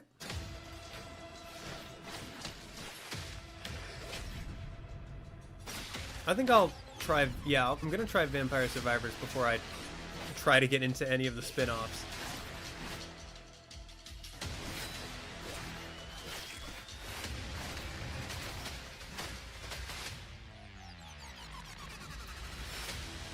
Build your own playstyle.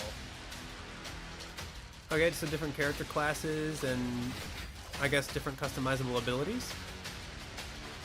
Psychonauts is still an amazing game, it's very worth playing. I've heard great things about Psychonauts. I have not played them,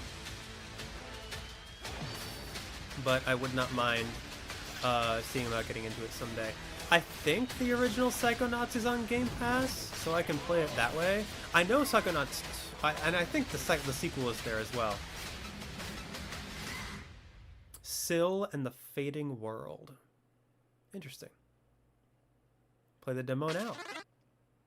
Yeah, keep in mind that a lot of these games have demos, so if you want to try them for free, feel free to visit the Steam pages.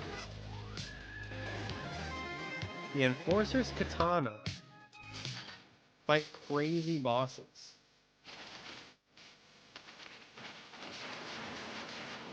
Where is he firing that laser from? So this is like A Link to the Past, but with like taking place in like a surreal like New York or Chicago or something. Explore a vibrant neon lit city.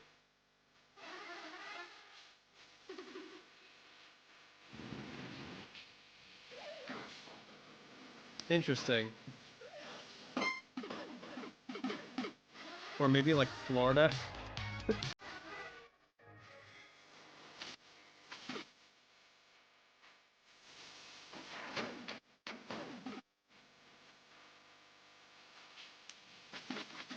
Okay.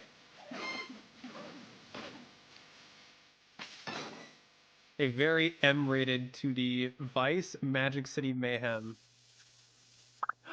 Oh, this is Little Gator Game!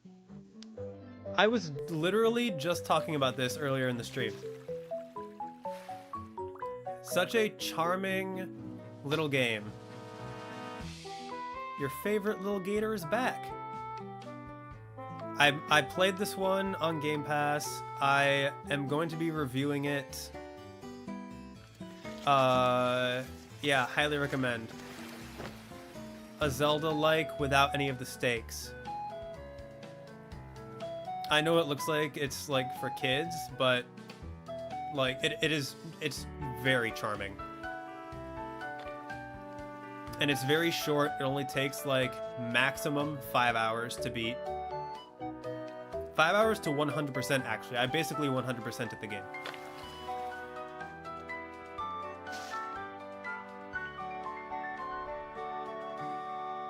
Little Gator Game in the Dark. Is it a sequel or DLC? I don't actually know. E for everyone. Exactly. The world is a wicked place, and we are not but sinners. Yet I beseech thee, O Lord, to protect us from evil. Oh, very dark. May thy firm hand reign over these lands. Evil devours remnants of life from this realm. A little like real-time strategy involved. Please, grant us the strength to resist the darkness. I love the aesthetic. To cleanse this earth of corruption.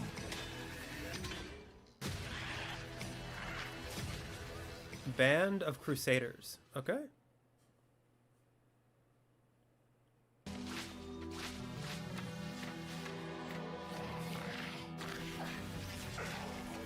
Is Stardew Valley dungeon crawler?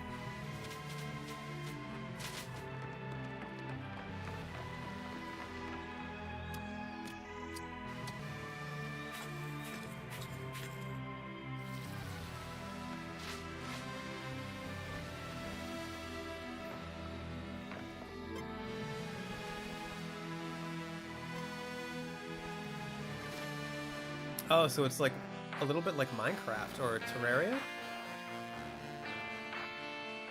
Oh, welcome back, Misha Mario. You're all good. Little Gator Game is getting a sequel or DLC. And I played like the original game and really liked it.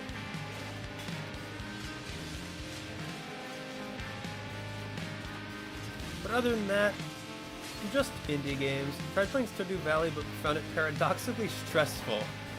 Interesting. Delvarium.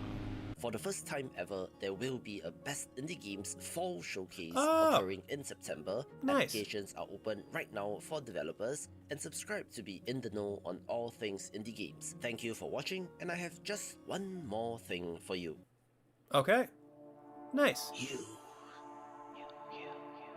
That is, that's good to know. Definitely gonna be reacting to that as well. Yariv. You lost your strength. I feel like I've seen this. Your mind is clouded. Or maybe I haven't.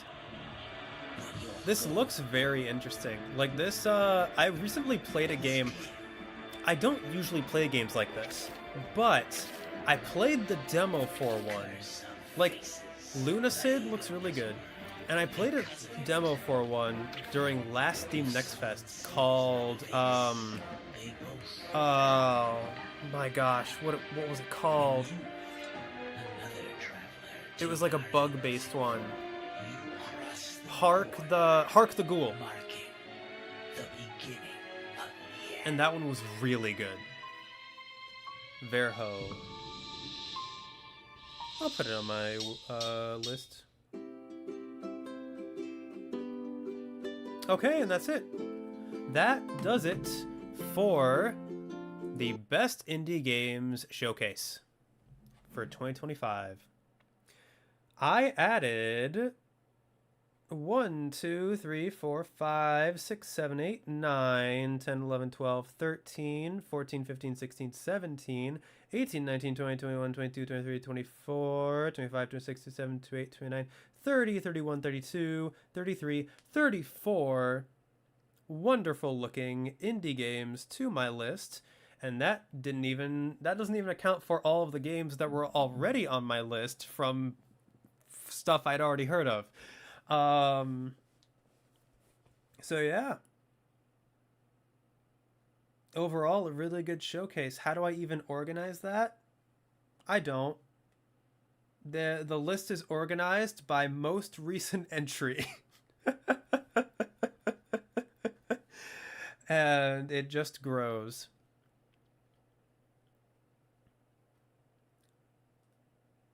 Much like the way the rock consumes, so too do games consume all Leo's time. Basically, that is basically how that works. Minecraft and Stardew had a child. Yeah, that's what it appears. That is how it appeared to look, that one game. Delvarium. Okay, so yeah, that was a lot of fun. But anyway, Hark the Ghoul, what I was talking about, highly recommend it. It was like Kingsfield and Lunacid, but mixed with Hollow Knight with a little bit of immersive sim elements. Extremely good. All right, so for those of you left in the chat, how are we feeling in terms of watching my blueprints video?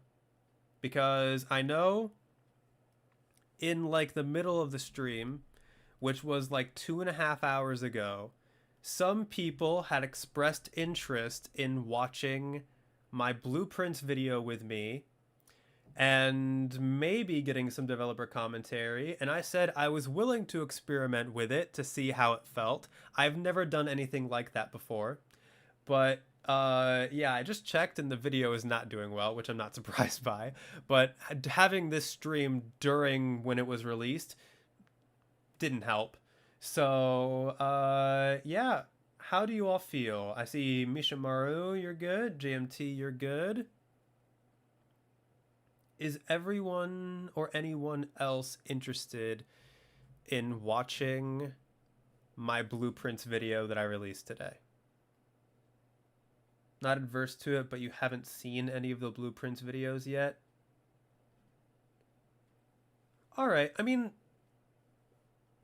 you don't necessarily have to have seen all the blueprints videos to watch this one, I would say. Because each day it's a roguelike, so each day starts fresh. But yeah, I would understand if you wouldn't want to start with part 4. Oh, welcome back, Nettie. We'll watch with or without you. All right, fair enough. All right, then let's go ahead and watch it. Let's go ahead and watch. Here, I'm gonna turn it up a little bit. And yeah, welcome back, Nettie. I'm glad you could join us once again. You missed it. I added 34 total games from this showcase. Still be around, but just a bit busy getting ready for work. That's fair. I hope you have a good day at work today. All right, let's go ahead and watch this video. You added 29 games from the showcase to your wish list. Nice. Very nice. I'm so glad. Like, that's why, in the end, that's why we react to these things. Because I like bringing attention to new games. I like seeing what the indie space has. And yes, in this case, the indie space has a lot coming. And a lot of it looks really good. It's also a lot of deck builders, roguelikes, management, and automation games. But, you know,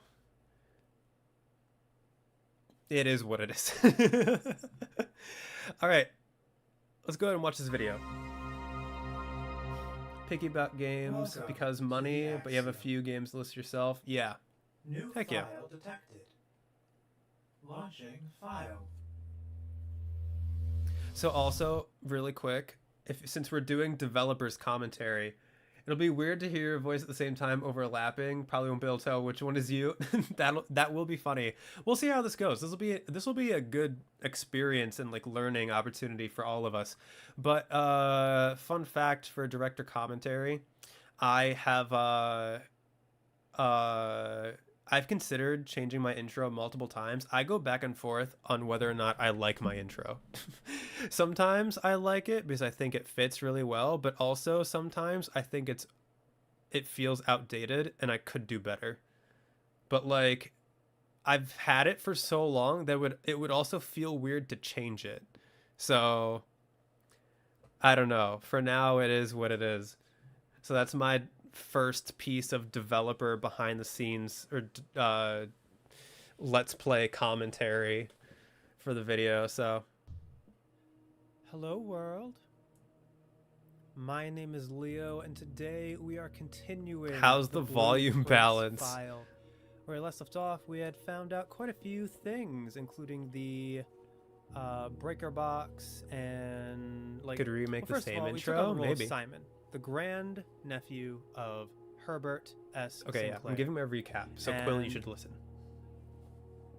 We had inherited the Mount Holly estate from him, but we only inherit it on the condition that we are able to find the 46th room of his 45-room estate. And from there, we got into the roguelike elements, the step elements, and I just felt like playing again. I don't have a lot of time. I only have time for maybe like one run, maybe two, but I just really wanted to play some more. So let's go ahead and continue with day 4. Oh, let me get my notebook out. Yep. So we're on day 4 of this roguelike. I need to remember to cross out the things that might be irrelevant because they change. Oh yeah. So this was my second play session. That's irrelevant because that changes. Keycards lock of loose power, 5 names, pineapple, oranges. Den has many clocks. Blue equals true, red equals lies. Courtyard has sledgehammer. That is not true. That's irrelevant. January 15th, 1983 for Clara Epson. Commissary sale has a sale on days 2021. Christmas photo in the boudoir along with the safe. Bluebird in the storeroom. Breaker box can turn off keycards. Garage.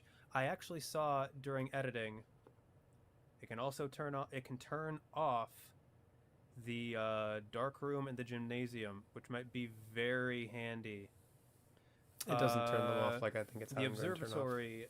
6, 9, 10, 13, 14, 16, 17, 18, 19 are mysteries. We found a letter K in the workshop. There's a pile of dirt in the courtyard. Oh yeah. Would feel odd if changed too much is iconic now.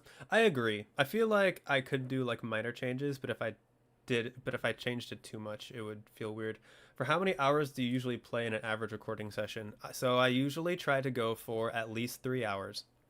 I usually don't go above 3 hours by much because I don't like my multiple softwares running for that long. So 3 hours is typical. This particular session, I had like an hour and a half to 2 hours because I did have something going on this night. So this was my second session.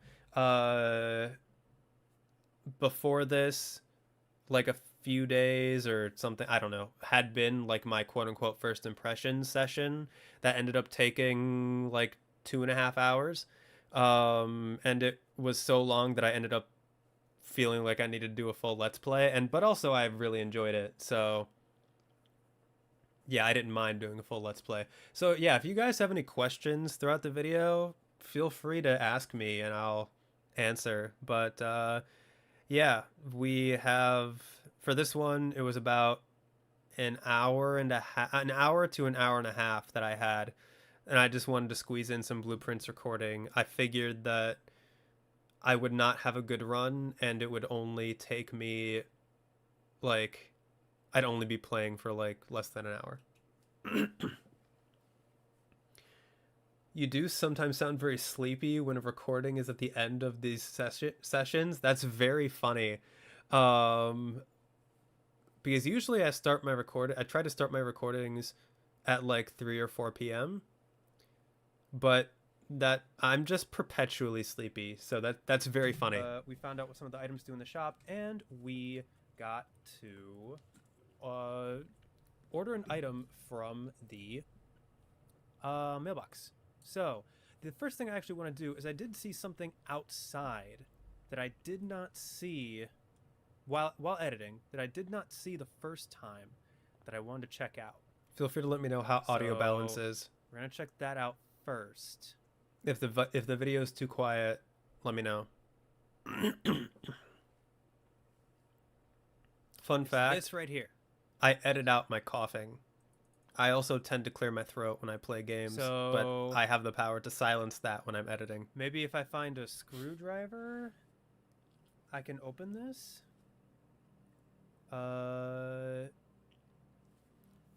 Door on drive. Screwdriver question mark. The Leo section sounds good. Okay, cool. So that's all I wanted to check up on for that. Audio's fine. Makes it easy to tell which Leo's talking. Nice. Nothing changes, right? I am wondering if these bird baths are significant, because there do seem to be a few of them. I'm still wondering if the bird baths are significant. But I don't know. I haven't figured out the bird baths yet. What their significance could be yet. This is still locked, right? Yes. Okay. Talking a lot does make throat be dry and stuff. Yeah. And I'm gonna assume that the rest are boarded up. Yeah. Okay. Let's go back in. I no longer think that a screwdriver is what's needed for that door. That does not feel like a mechanic this game would have. Since the west wing is less likely to have locked doors. Excuse me, what the heck happened to the pixels? No. Stay at full HD. I want to see this in wonderful 1080p. Quarter. Okay. Yep, we're gonna do the breaker box right away. We'll fix it in post. Exactly. Let's see if we can do tab. Yeah, so that's locked off to us. And what I actually want to do, let's go ahead and open this. You're good, Vermilia. Thank you for checking. If I have to go back to turn it back on, then I have to go back to turn it back on. But I'll have to look into Dark Messiah then. I'm going to turn that off. I'm going to turn on the garage, and I'm going to turn off the dark room. The gymnasium I'll keep on, just so I have a chance to add it to my room directory. I do want to enter it at some point, but yeah. I still don't know what the VAC indicators mean, so I'm going to... Do I want to just make all those green? I'm just going to leave those for now until I learn more about what they puzzle, do. But don't know. I haven't opened that one yet. It might take experimentation to learn what they do, but right now I'm experimenting enough. So let me see. I was so naive when I thought that's how the breaker box worked. From here. Let's go. I thought turning off the dark room would just remove it from the pool. Center first. Storeroom, mailroom, or chapel. Your package has been delivered. So 2 dead ends. I'm not sure I want that. In that case, I'll put the chapel here. And then on this side, coat check 1 item.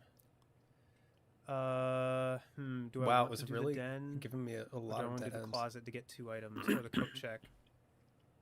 The coat check might be good for later when I actually have items, and I don't necessarily want a dead end. So we're gonna do the den. I think. Turning on off the power in the room. Yeah. We're gonna grab ourselves a gem. Buffering. Why the heck is it buffering?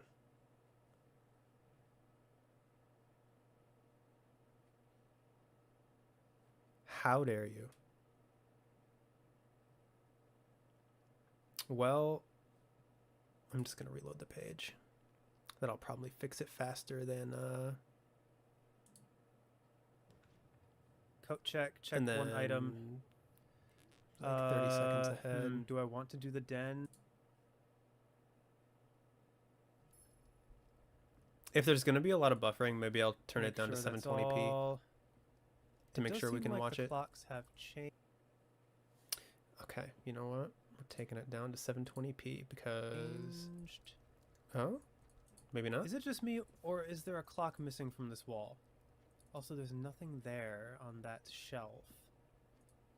Also, I got the rosary beads and the crowbar again. I wonder if the paintings line up with the room that they're in. Like the rank. So like in this position, the rosary beads and the crowbar are always going to spawn. I have noticed with my microphone sometimes like I don't hear it when I'm editing, but I hear it in the final product. Sometimes there's some kind of like tinny noise that comes with my voice, and I don't know if that's a product of me editing out the background noise like the fans on my PC, and that's just like the leftover dregs that can't be edited out because otherwise it would affect my voice, or if it's something to do with YouTube's compression. But yeah, I like that kind of like tinny noise that comes with my voice sometimes. And you can hear it especially when there's like silence in a video. I don't hear it during editing most of the time. I only hear it during the final product. It's very interesting. I am considering getting a new microphone at some point to see how, to see if that fixes it. But, I mean, for now, this mic works basically fine other than that. And I don't really have the disposable income at the moment to just buy a like $150 microphone at the moment. So right now this it is, and I haven't had any complaints, so I'm assuming you guys haven't noticed. So if there's no complaints, I'm gonna assume that either it's fine or you guys don't care. So let's go ahead and go this way. Let's try to connect a room between the chapel and the den. Storeroom, parlor, or guest bedroom. No matter what, I am kind of just creating a square in this area. Your earbuds suck, so you have no idea? It's not Good. like I'm gonna go through the parlor again. We'll stick with that. So if it doesn't matter, it doesn't matter. Yeah, let's go ahead and do the storeroom. Your audio is good. Don't really notice even when pointed out. All right, Try fair to enough. get as many things as we can off the bat. Is that card still here? It is still here. Okay. Doesn't matter? Okay, cool. I still don't know what the significance of that card is. I mean, I know, well, we're actually going to find it in It looks like I'm today's good. video Okay. what the context of the card is, but I still don't know if that card is used for anything. This door. Nook. Bedroom. I would like to do the observatory. It's also funny because knowing what I know now Hey, I saw you move. in like editing 2 and having stars. recorded part 8, I'm 2 seeing stars things is that I didn't know. 2 trunks have been in this added to video. the entrance hall. Okay. In that case, I need to find the sledgehammer. Okay, so windows in the same spot, which is cool.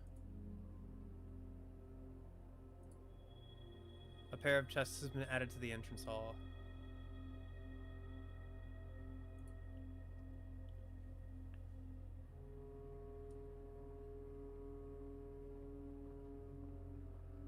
One of the things I would like to not have to use the key. One of the things that I find really fascinating about this game is how both it manages to balance really well both convenience and inconvenience, if that makes sense. Like spawning 2 chests in the entrance hall, like, and deciding whether or not to like open them, and also the fact that they're in the entrance hall, so you have to backtrack to get to them. It's a really interesting balance of like convenience and inconvenience, because no matter what's in the chests, they're going to help you. But backtracking to get to them and using your resources to open them are very inconvenient. But let's go ahead. Okay, I need a room that goes straight. The spare room. Oh my gosh. You're killing me. I would love to do the veranda, but I need to do the spare room, I feel like, just so I can make this run as much as I can. I feel like there has to be more to this room than meets the eye, but I don't know. All right. Next up, There still could be. patio, nursery, pantry. Spread gems in each green room. Or get 4 coins. If I'm lucky, I might be able to meet back up at the entrance hall. Or find the sledgehammer. I want the patio. In hindsight, that might not have been a good choice, Alright. because I think the Gem buried below. Occasionally you may discover small mounds of dirt in certain rooms of the estate. With a shovel, one may be able to excavate these suspicious dig spots. Yep, that's what I thought. Okay. Because I think spread only applies to rooms currently in the estate. Grill. And I was hoping it would apply to future dream rooms. A shovel. But at the same time, this is a new room that I wanted to draft.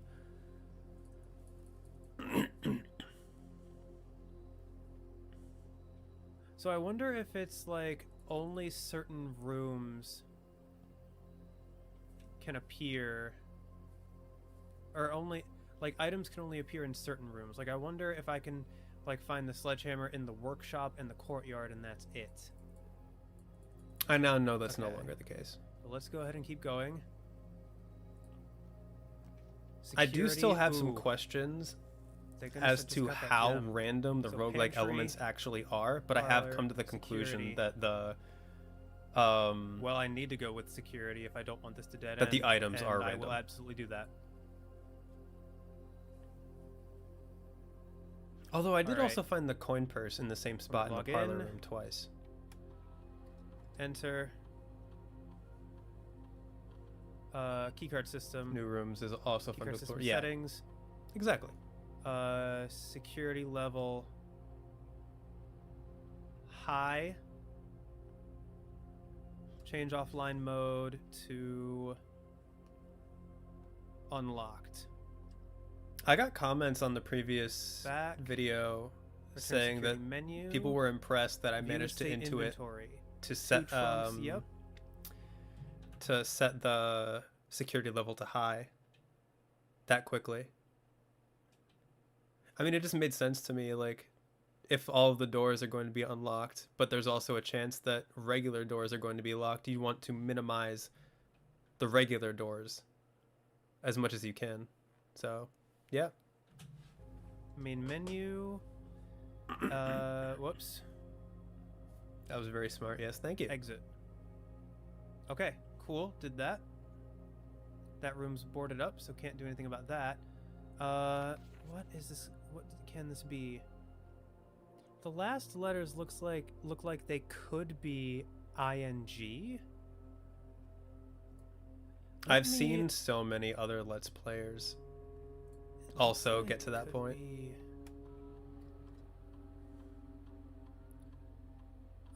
I don't know if lowercase, uppercase.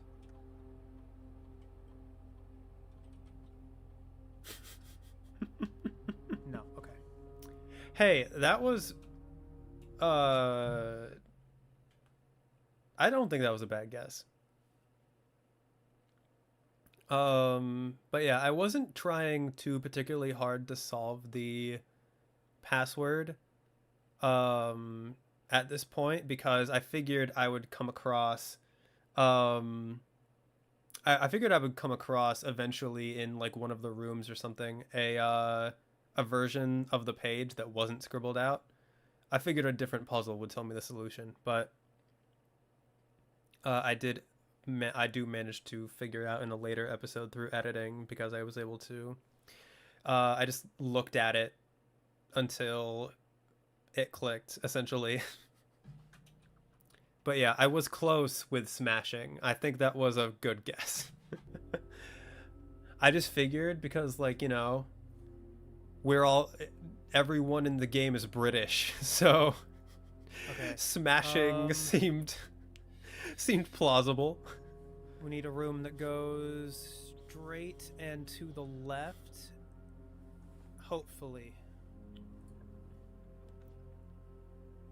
Straight and to the left. I'm gonna go with the hallway.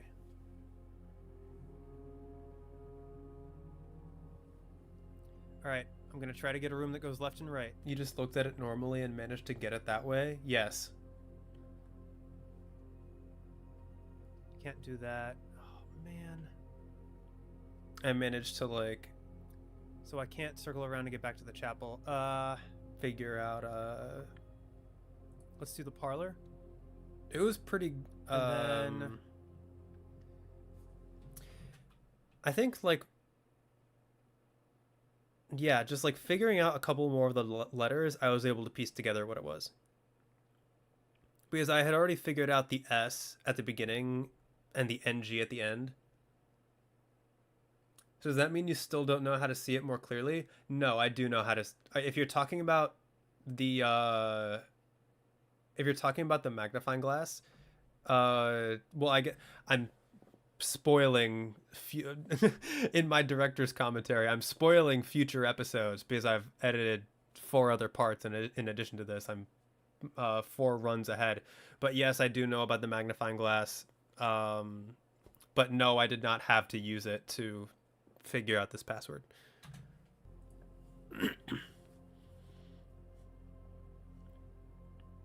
Hey, I turned off the dark room. Why did the dark room still show up? You know what, let's go with the corridor. But then we're gonna go into the parlor and solve this puzzle. I'm so enthralled by the atmosphere of this game. It's so good. I still am. This game does atmosphere really well. Okay. The black box contains gems. This box and the blue box are empty. All 3 boxes are empty. Well, this is a lie. All 3 boxes are not empty. Unless you're talking about something else, TARDIS. Then maybe I don't know what you're talking about. If it's the magnifying glass, then yes, I do know. If it's something else, then I probably don't know. The black box contains gems. This box and the blue box are empty.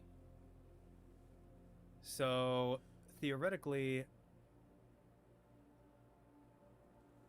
this can't be a lie. Because that would have, if it was a lie, that would imply that both are full. Okay, cool. Or, yeah, the magnifying glass. At least one box is lying, at least one box is telling the truth. That means both boxes can tell the truth. Like, there can be 2 boxes telling the truth. So the black box contains gems. If that is a lie, then it would have to be this one or this one. But then this would be true. This would be the true one, which are this box and the blue box are empty. Which means, yeah, that both of these cannot, like, if this is a lie, because I know that's a lie, then this has to be true, which means this has to be true. Okay, so yeah, I'm gonna do it on the black box. I feel like I always make these puzzles more complicated than they are, but that's because they are pretty easy logic puzzles so far, but I like to go through the steps. Anything else? No. Okay. A lot to make sure I'm not messing something up. Okay. Let's see what we got. Mailroom, nook, and bedroom. I do have a chance to circle back around to the thing. Let's do the nook and let's grab another key.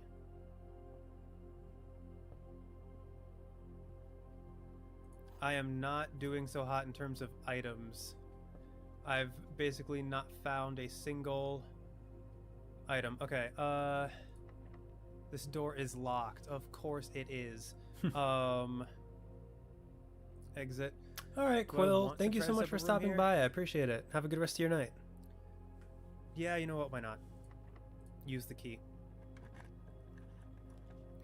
Courtyard, guest bedroom, or pantry. We're going to go ahead and do the courtyard. And we found a metal detector. That's a big find. What's the problem? Chance of finding keys and money. Wrong. I don't know how. Interesting. I wonder if I'll get any wrong. Well, this door we know is unlocked. Is the commissary closed? Yeah, this was. Why are these dark? This was a lot of fun, and so that'll lead to a dead end. I really enjoyed talking to the chat. We had some really good conversations today. So all these will lead to dead ends. In that case, we will do the guest bedroom to try and get some steps back. Bye. Oh. Electronic key guard. Electronically powered security doors. Well, I don't need that necessarily.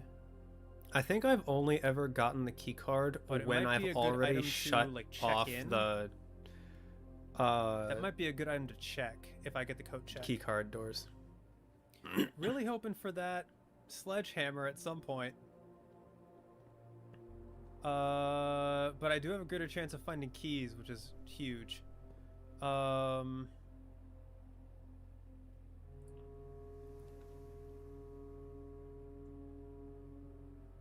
Closet, boudoir, or mailroom. I still do not think it's a good idea to like dead end all of these, so it's not like I'm gonna lose the package, right? If I don't do it now. Actually, I could dead end this now and then go for the corridor, or like I could set up the dead end at the chapel. Let's keep our options open. Let's do the boudoir. Oh, happy birthday, Vermilia. Enjoy your pizza. Thank you so much for stopping by. I really appreciate that. Christmas photo. No idea what the combination could be. Well, actually, let's just hang on.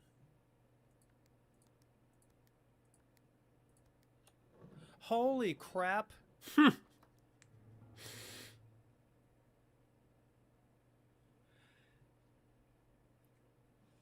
So it was Christmas. I didn't think it would be the date I didn't think that would work at all. I was just like, well, they got the safe on Christmas. What if they like defaulted to just the date they got it? So safe combo equals 1225. I still can't believe that worked. Huge. Like I did that. When I did that, I was like, I don't know what the code would be. I'm just going to do Christmas as a random, like when I put that in, I fully expected that to not work, because I was like, there's no way it would just be Christmas. But yeah, it worked. Gem. We got an envelope. 4.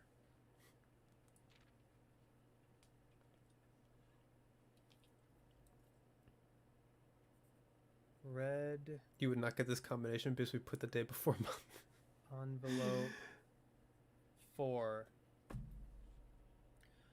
Herbert, I was distraught to learn that you have chosen to omit the details of our dear Marion's disappearance from the public record. It is no surprise to me that the royal court would want to keep this embarrassment kept as quiet as possible, but I am shocked that you have so little regard for your niece that you would play the king's scullion and stoop to kissing the foot that treads upon her memory. So this is they're talking about my mom, I think. So my mom disappeared? She gave up her family, her fortune, and her life, and all you can do is think of your name. Having never had a family and name nor fortune of my own, I cannot personally condemn you for faltering in your commitment to make the same sacrifices she did, but for the love of God, do not, by that same display of weakness, clutch your petty assets so tightly that you undermine the cause that she forfeited everything to further. Our countrymen must be made aware of the price she paid and must be made to see the color of the flag she flew as she rode into the darkness of 100 nights. To deny her story is to deny her life. Yes, this is my first red letter. If I actually didn't know there were more, but I guess the 4 could have clued me in. Betrayal, our son Simon, your heir, will inherit a fortune of lies and will spit upon your grave when he learns of your cursed foolishness. Needless to say, we will not be coming for Christmas this year. Daniel.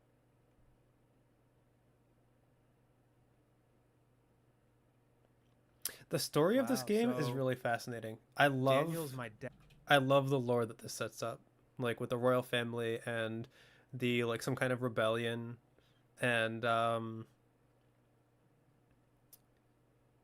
the like disappearances. The lore for this game is super intriguing. Dad and my mom disappeared. Interesting. Okay. Okay, well. What a twist that turned out to be. Okay. This door is locked. Of course it is.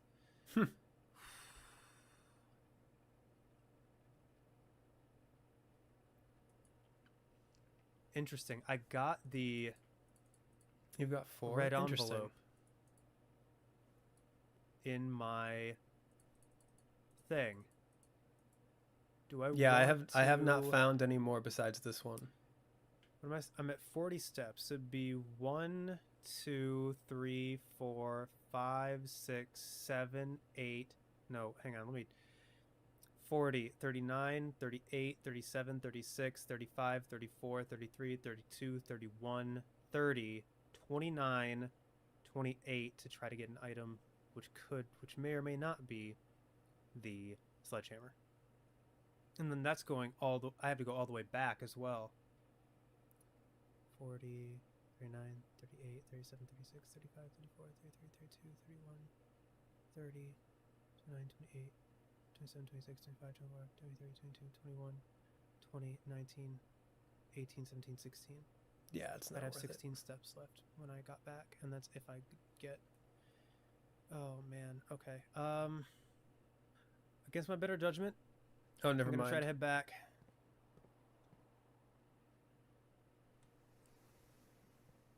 I forgot I actually did I go think I back. have enough steps to do it. So I will do it, and then maybe I'll take that that way. 35, 4. Okay. Observatory, den, the entrance hall. 2 trunks. Let me...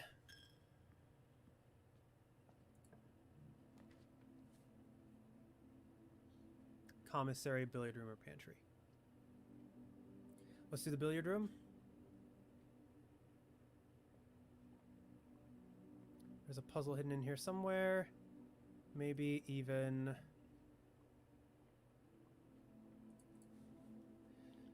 a item.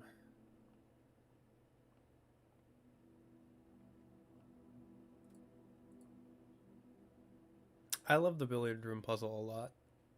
It's a lot of fun.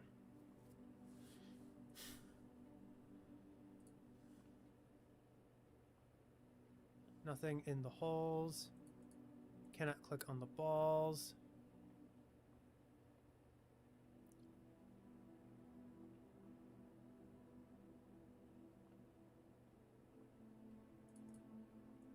So, and that's boarded up.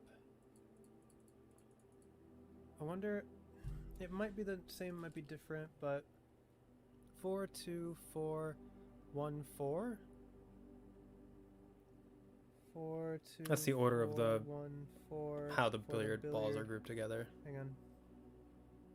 Billiards. I was taking notes of 4, 2, 4. all 1, any random 4, groupings of things. Question mark. With any luck, the reward for this will be a second key. All right.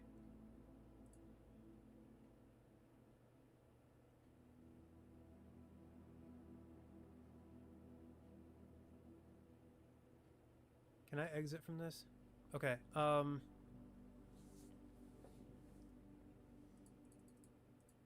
Why? What are these darts? It's a numbers game.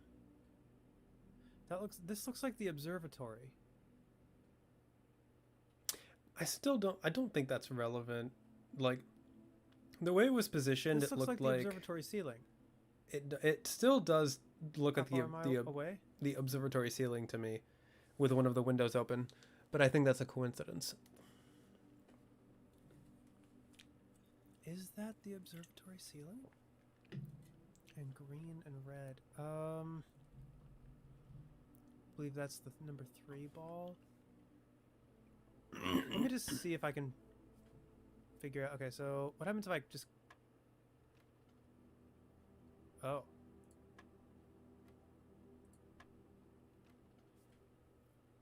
Hold on. 1.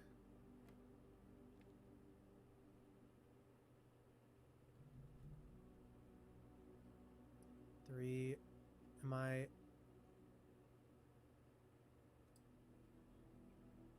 Plus, minus, multiply, divide. So I'm guessing, would it be 4? Oh. So 15 minus 7 is 8? I really like math puzzles. I get a kick out of them. Multiply? No, I think they just want me... So, oh.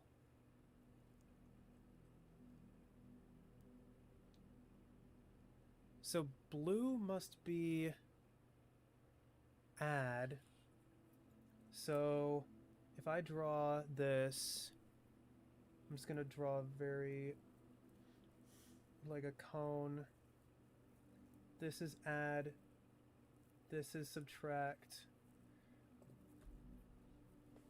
So 15 minus 6, I'm guessing I have to put 9. 10 times 2, would that be multiply? Heck yeah, it is. So that's multiply.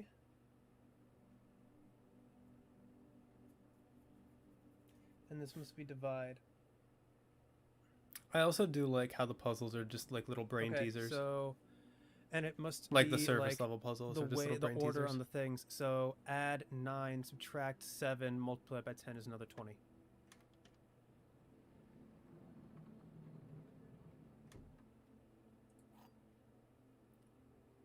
Unlocking a door with the silver key leads to a room with many doors. Oh my gosh. Well, I need to go back to the boudoir.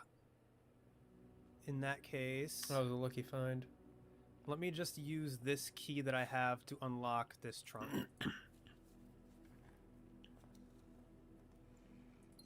Like math I'll puzzle take made that. you Holy crap. request Okay, to play the Nonary games? I feel like I've heard of that. And then... back to the boudoir we go. Okay. It is on my list of video games to try. Special keys. Zero Escape, Silver the Nonary key. games. The pool adds locker room, sauna, and pump room in today's draft pool. Whenever items would be spread through the house, they are placed in this room instead. If you Adds want to locker request it, I can room, add it to sauna, the and requested pump games list as room well. To today's draft pool. But yes, I do like math puzzles. Okay. Right now it's just gems spread throughout the house. What am I looking at in terms of...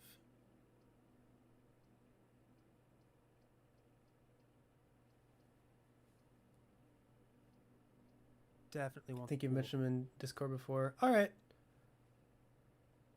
Yeah, I can add them to the requested games list.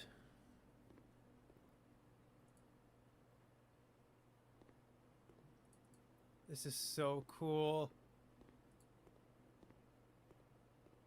Pool rules. The draft pool is your deck of potential floor plans. Each time you draft, 3 random floor plans are drawn from the draft pool for you to select from. The odds of drawing a specific floor plan may differ depending on the room. Some rooms are more rare than others. Floor The plans pool added was to the such a draft pool big are removed at the end of the day unless otherwise find stated. for me during this episode. No running.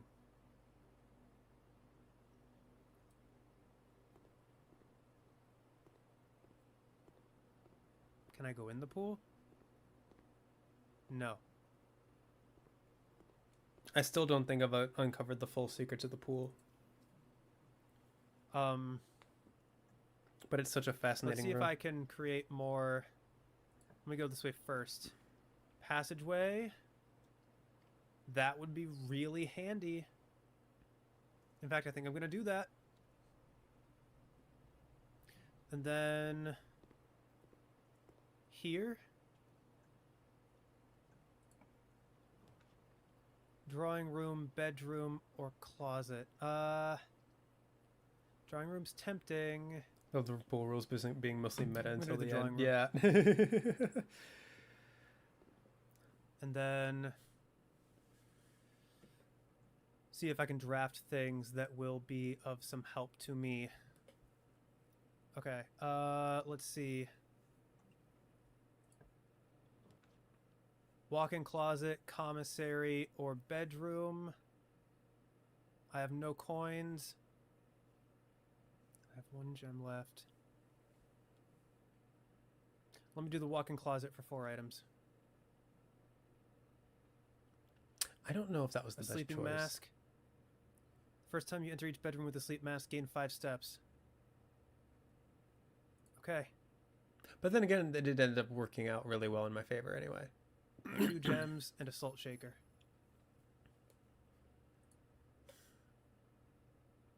Okay, that works for me.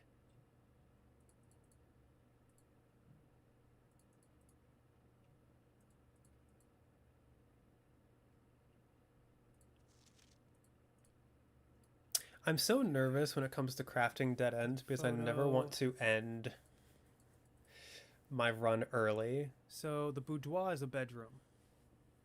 Tight bedroom. But I don't know if that is a good way to play. And then straight from there is the guest bedroom. So I could get another 10 steps for a relatively low cost. Let me do that. So actually first, let me draft this room. But yeah, the sleeping mask was such a big find. Of course it's locked. Okay. Can't help that. That's fine, I guess. Okay. So. Into the boudoir. I don't know why I'm taking deep breaths. I think I'm like... Into the guest bedroom. I think it's just like decision got a few anxiety. more steps to work with. Like trying to let's go ahead and figure out where the approach is going to be, never knowing what's going to be, what the game's going to give me. And let's see what we can draft. That's a good kind of anxiety, though. Of course it's locked. You've got to be kidding me. At least I know this one's not locked. Locker room spread throughout the house. Lavatory. Is this about to be my dead end? Keys spread throughout the house. But I do have the gems. Locker room.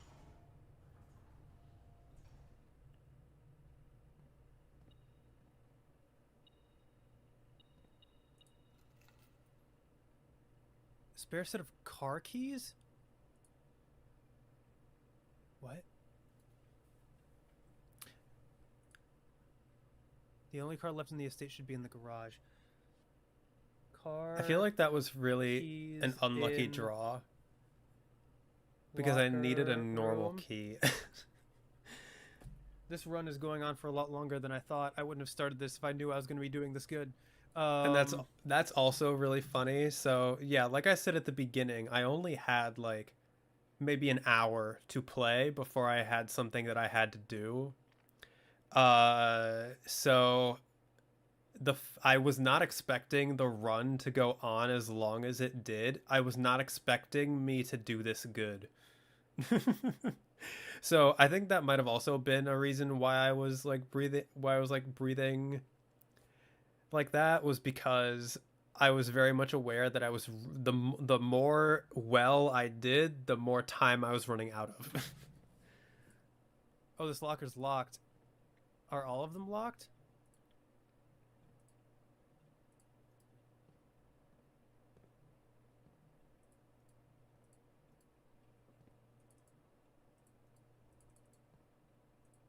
You've yet to get both car keys and garage in the same run, so you don't know what opening the car does. Let me just say, again, part 8, that run was a crazy run. I'll just say that.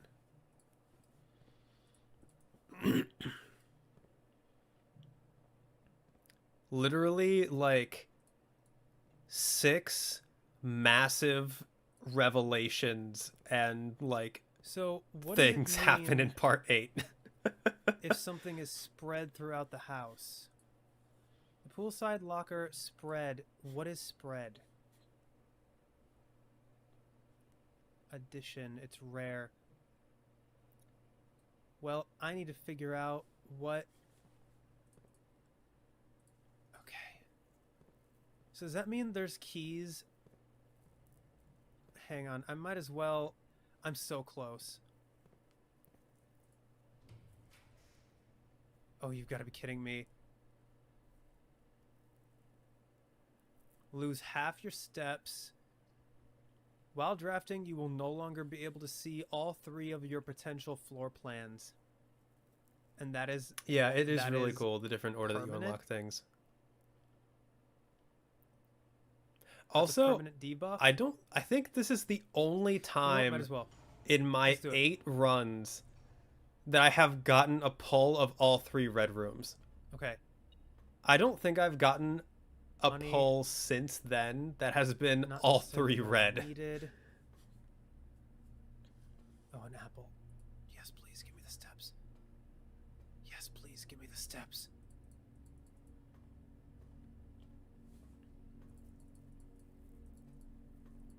All 3. Two of these doors are unlocked though, which is amazing. And what does this say? What does it say over here? I have not Okay, gotten so to door second, 36 yet, 85, or 46 Marigold yet. wins Herald Literary Honor. Popular children's writer Marion Marigold adds yet another feather to her scholastic cap when she discovered on Thursday that her picture book Swimbird had been chosen as the Herald Literary Medal Illustrated Book of the Year. This is Marigold's second time winning this prestige honor. The previous medal was, of course, her debut effort. Something. She was no stranger to the public eye even before her literary success. The niece and closest living relation of Baron H.S. Sinclair, Mary began using Marigold as a pen name to free her from the political associations that one might make with the Sinclair family. Swimbird, author never considered herself success. January 27, 86, about 6 months later. She confided, "My son was the one that actually got me to start writing. I'd always challenged myself to never tell him the same story twice at bedtime. And so as we ran out of books we owned, my imagination had to take over from there." Marigold has elaborated on previous... All right, yeah, Her please debut don't book, Red Prince, is based risk on her giving me any son and his spoilers. inflexible love of the color red. A statement that has been held with much skepticism by the many pundits. Hello, Five Dying who viewed Moons. That book as a rather thinly veiled. I'm glad you political could join us. critique Every day of is the going Royalist well. Party and their unwavering blind loyalty to the throne. I've gone live before. November I went live 11th, yesterday. 86, about another. But before that, About the 8 last time months, I'd gone live was 10 like months later, in... publisher and author detained by Redguard question. Caleb Manning and his Whenever I publisher, did Philip White, my were Hunter 2 of 3 live dozen streams. names that appeared on a leaked dossier. Yeah, I reacted to the PlayStation State of Play last night. It was a lot of fun. I really liked the State of Play. But to be fair, before that, when was my Hunter stream? Before last night, the last time I went live was...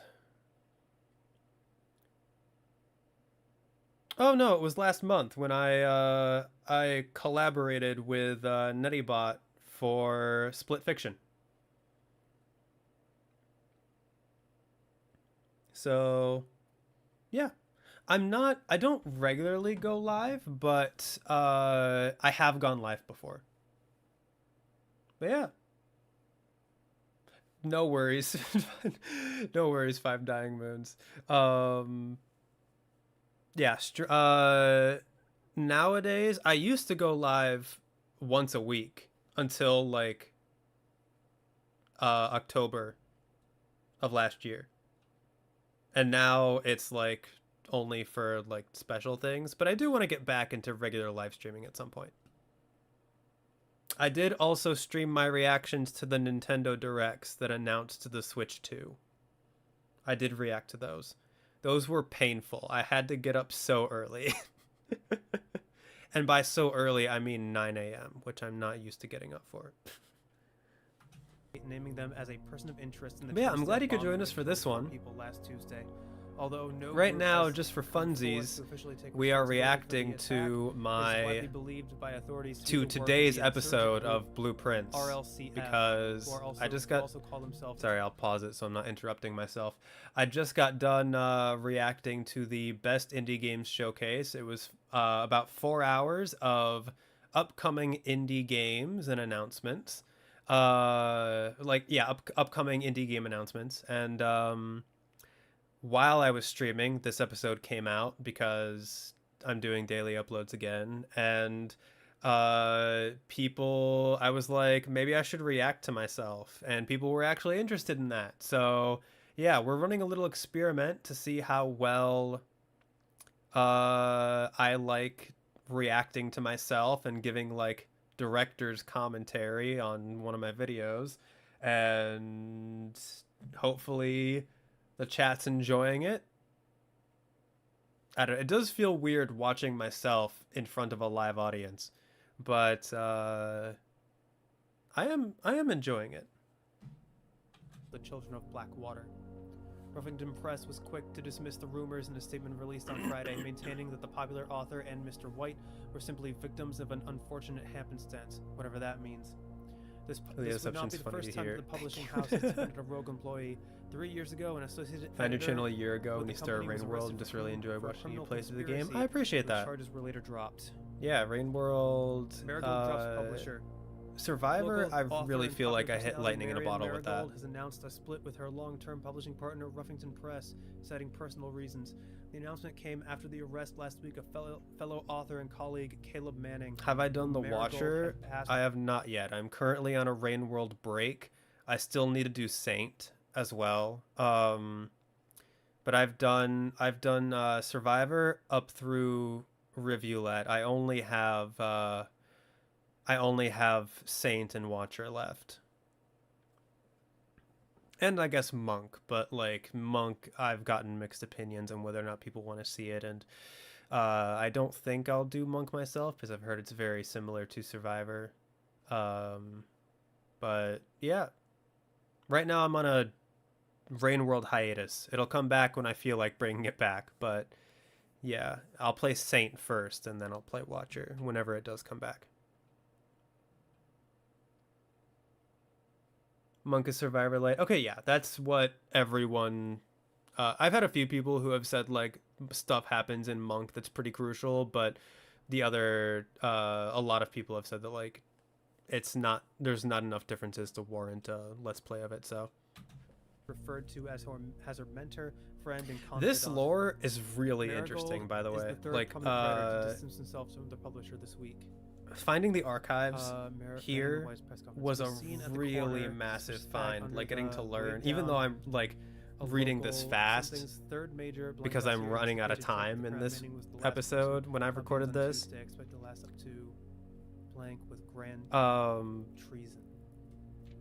Finding out about like these authors like getting arrested for possibly being political dissidents, Mary Matthew Jones, the author and including my character's mom. That was really interesting. Marigold was last seen by a close friend around 3:45 p.m. Friday, getting into a carriage after a late luncheon date at the 100 Bells Tea Room in Trinsdale. Mrs. Jones never arrived Yeah, home, that's what and I've the carriage heard. Like, the driver thing with cannot be Monk is located. essentially like a side Family quest, I've heard. And local authorities are very concerned, but have not deemed the case foul play. It's an out-of-character incident at this point, and we are seeking information. Oh. Priceless jewels stolen in dramatic Royal Museum heist. Thieves broke into the royal capital of Fen Ares. Thieves in the royal capital of Fen Ares have broken into one of the Crown's fabled closed exhibits. These lavish rooms have historically been reserved exclusively for the use of the aristocracy and high peerage. Are you intending to do East Shade soon, or is the large file size you got from that still a problem? If I'm being honest, I have not recorded East Shade since I recorded that one recording session.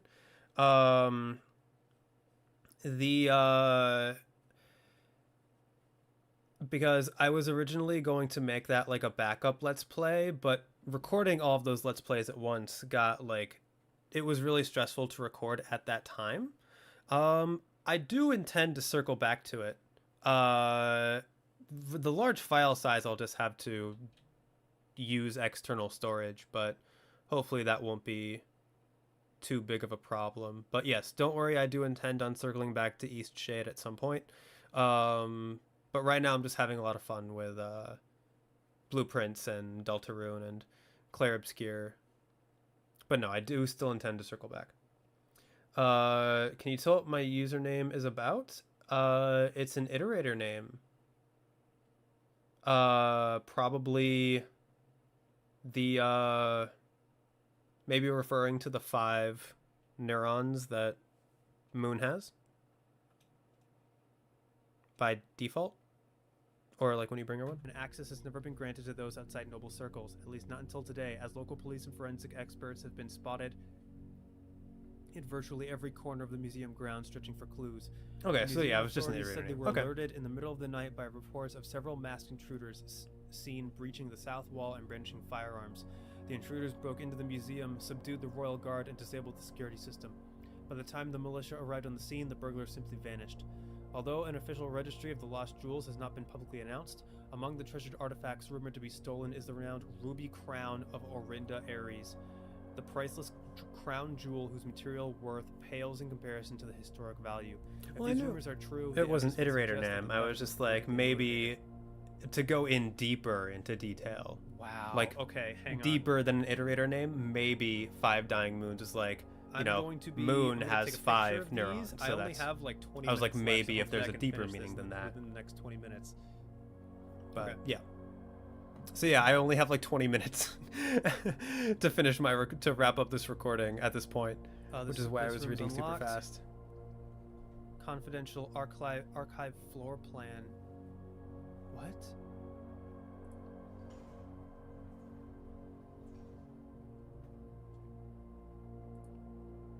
Oh, this is a secret passageway.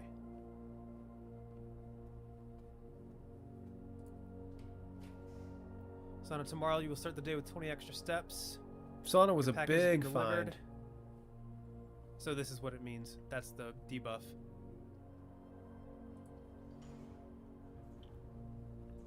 You're all good. Oh. A safe deposit box key. Wow, I forgot I found that. I have not found that key since. Whoa, I don't know what happened there. Hello, bitrate. Unlocks box 233. Dang it, I wasn't expecting to do this good. So yeah, 20 extra steps. I still don't know what that unlocks. And like I said, I have not found that key since. Office, opportunity to spread and earn. I don't have the gems. I don't have the gems, I have to draft the weight room. Oh, I lost it as soon as I drafted it? That's not good. Drawback press, market, violet, that's the bedroom. The key to the bedroom, green thumb, the halls of home. I don't know what's going on with the bitrate. You have yet to find the vault the keys go to.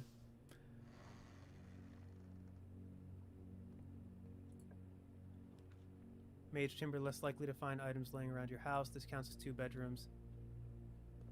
I hope the bitrate was just me and not part of the recording. There's something in here. I think it's just me. This change? No, okay. More money?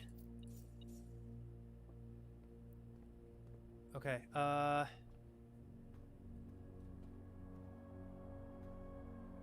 shoot. What's the timestamp? Like, the first time was at like. I'm at the antechamber. 4408 or something like that. The first one was like right when I got into the sauna. Oh, there's a key. Okay, office, pump room, control water flow throughout these. What?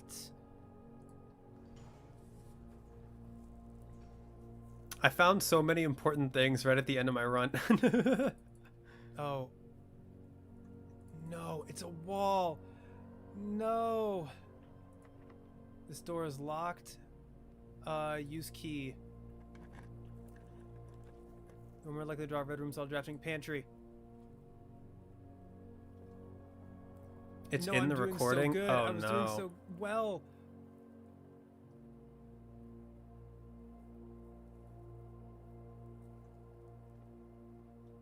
I'll have to check that then. Pump control panel. Oh, this is pump room schematic, water source, control panel. Let me take a picture of this. Because again, I'm running out of time. Swim tank 1 4 units, pump 1, pump 2. Okay. Check Discord real quick. Fountain, reservoir, aquarium, kitchen, greenhouse, pool. Yep. That is baked into the recording for sure. I'll have to check my bitrate thing, or maybe I don't know. I don't know what would have caused that.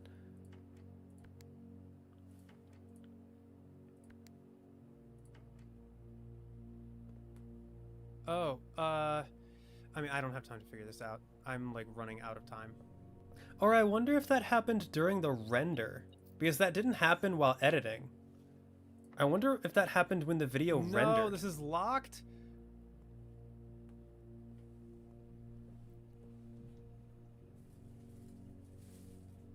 Yep. That was locked. Antechamber. Yeah, I might officially need to call it a day. Yep. Officially Unless calling it a day. There are apparently keys spread throughout the house. If I can find a key.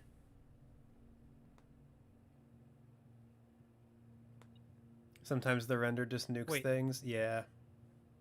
Really? Holy crap. Yeah, I'll mess with my the bitrate on OBS, as well as I'll have to check my other renders to make sure nothing else I can't make it there. Glitched out. I have to use it here.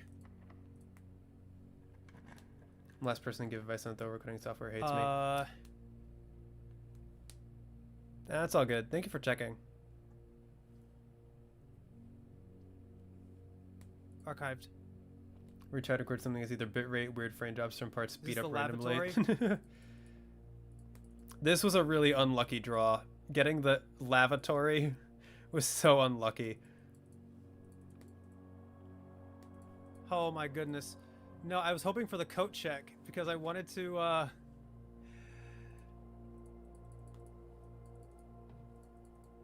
wanted to be able to check my keys.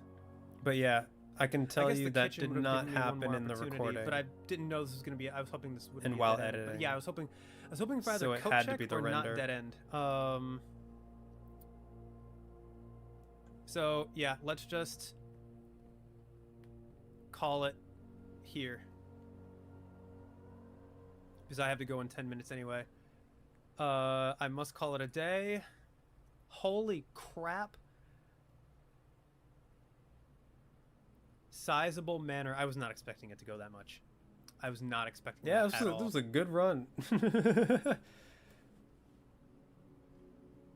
New rooms found 12. Okay. Yeah, this is amazing. I actually made it to the antechamber, but there's no door. So there needs to be... I need to figure out something else.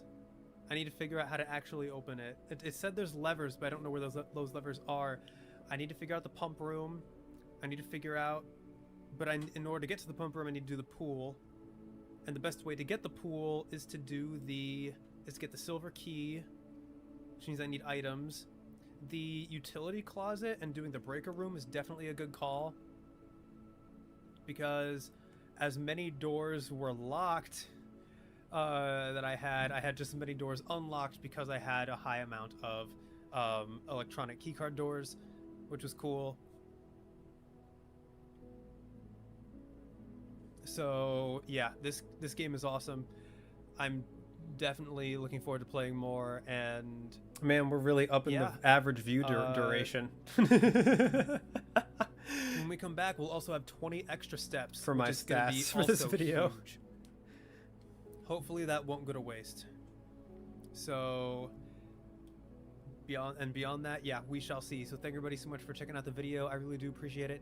If you want to be notified of when I upload a new part of the Files of the Archives, go ahead and hit the subscribe button and ring that bell, as well as leave a like or comment if you so desire. Thanks again, and I will see you next time.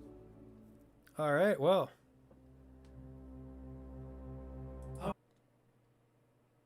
There was you popping into the vid for 20 seconds to check. Oh, no, you're good. No, I meant skewing it in a positive way because we're sitting through the entire video. The average view is up because we're sitting here watching through the whole video. All right, have a good rest of your day, Five Dying Moons. Yeah, I'm about to end stream in a bit anyway. So yeah, I hope you have a good rest of your day. Thanks for stopping by. But yeah, fun fact. I usually don't check my final uploads of videos. I usually just trust that it renders fine. If it looked fine in editing, I just trust that it looks fine when the final product renders. So now I guess my main takeaway is I need to watch my videos back after they render to make sure there are no issues.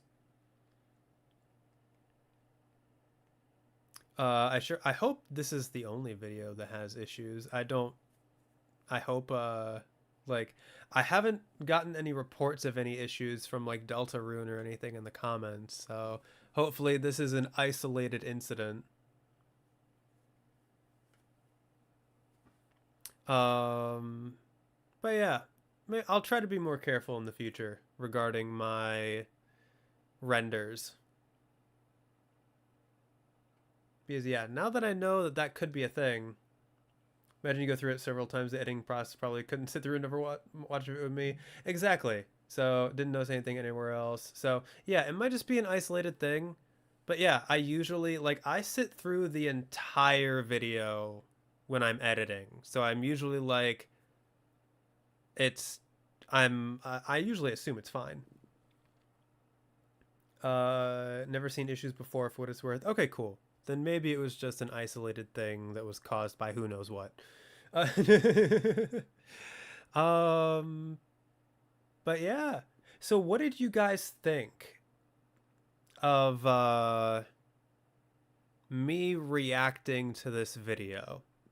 Like, I don't know if the video itself was very compelling. I don't know how people, like, I don't know how the average like viewing experience from my playthrough of Blueprints is in terms of quality and compelling commentary and stuff like that.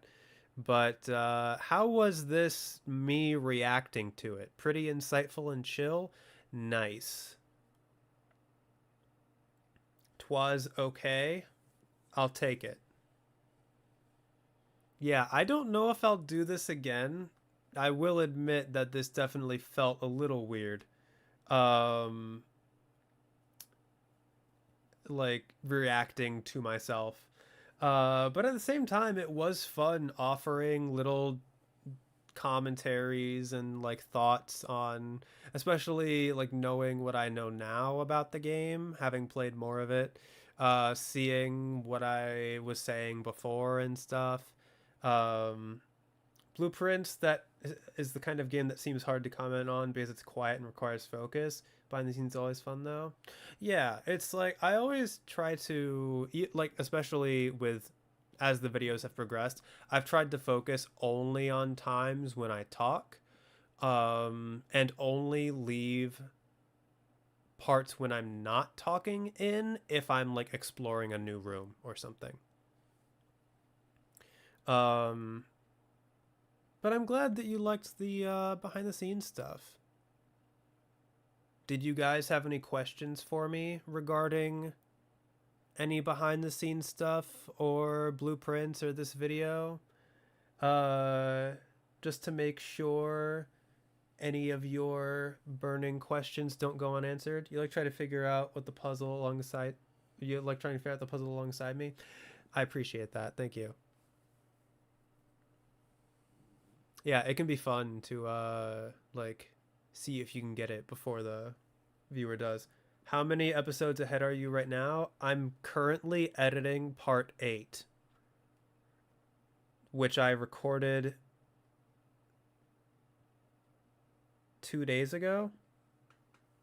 So 4 I'm 4 episodes ahead at the moment. And like I said, part 8 is shaping up to be at least an hour and a half long. If I don't split that run into 2 parts, because it was an insane run. So many revelations, so much stuff written down. So much happened during that run.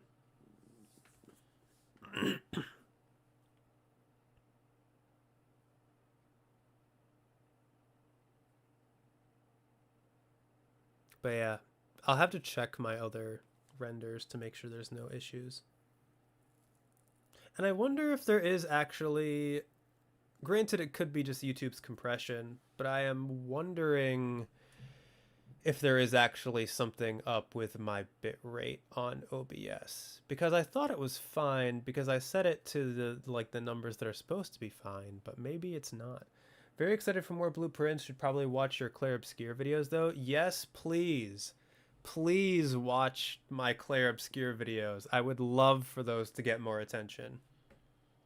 The game is incredible. I haven't played very much of it beyond getting a little bit into part 1, but or not part 1, act 1, but Claire Obscure is an incredible game, and I would love for that to get more attention. I do want to play it in full, but like a little behind the scenes thing of being honest, the Claire Obscure videos are doing extremely poorly, like even for like compared to like Rain World usually performs really well. Deltarune has been performing slightly less than Rain World. Blueprints has been performing slightly less than Deltarune, and Claire Obscure has been performing way less than Blueprints. So like, I am really enjoying the game. I would love to continue it, and I probably still am going to continue it because I want to play games that I am like loving on the channel. But it becomes harder for me to justify putting in like the work to record and edit it when the videos are not doing well. Not when the videos are not doing well, but when the videos are doing that poorly, I guess. Which, like, that's not your guys' fault. There's no pressure. There's no pressure at all. I'm not saying that as a way to, like, pressure you guys to watch the videos. I want to make that very clear. I never want you guys to feel pressured to watch any of my content. It is just, like, a fact, kind of trying to make a living on YouTube or trying to like appease the algorithm, especially like if once I'm able to get a more stable income, like once I get a job, it won't matter as much what I upload, but like it is just kind of a fact that the worse a video does, the harder it is to justify uploading a series, especially with a game like Claire Obscure, which is a like 50 to 70 hour long RPG. It's hard to justify uploading, like if each part's an hour long, it's going to be hard to justify uploading 40 to or like 60 parts of a series where it was already performing poorly, and traditionally each part does progressively worse the further you get away from part 1. So I don't know, maybe I should consider streaming Claire Obscure so that the parts are like 5 hours long or so, but I don't know if that'll affect things. But yeah, people are busy playing Deltarune themselves, even if you are 2 chapters behind. I know. But like, so yeah, it just is what it is. Do what you think is fun in your opinion. Yeah, that's what I'm trying to focus on. I want to focus on playing what I think is fun. And yeah, it's just like a balance that needs to be struck. I don't know. I'm actually surprised Claire Obscure is doing poorly. You thought the game was popular. The game is popular. I think it's just a mix of things. It is a type of game that I traditionally don't like. I haven't played a lot of RPGs on the channel, and also my current audience didn't know, like, when I held that poll of like, would you like to see these games on the channel, half of the people who voted in that poll, which is like only around 150 people, half of them didn't even know what Claire Obscure was. And so like it's not a genre that I typically play on the channel, just because I haven't played a lot of RPGs. And then my current audience also, it's not a genre that really appeals to them. So it's like my current audience is not watching the video, so the algorithm is not going to recommend it to more people. So it is at least that is my understanding of how the algorithm works. Is like, yeah, my current audience didn't watch it, so YouTube is not going to recommend it out to the people who would have watched it. So yeah, like at this point, I'm pretty sure the algorithm is just going to bury my Let's Play into, like, even if people search up Claire Obscure Let's Plays, I doubt the algorithm's going to have my videos be findable in any way. So yeah, it is a long game too. Exactly. Like, it's not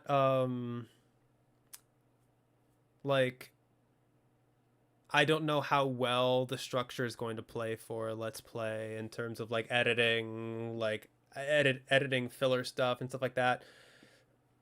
I'll have to like streamline it as much as possible. So yeah, maybe because people are still playing that themselves, that could also be the case. But the game's been out for over a month now. So, but that could also be a factor, that people are playing it themselves.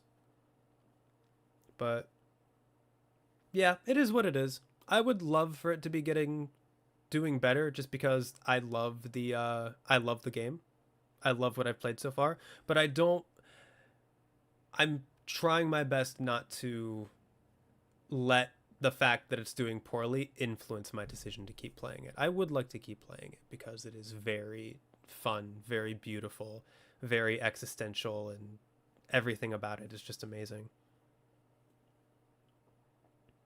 But yeah, again, though, I want to make it very clear that none of this is intending to pressure you guys into watching it.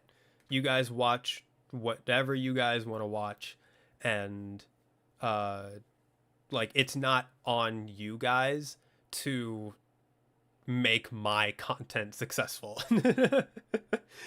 Like, that is not on you guys whatsoever. It's just kind of like the facts and pains of exactly being a variety channel, pretty much. Yeah, wish you had answers as well, but don't really know. It's hard striking a balance.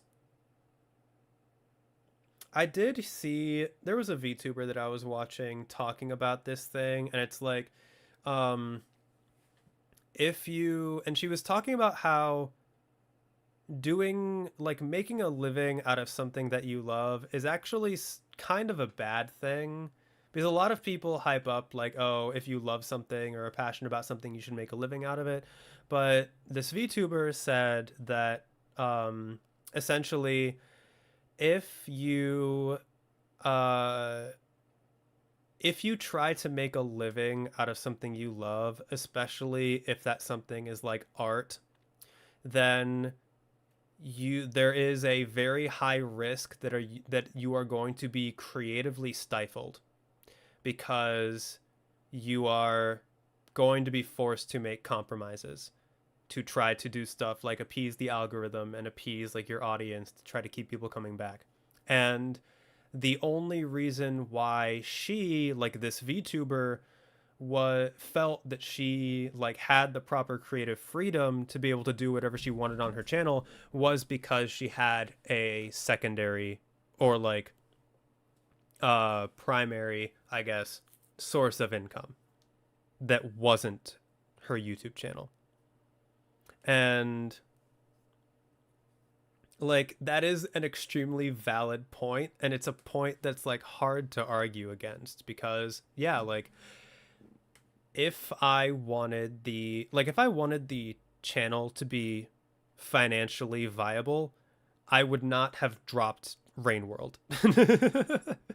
I would still be playing Saint right now if I cared about, if my primary goal was to make the channel financially successful. And even then, like, I doubt Saint would move the needle very much in terms of like attracting new people.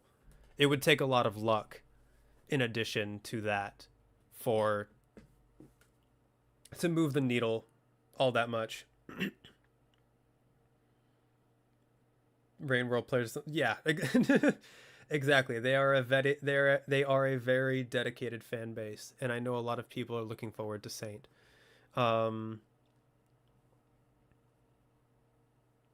But yeah, like even I'm hard pill to swallow, but true. Yeah, exactly. Came for the Rain World, stayed for Leo. Thank you, Mishamaru. That means a lot, truly. But yeah, like even Deltarune, like I've like, it's not happening to the same extent that it's happening with Claire Obscure, but like Deltarune has hardly moved the needle at all, despite that being like chapters 3 and 4 just released. And like I have a feeling it's because like my current audience just wants to see Rain World content more, and because Deltarune is not doing as well as Rain World, that could very well be affecting all future videos of the series going forward, to where they're just not getting recommended as much. So came for Spiritfarer, stayed for Leo. Thank you, TARDIS. Again, that it means the world to me that you guys are here. I truly appreciate it. And that's not to say that it like luck still might not happen. There's still a chance that like in the future, because Deltarune is like such a hot topic right now, there's still a chance that series could like blow up suddenly. Like I was not expecting Rain World to, like, it took like, I don't remember actually when my Rain World series started blowing up, but I know it took a few videos before it really attracted a lot of attention. Maybe the videos on chapters 3 and 4 will do better. I have no idea. Maybe they will, maybe they won't. We will find out, I guess. But yeah, it's a weird situation trying to make a living off of something like this, and like trying to keep a like philosophy of genuineness and passion and like doing what you love versus trying to do stuff to like appease the algorithm and stuff like that. It's just a like, yeah, it's a very interesting situation. And like it, because like especially now that like, since I am we're here for you, like in a little sense we enjoy you. Thank you. I really do appreciate that. Yeah. Yeah, you remember the time before Rain World? In comparison, the channel's pretty good, I think. Yeah, I mean, like, before Rain World, I didn't have the Discord channel. I didn't have, like, this community. I very much remember being stuck at, like, 375 subs for, like, 6 months. And not seeing any growth at all. And, you know, I, like, seeing like Sea of Stars only get like 2 or 3 views, especially the most recent ones, like that there are still videos of Sea of Stars, or I think there might be only one or two that only have like single digit views. But yeah, like comparatively, the channel's doing great. But like in order to make a living out of it, it has to be like you have to be constantly chasing that next like growth spurt, and you know, I don't like that. I don't want to make the channel about getting I don't want to make the channel about constantly trying to hit the next growth spurt. Yeah, the Discord community helped a lot in building community, I feel. Yeah, I think it did as well. Like I think the Discord, just having a spot where people can gather and just enjoy each other's company is really amazing. I think we really have something special in the Discord. To get back on the Minecraft server. Yeah, and I'm glad that like even the fact that people have felt inspired to set up the Minecraft server on their own. Like I didn't have any hand in the Minecraft server other than giving permission for people to do it. And the fact that people felt inspired to do that, like, I can't believe it. I would not have imagined that would have been possible a year ago. We're in our Wordle phase. Yeah, Wordle is a lot of fun. I even got in on it last night. But yeah, it's also like I have been now that I am taking a break from Rain World, which like I think it's good that I'm taking a break from Rain World because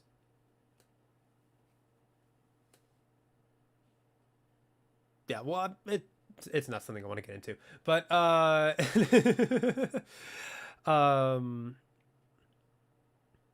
can't wait for the Mr. Beast Leo era. Ew. And then JK autocorrected to kink. That's really funny. But anyway, it's here, let me put on music because I feel like this is silent. But now that I'm taking a break from Rain World, I am playing a lot more games that I feel like are like definitely geared towards me and what I'm finding fun. Like Deltarune is a requested game, but Blue Prince was not requested until I started playing it. And I'm having a lot of fun with that. Clair Obscur was not requested until I started playing it by a couple of people in the comments of the first video, and I've been having a lot of fun with that. I want to play, like, I just upgraded my PlayStation Plus subscription so I can play all of the old Sly Cooper games and Infamous games, and I really want to play those on the channel. I want to play like my Nancy Drew games. I'm going to be I want to stream those. Like, I've been on a real nostalgic kick when it comes to games that I have loved, like, from my childhood and from my past experiences. And then I still want to do my reviews, which, like, the Stellar Blade review actually did way better than I thought it was going to. So that was really cool to see, and I'm really proud of that video. I think that's one of my, if not my best review I've done. And then in between all of those, like, I would like to do like Sly Cooper and Infamous as Let's Plays. So like, yeah, my point is, there's so much stuff that I want to do that purely because I would enjoy it. Please no, Mr. Beast. Trust me, absolutely not. Still watching you play Spear Master. Usually you have time to catch up. Perfect. Everyone is coming back to games, I feel. Nate's doing Hollow Knight right now. Yeah, like it's a fun time. But my point is, I'm gonna be doing so many things that I love, and that's why I'm like, the fact that I'm doing 3 Let's Plays again, even though it's structured super weirdly when it comes to release times, is kind of insane. And also the fact that I might be adding like 2 more or at least one more Let's Play with Sly Cooper, and then Infamous would come later, and then also trying to do reviews on top of that, and wanting to stream Nancy Drew, and I still have to like finish Night in the Woods and stream demos and stuff like that. And I want to just do more talking videos overall. I do want to do a community post saying like, asking like what topics you guys would like me to talk about, if any, for like my talking videos, because I want to put out more discussion videos as well. But like, and there's a whole other conversation that I've like been considering of like, am I starting to skew my content too much towards Let's Plays again, to where I'm not going to have time for discussion stuff? That's also something I want to try to stay aware of. Is like, I still want to keep a balance, but at the same time, there's a lot of fun stuff I want to play. And like, it would just not feel right to not do like Nancy Drew, Sly Cooper, and Infamous as Let's Plays, considering how much those games have meant to me. Like, those games were a part of my childhood. It would not feel right to not do those as Let's Plays.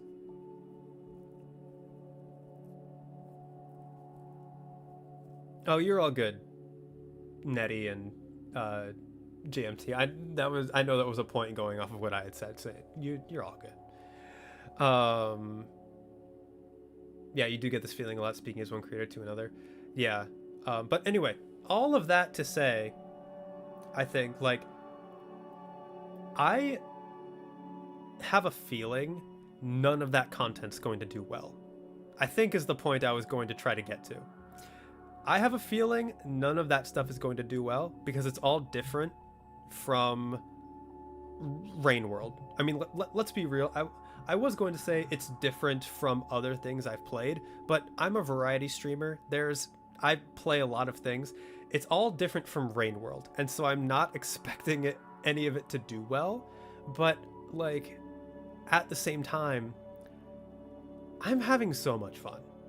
Like, I cannot wait, even though I'm already playing Deltarune, Blue Prince, and Clair Obscur, I cannot wait to start Sly Cooper. I cannot wait to start Infamous.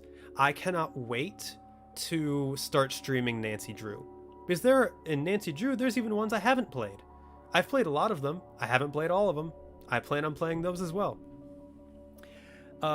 In fact, I'm going to be starting with one that I haven't played. The second ever Nancy Drew game that was released in 1998. I did not play that one. That's the one I'm going to be starting with. I can't wait to start working more on my reviews. With like, Atomfall is going to be next. I started doing the notes for that. There's no reason beating around the bush. People come for small channels because they are starved for Rain World. Most of them leave after that. You only live so long, have fun, because we're having fun alongside you. I mean, like, to be fair, JMT, I know that is just, that's just something you need to, that's just YouTube. That's just how audiences work. Like, I have done that. I have come to channels looking for particular games. Sometimes I'll subscribe, sometimes I won't, but sometimes I'll just never come back. That is just how, especially with gaming content, sometimes I tend to search more for games than I do for creators. Sometimes I'll stick around to see the creators' other stuff, sometimes I won't. It's just that's just a effect of how YouTube works, and there's not really any getting around that. So there's not really a point in worrying about it. So yeah, like, at this point, like I do definitely need to find a job, because yeah, the channel's not growing enough to be able to be sustainable. So I'm going to have to find a job, and whether or not that affects content output is going to be like, we'll see how it goes. But yeah, like, I'm having so much fun with what I'm doing right now and with stuff that's going to come up. Sly Cooper, you're definitely watching for nostalgia kicks. Heck yeah. Love that. But, like, I don't want to compromise what I am finding fun and what I want to have my videos be for just for the sake of just trying to grow the channel. As much as that, like, hurts to say and is the antithesis, because, like, it is my dream to do the channel full time. But at some point, like, if I had to choose between doing what I want to do for fun and doing what I need to do to keep the channel, like, financially viable, I'd pick the fun every time. And I mean, like, realistically, the channel is not going to be financially viable anyway, even if I do try to game the algorithm. So, like, what's the point of, like, trying to, like, to be fair, ideally there would be a balance between fun and trying to appease the algorithm. But, like, even if you do try to game the algorithm, there's always a chance that you're not going to be seen. So, like, there's no point in always focusing on just trying to game the algorithm. And right now, I feel like focusing more on fun. And if that sacrifices my chances with the algorithm, then so be it, I guess, because I want to play what I want to play. Deltarune is my way of trying to appease the algorithm. In addition to, I actually do want to play it, because that game was requested. And I am having fun with it. But, like, everything else is just for me, and I would love it if you guys came along for a ride, for the ride. And by you guys, I mean, like, this channel as a whole, not just you guys in chat. But, like, if hardly anyone does, I can't really fault them for that. I find gaming creators looking for specific Let's Plays, and then if I really like their creator themselves and they do some other stuff I'm interested in, and I stay. Exactly. Yeah, that's just how gaming YouTube works. It's crazy there's potentially a Leo hiding behind every one of those small channels. Yeah. Like, you never know when you're gonna find your next someone that you really like. As one of the few who didn't come here for Rain World, I'm glad you're not just becoming a Rain World channel. Thank you. Yeah, the last thing I want is to become a Rain World channel, or a channel focused on one specific game, period. Like, that would be a nightmare for me. And it goes back to, like, the conversation we had during the showcase of, like, being how, like, I am into games compared to how other people are into games. Like, if I'm part of the overrepresented minority of people who just like games of, like, no matter the genre for the most part and no matter the budget, so be it. That is going to be reflected in the content I make. And I wouldn't have it any other way. When you make your passion your work, price of that passion really does just become work. Yeah.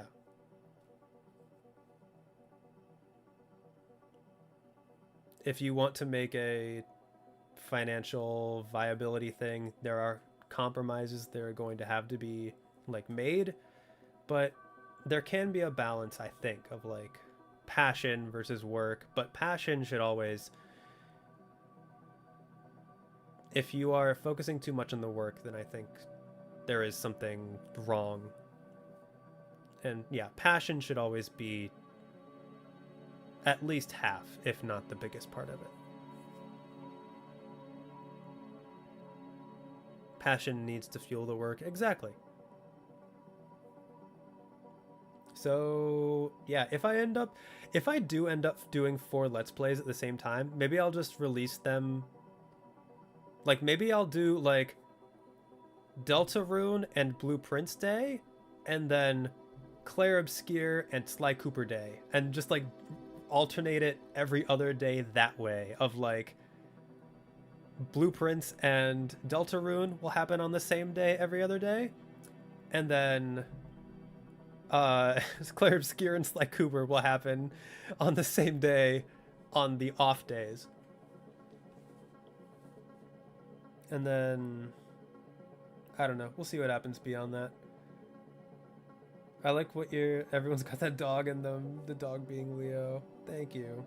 I like what you're doing and how you do it, and even try to promote you at times. Oh, thank you. I appreciate that, because I feel like I do a really poor job at promoting myself. So I do appreciate that a lot, actually. Yeah, not because you feel pressure, but because you want others to see you content. That truly means a lot. Like watching people play games sometimes, a very nice chill channel. Don't really have the experience and stuff you're talking about right now, but I wish you luck. Thank you.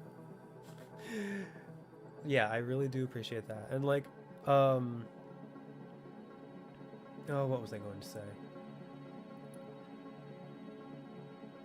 I had something I was going to say. I had something else I do want to try to, like, something that is entirely on me, that I feel like I'm kind of shooting myself in the foot with, besides like variety games, is that like at the end of the day, I am fully aware that my content is just not unique compared to other Let's Play channels. Like, I know that my perspective is unique, but and like my voice is unique, the way I play the games can be unique, but that type of stuff only matters, I feel like, to people who are already drawn in to the content. I feel like I'm really bad at having like a hook or something unique that draws people in the first place. And that is also probably hurting me. Like, I don't have like I don't have the VTuber avatar up yet, maybe.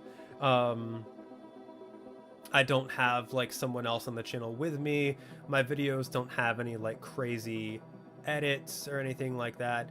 I feel like the people who stay, and I'm very much aware that that when I've asked this question in the past, like especially like when I did that video, what is the identity of this channel? People have said that like the thing that makes me unique is like my quiet, introspective nature, how I take the time to analyze things, like how genuine I am when I play my games, the fact that I am like, I know, like for me personally, I really like to analyze games from like not only as a game, but like but with a like philosophical nature as well, and like I pay attention to the music and stuff like that. I know that like when I've asked that question in the past, that's what people have told me, and I really appreciate that, because that's a lot. Those are all qualities that I also appreciate in other Let's Players, and those are qualities that I like do strive to have with my content. But I feel like that all of that is more noticed by people who are already drawn in. None of that is really like quote unquote marketable or like attention grabbing or anything like that. So like I don't really know how to fix that. I don't even know if that's something that can or should be fixed. To be honest, say your biggest draw is that you're not super loud or flashy. I know I throw the word chill at you a lot, but it's because you're comfy like a weighted blanket. Thank you. That means a lot. I know I've been saying that a lot this stream, but it does. I really do like everything you guys have been saying. Like, it means the world to me. I'm smart. The neon green stuff caught your eye. I mean, that's fair. If everyone's going to be drawn in by different things, that's totally fair. Oh, you're fine, Mishamaru. I don't mind. But yeah, it's just like I said, I don't know if it's something that can or should be fixed. but it is like kind of like undeniable that like on a surface level, unless people care about getting to know me and how I play the games that I play, there isn't really anything unique about me compared to other Let's Play channels that have like no face cam.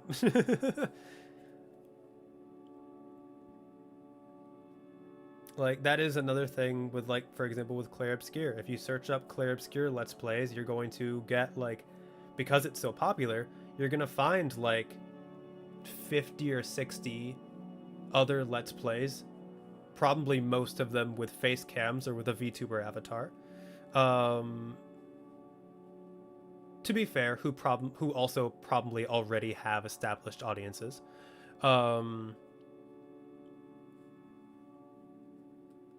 But yeah, I don't know if there's really anything that makes my content any particularly special compared to other people. But there's me. Personally prefer no face cam. Not gonna find Leo on other channels. That all of that, yeah, personal preferences are personal preferences. And I prefer, like, face cam or no face cam can depend on how intrusive it is. Like, the voice has to be good if it's gonna be like or like, I guess voice has to be good no matter what. But anyway, and yeah, there is me. Like, you're not going to find someone like me on other channels, but like, again, that's when people get to know me. Like, people who don't know me, people who don't know like how I play the games that I play, or like know my voice or how I approach things or how I talk about things, aren't going to be pulled into the channel unless they actually take the time to give me a chance.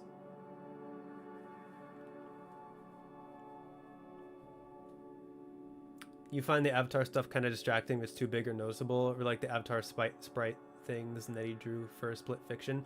I also really like the little PNGs that Nettie drew. Thank you again, Nettie, for doing that. I am very highly considering incorporating that into other videos.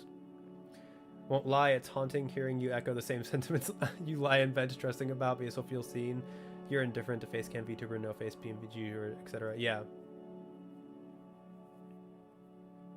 Yeah, it's I feel like it's a struggle that all content creators have. Then what you're talking about is marketing, I feel. True, yeah. That is true. I am also very bad at like marketing myself. I guess like the big thing is like, am I enough to pull people in? Like, I guess with the current state of the channel, is my personality alone enough to pull people in? For some people it will, for some people it won't be enough. But like, I don't know if that necessarily, I guess, like, yeah, like, I guess having something unique would make the channel more marketable, which I guess is kind of what I'm talking about, maybe.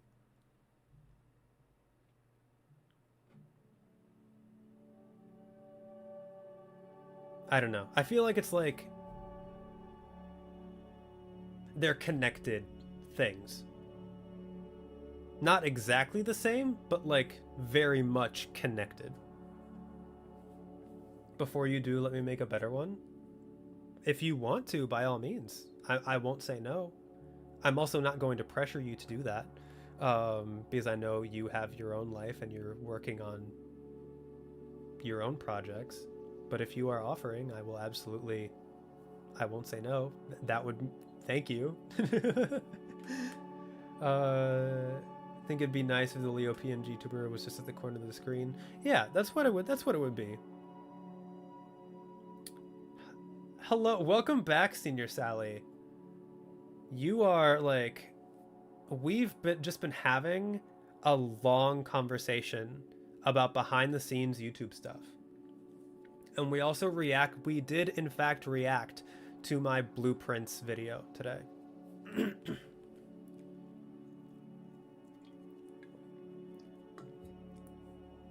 But yeah, we've been the last yeah, we passed the 6-hour mark. I know. I've been aware of what time it is. But yeah, for the past I would say half hour at least, we've just been chatting about YouTube and the algorithm and how it works, and yeah.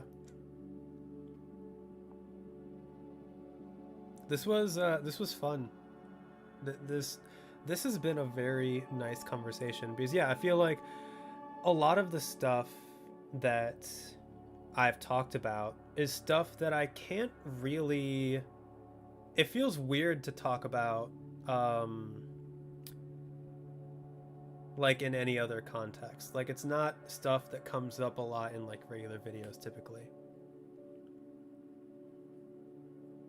Do you not get eye strain or something?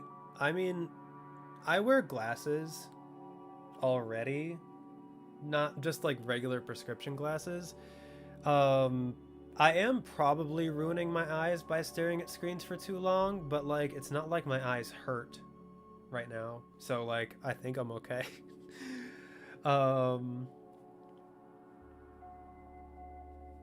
Yeah, my eyes are fine, but I'm used to it. I'm used to staring at my screen for upwards of 8 hours a day.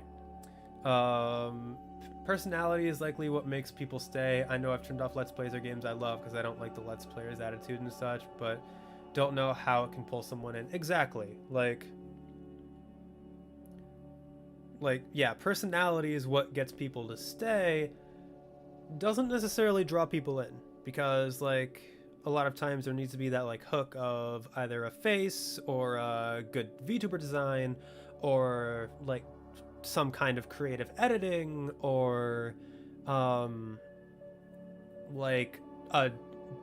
kind of banter between two people if it's a channel that has multiple commentators. It's a lot easier for people who have those things to draw people in, because once you draw people in, that's when they're ooh, okay, what is this person like? So who knows, maybe the addition of a PNG would help more than I think it would.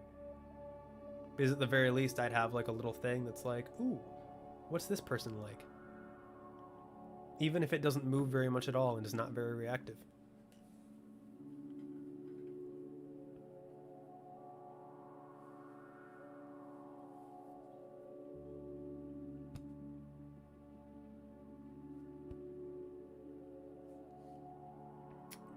Sorry, thought I had a sneeze cooking. Don't like staring at people's faces. That's fair. I'm indifferent.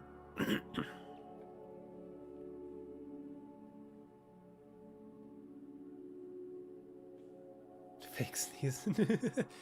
But also it makes sense that people who wouldn't like face cams would naturally be drawn to me.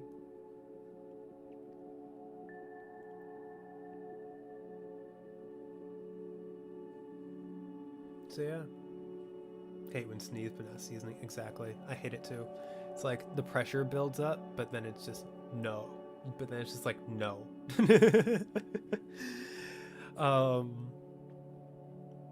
But yeah, a lot to look forward to. I do want to. I think I might do it either today or tomorrow. When I am going to put up a poll asking if there are any topics for talking videos that people would like me to discuss, because I would like to do more talking videos that aren't my reviews, but I don't necessarily know what people would want to hear me talk about. I have some ideas, but like, it's hard to prioritize them when I have all these Let's Plays and the reviews going on. So maybe I'll just do or not a poll, but like just a post, seeing like, hey, what would you guys want to hear me talk about in a video? I'd make sure to promise that not every video would get made, because there are some topics that I am personally very not, just very intimidated to talk about. Let's call it that. But I'd be interested to see, at the very least, what you guys would want to hear. Could do a Q&A. I did a Q&A at 600 subs, 700. It might be too soon to do another Q&A, but I have considered it. But I feel like a lot of questions that would be asked were already answered in that previous video.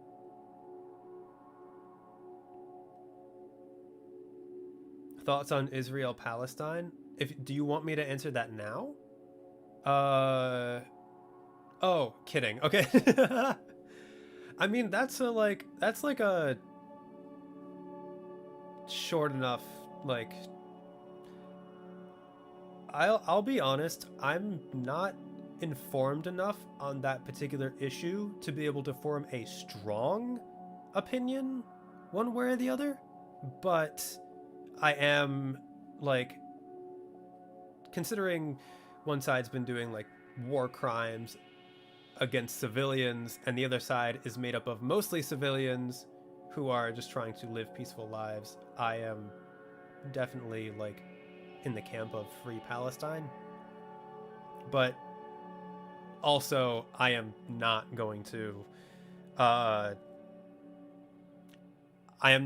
pretend like I am an expert on that topic. And I want to make that in particular very clear. I am not informed on that topic very much at all.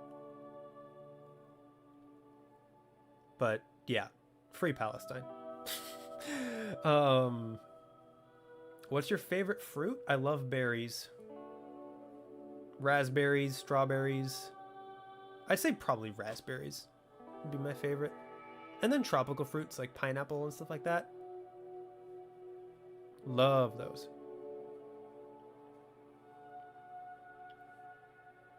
But yeah. It is now 7:30 p.m. for me. We have been streaming for almost 6.5 hours. Raspberry Gang? Heck yeah. You don't know anything about it. Your only opinion is should people be able to live their lives without getting bombed? Exactly. Do you like blueberries? I love blueberries.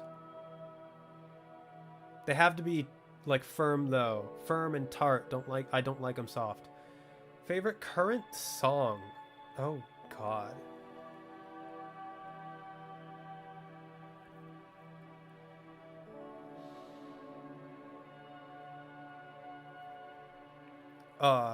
Too many to count. I've been really into the Laika Age Through Blood soundtrack, but just like 3 of the songs. River's End Times by from the Outer Wilds. Echoes of the Eye, The Lost Reels is a song that will probably stick with me until the end of time. What about Greenberries? See, at that point, I think you're basically just talking about grapes. And I do like grapes.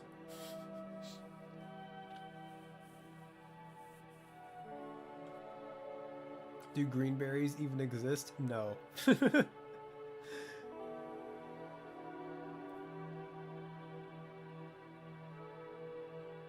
Are grapes a berry? I don't believe so. Greenberries, you mean gooseberries? I've never had gooseberries. In terms of K-pop, I really like Mago by GFriend. I also really like Jipjin or Jikjin by Treasure. and Darari, also by Treasure. There's also songs by EXO and Monsta X and Twice that I really like, but I don't feel like going through my entire list of K-pop songs. Post the song you talked about on Discord. Nice. I'll make sure to listen to it when I have time. Best candle smell? Something fruity. This might be a controversial opinion, but like fall smells, like pumpkin or something like that, or like woody smells, or like sweet smells like vanilla, they're fine, not my go-tos. I will take, my tastes and scents are just like my tastes in food, or like desserts. I will take something like citrusy or fruity over something sweet any day.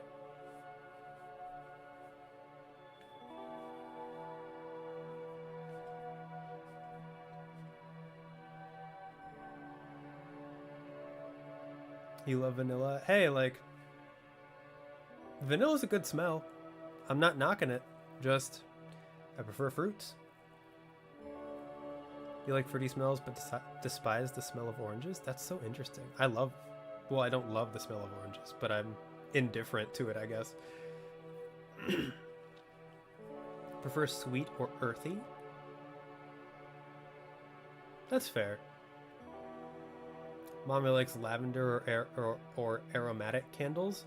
I do like flowery scents as well. Like, I'll definitely take like rose or hibiscus and stuff like that as well. I do like that. Thoughts on grapefruits? Hate them. I don't know if I've had an actual grapefruit. If I have, I've only had it like once in my life. But like grapefruit drinks, disgusting. Go into shower and then sleep. Alright, have a good rest of your night, TARDIS. I hope you have a good sleep, and thank you so much for stopping by and staying for as long as you did. I really appreciate it. Alright, and actually on that note, my throat is actually starting to hurt a little bit from all of the talking I've been doing, and I need to go eat. It is getting late. So I think I'm going to go ahead and end stream here. For over a month, it's been the season of lilac. It grows everywhere, and the flowers, its smell is so strong. I love the smell of lilac. Last question, what about passion fruit? I do really like passion fruit flavored things are really good. I don't know if I've had actual passion fruit, but like passion fruit, I've had like passion fruit in like smoothies, and I've had passion fruit bubbles in like bubble tea. With like passion fruit popping bubbles. Really good. Love it. So yeah, I'm gonna go ahead and end stream now before my voice fully gives out. Thank you everybody so much for coming to this stream. It ended up running a lot longer than I thought it would. I was not expecting to do the reaction or this conversation after the showcase, but I'm really glad we did. It was so much fun.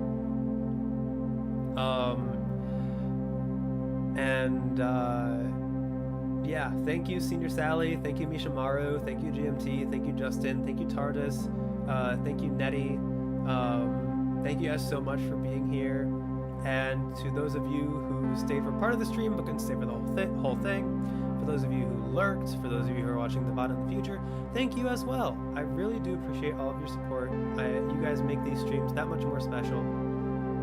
If you haven't already, please consider subscribing, ringing the bell, all that good stuff.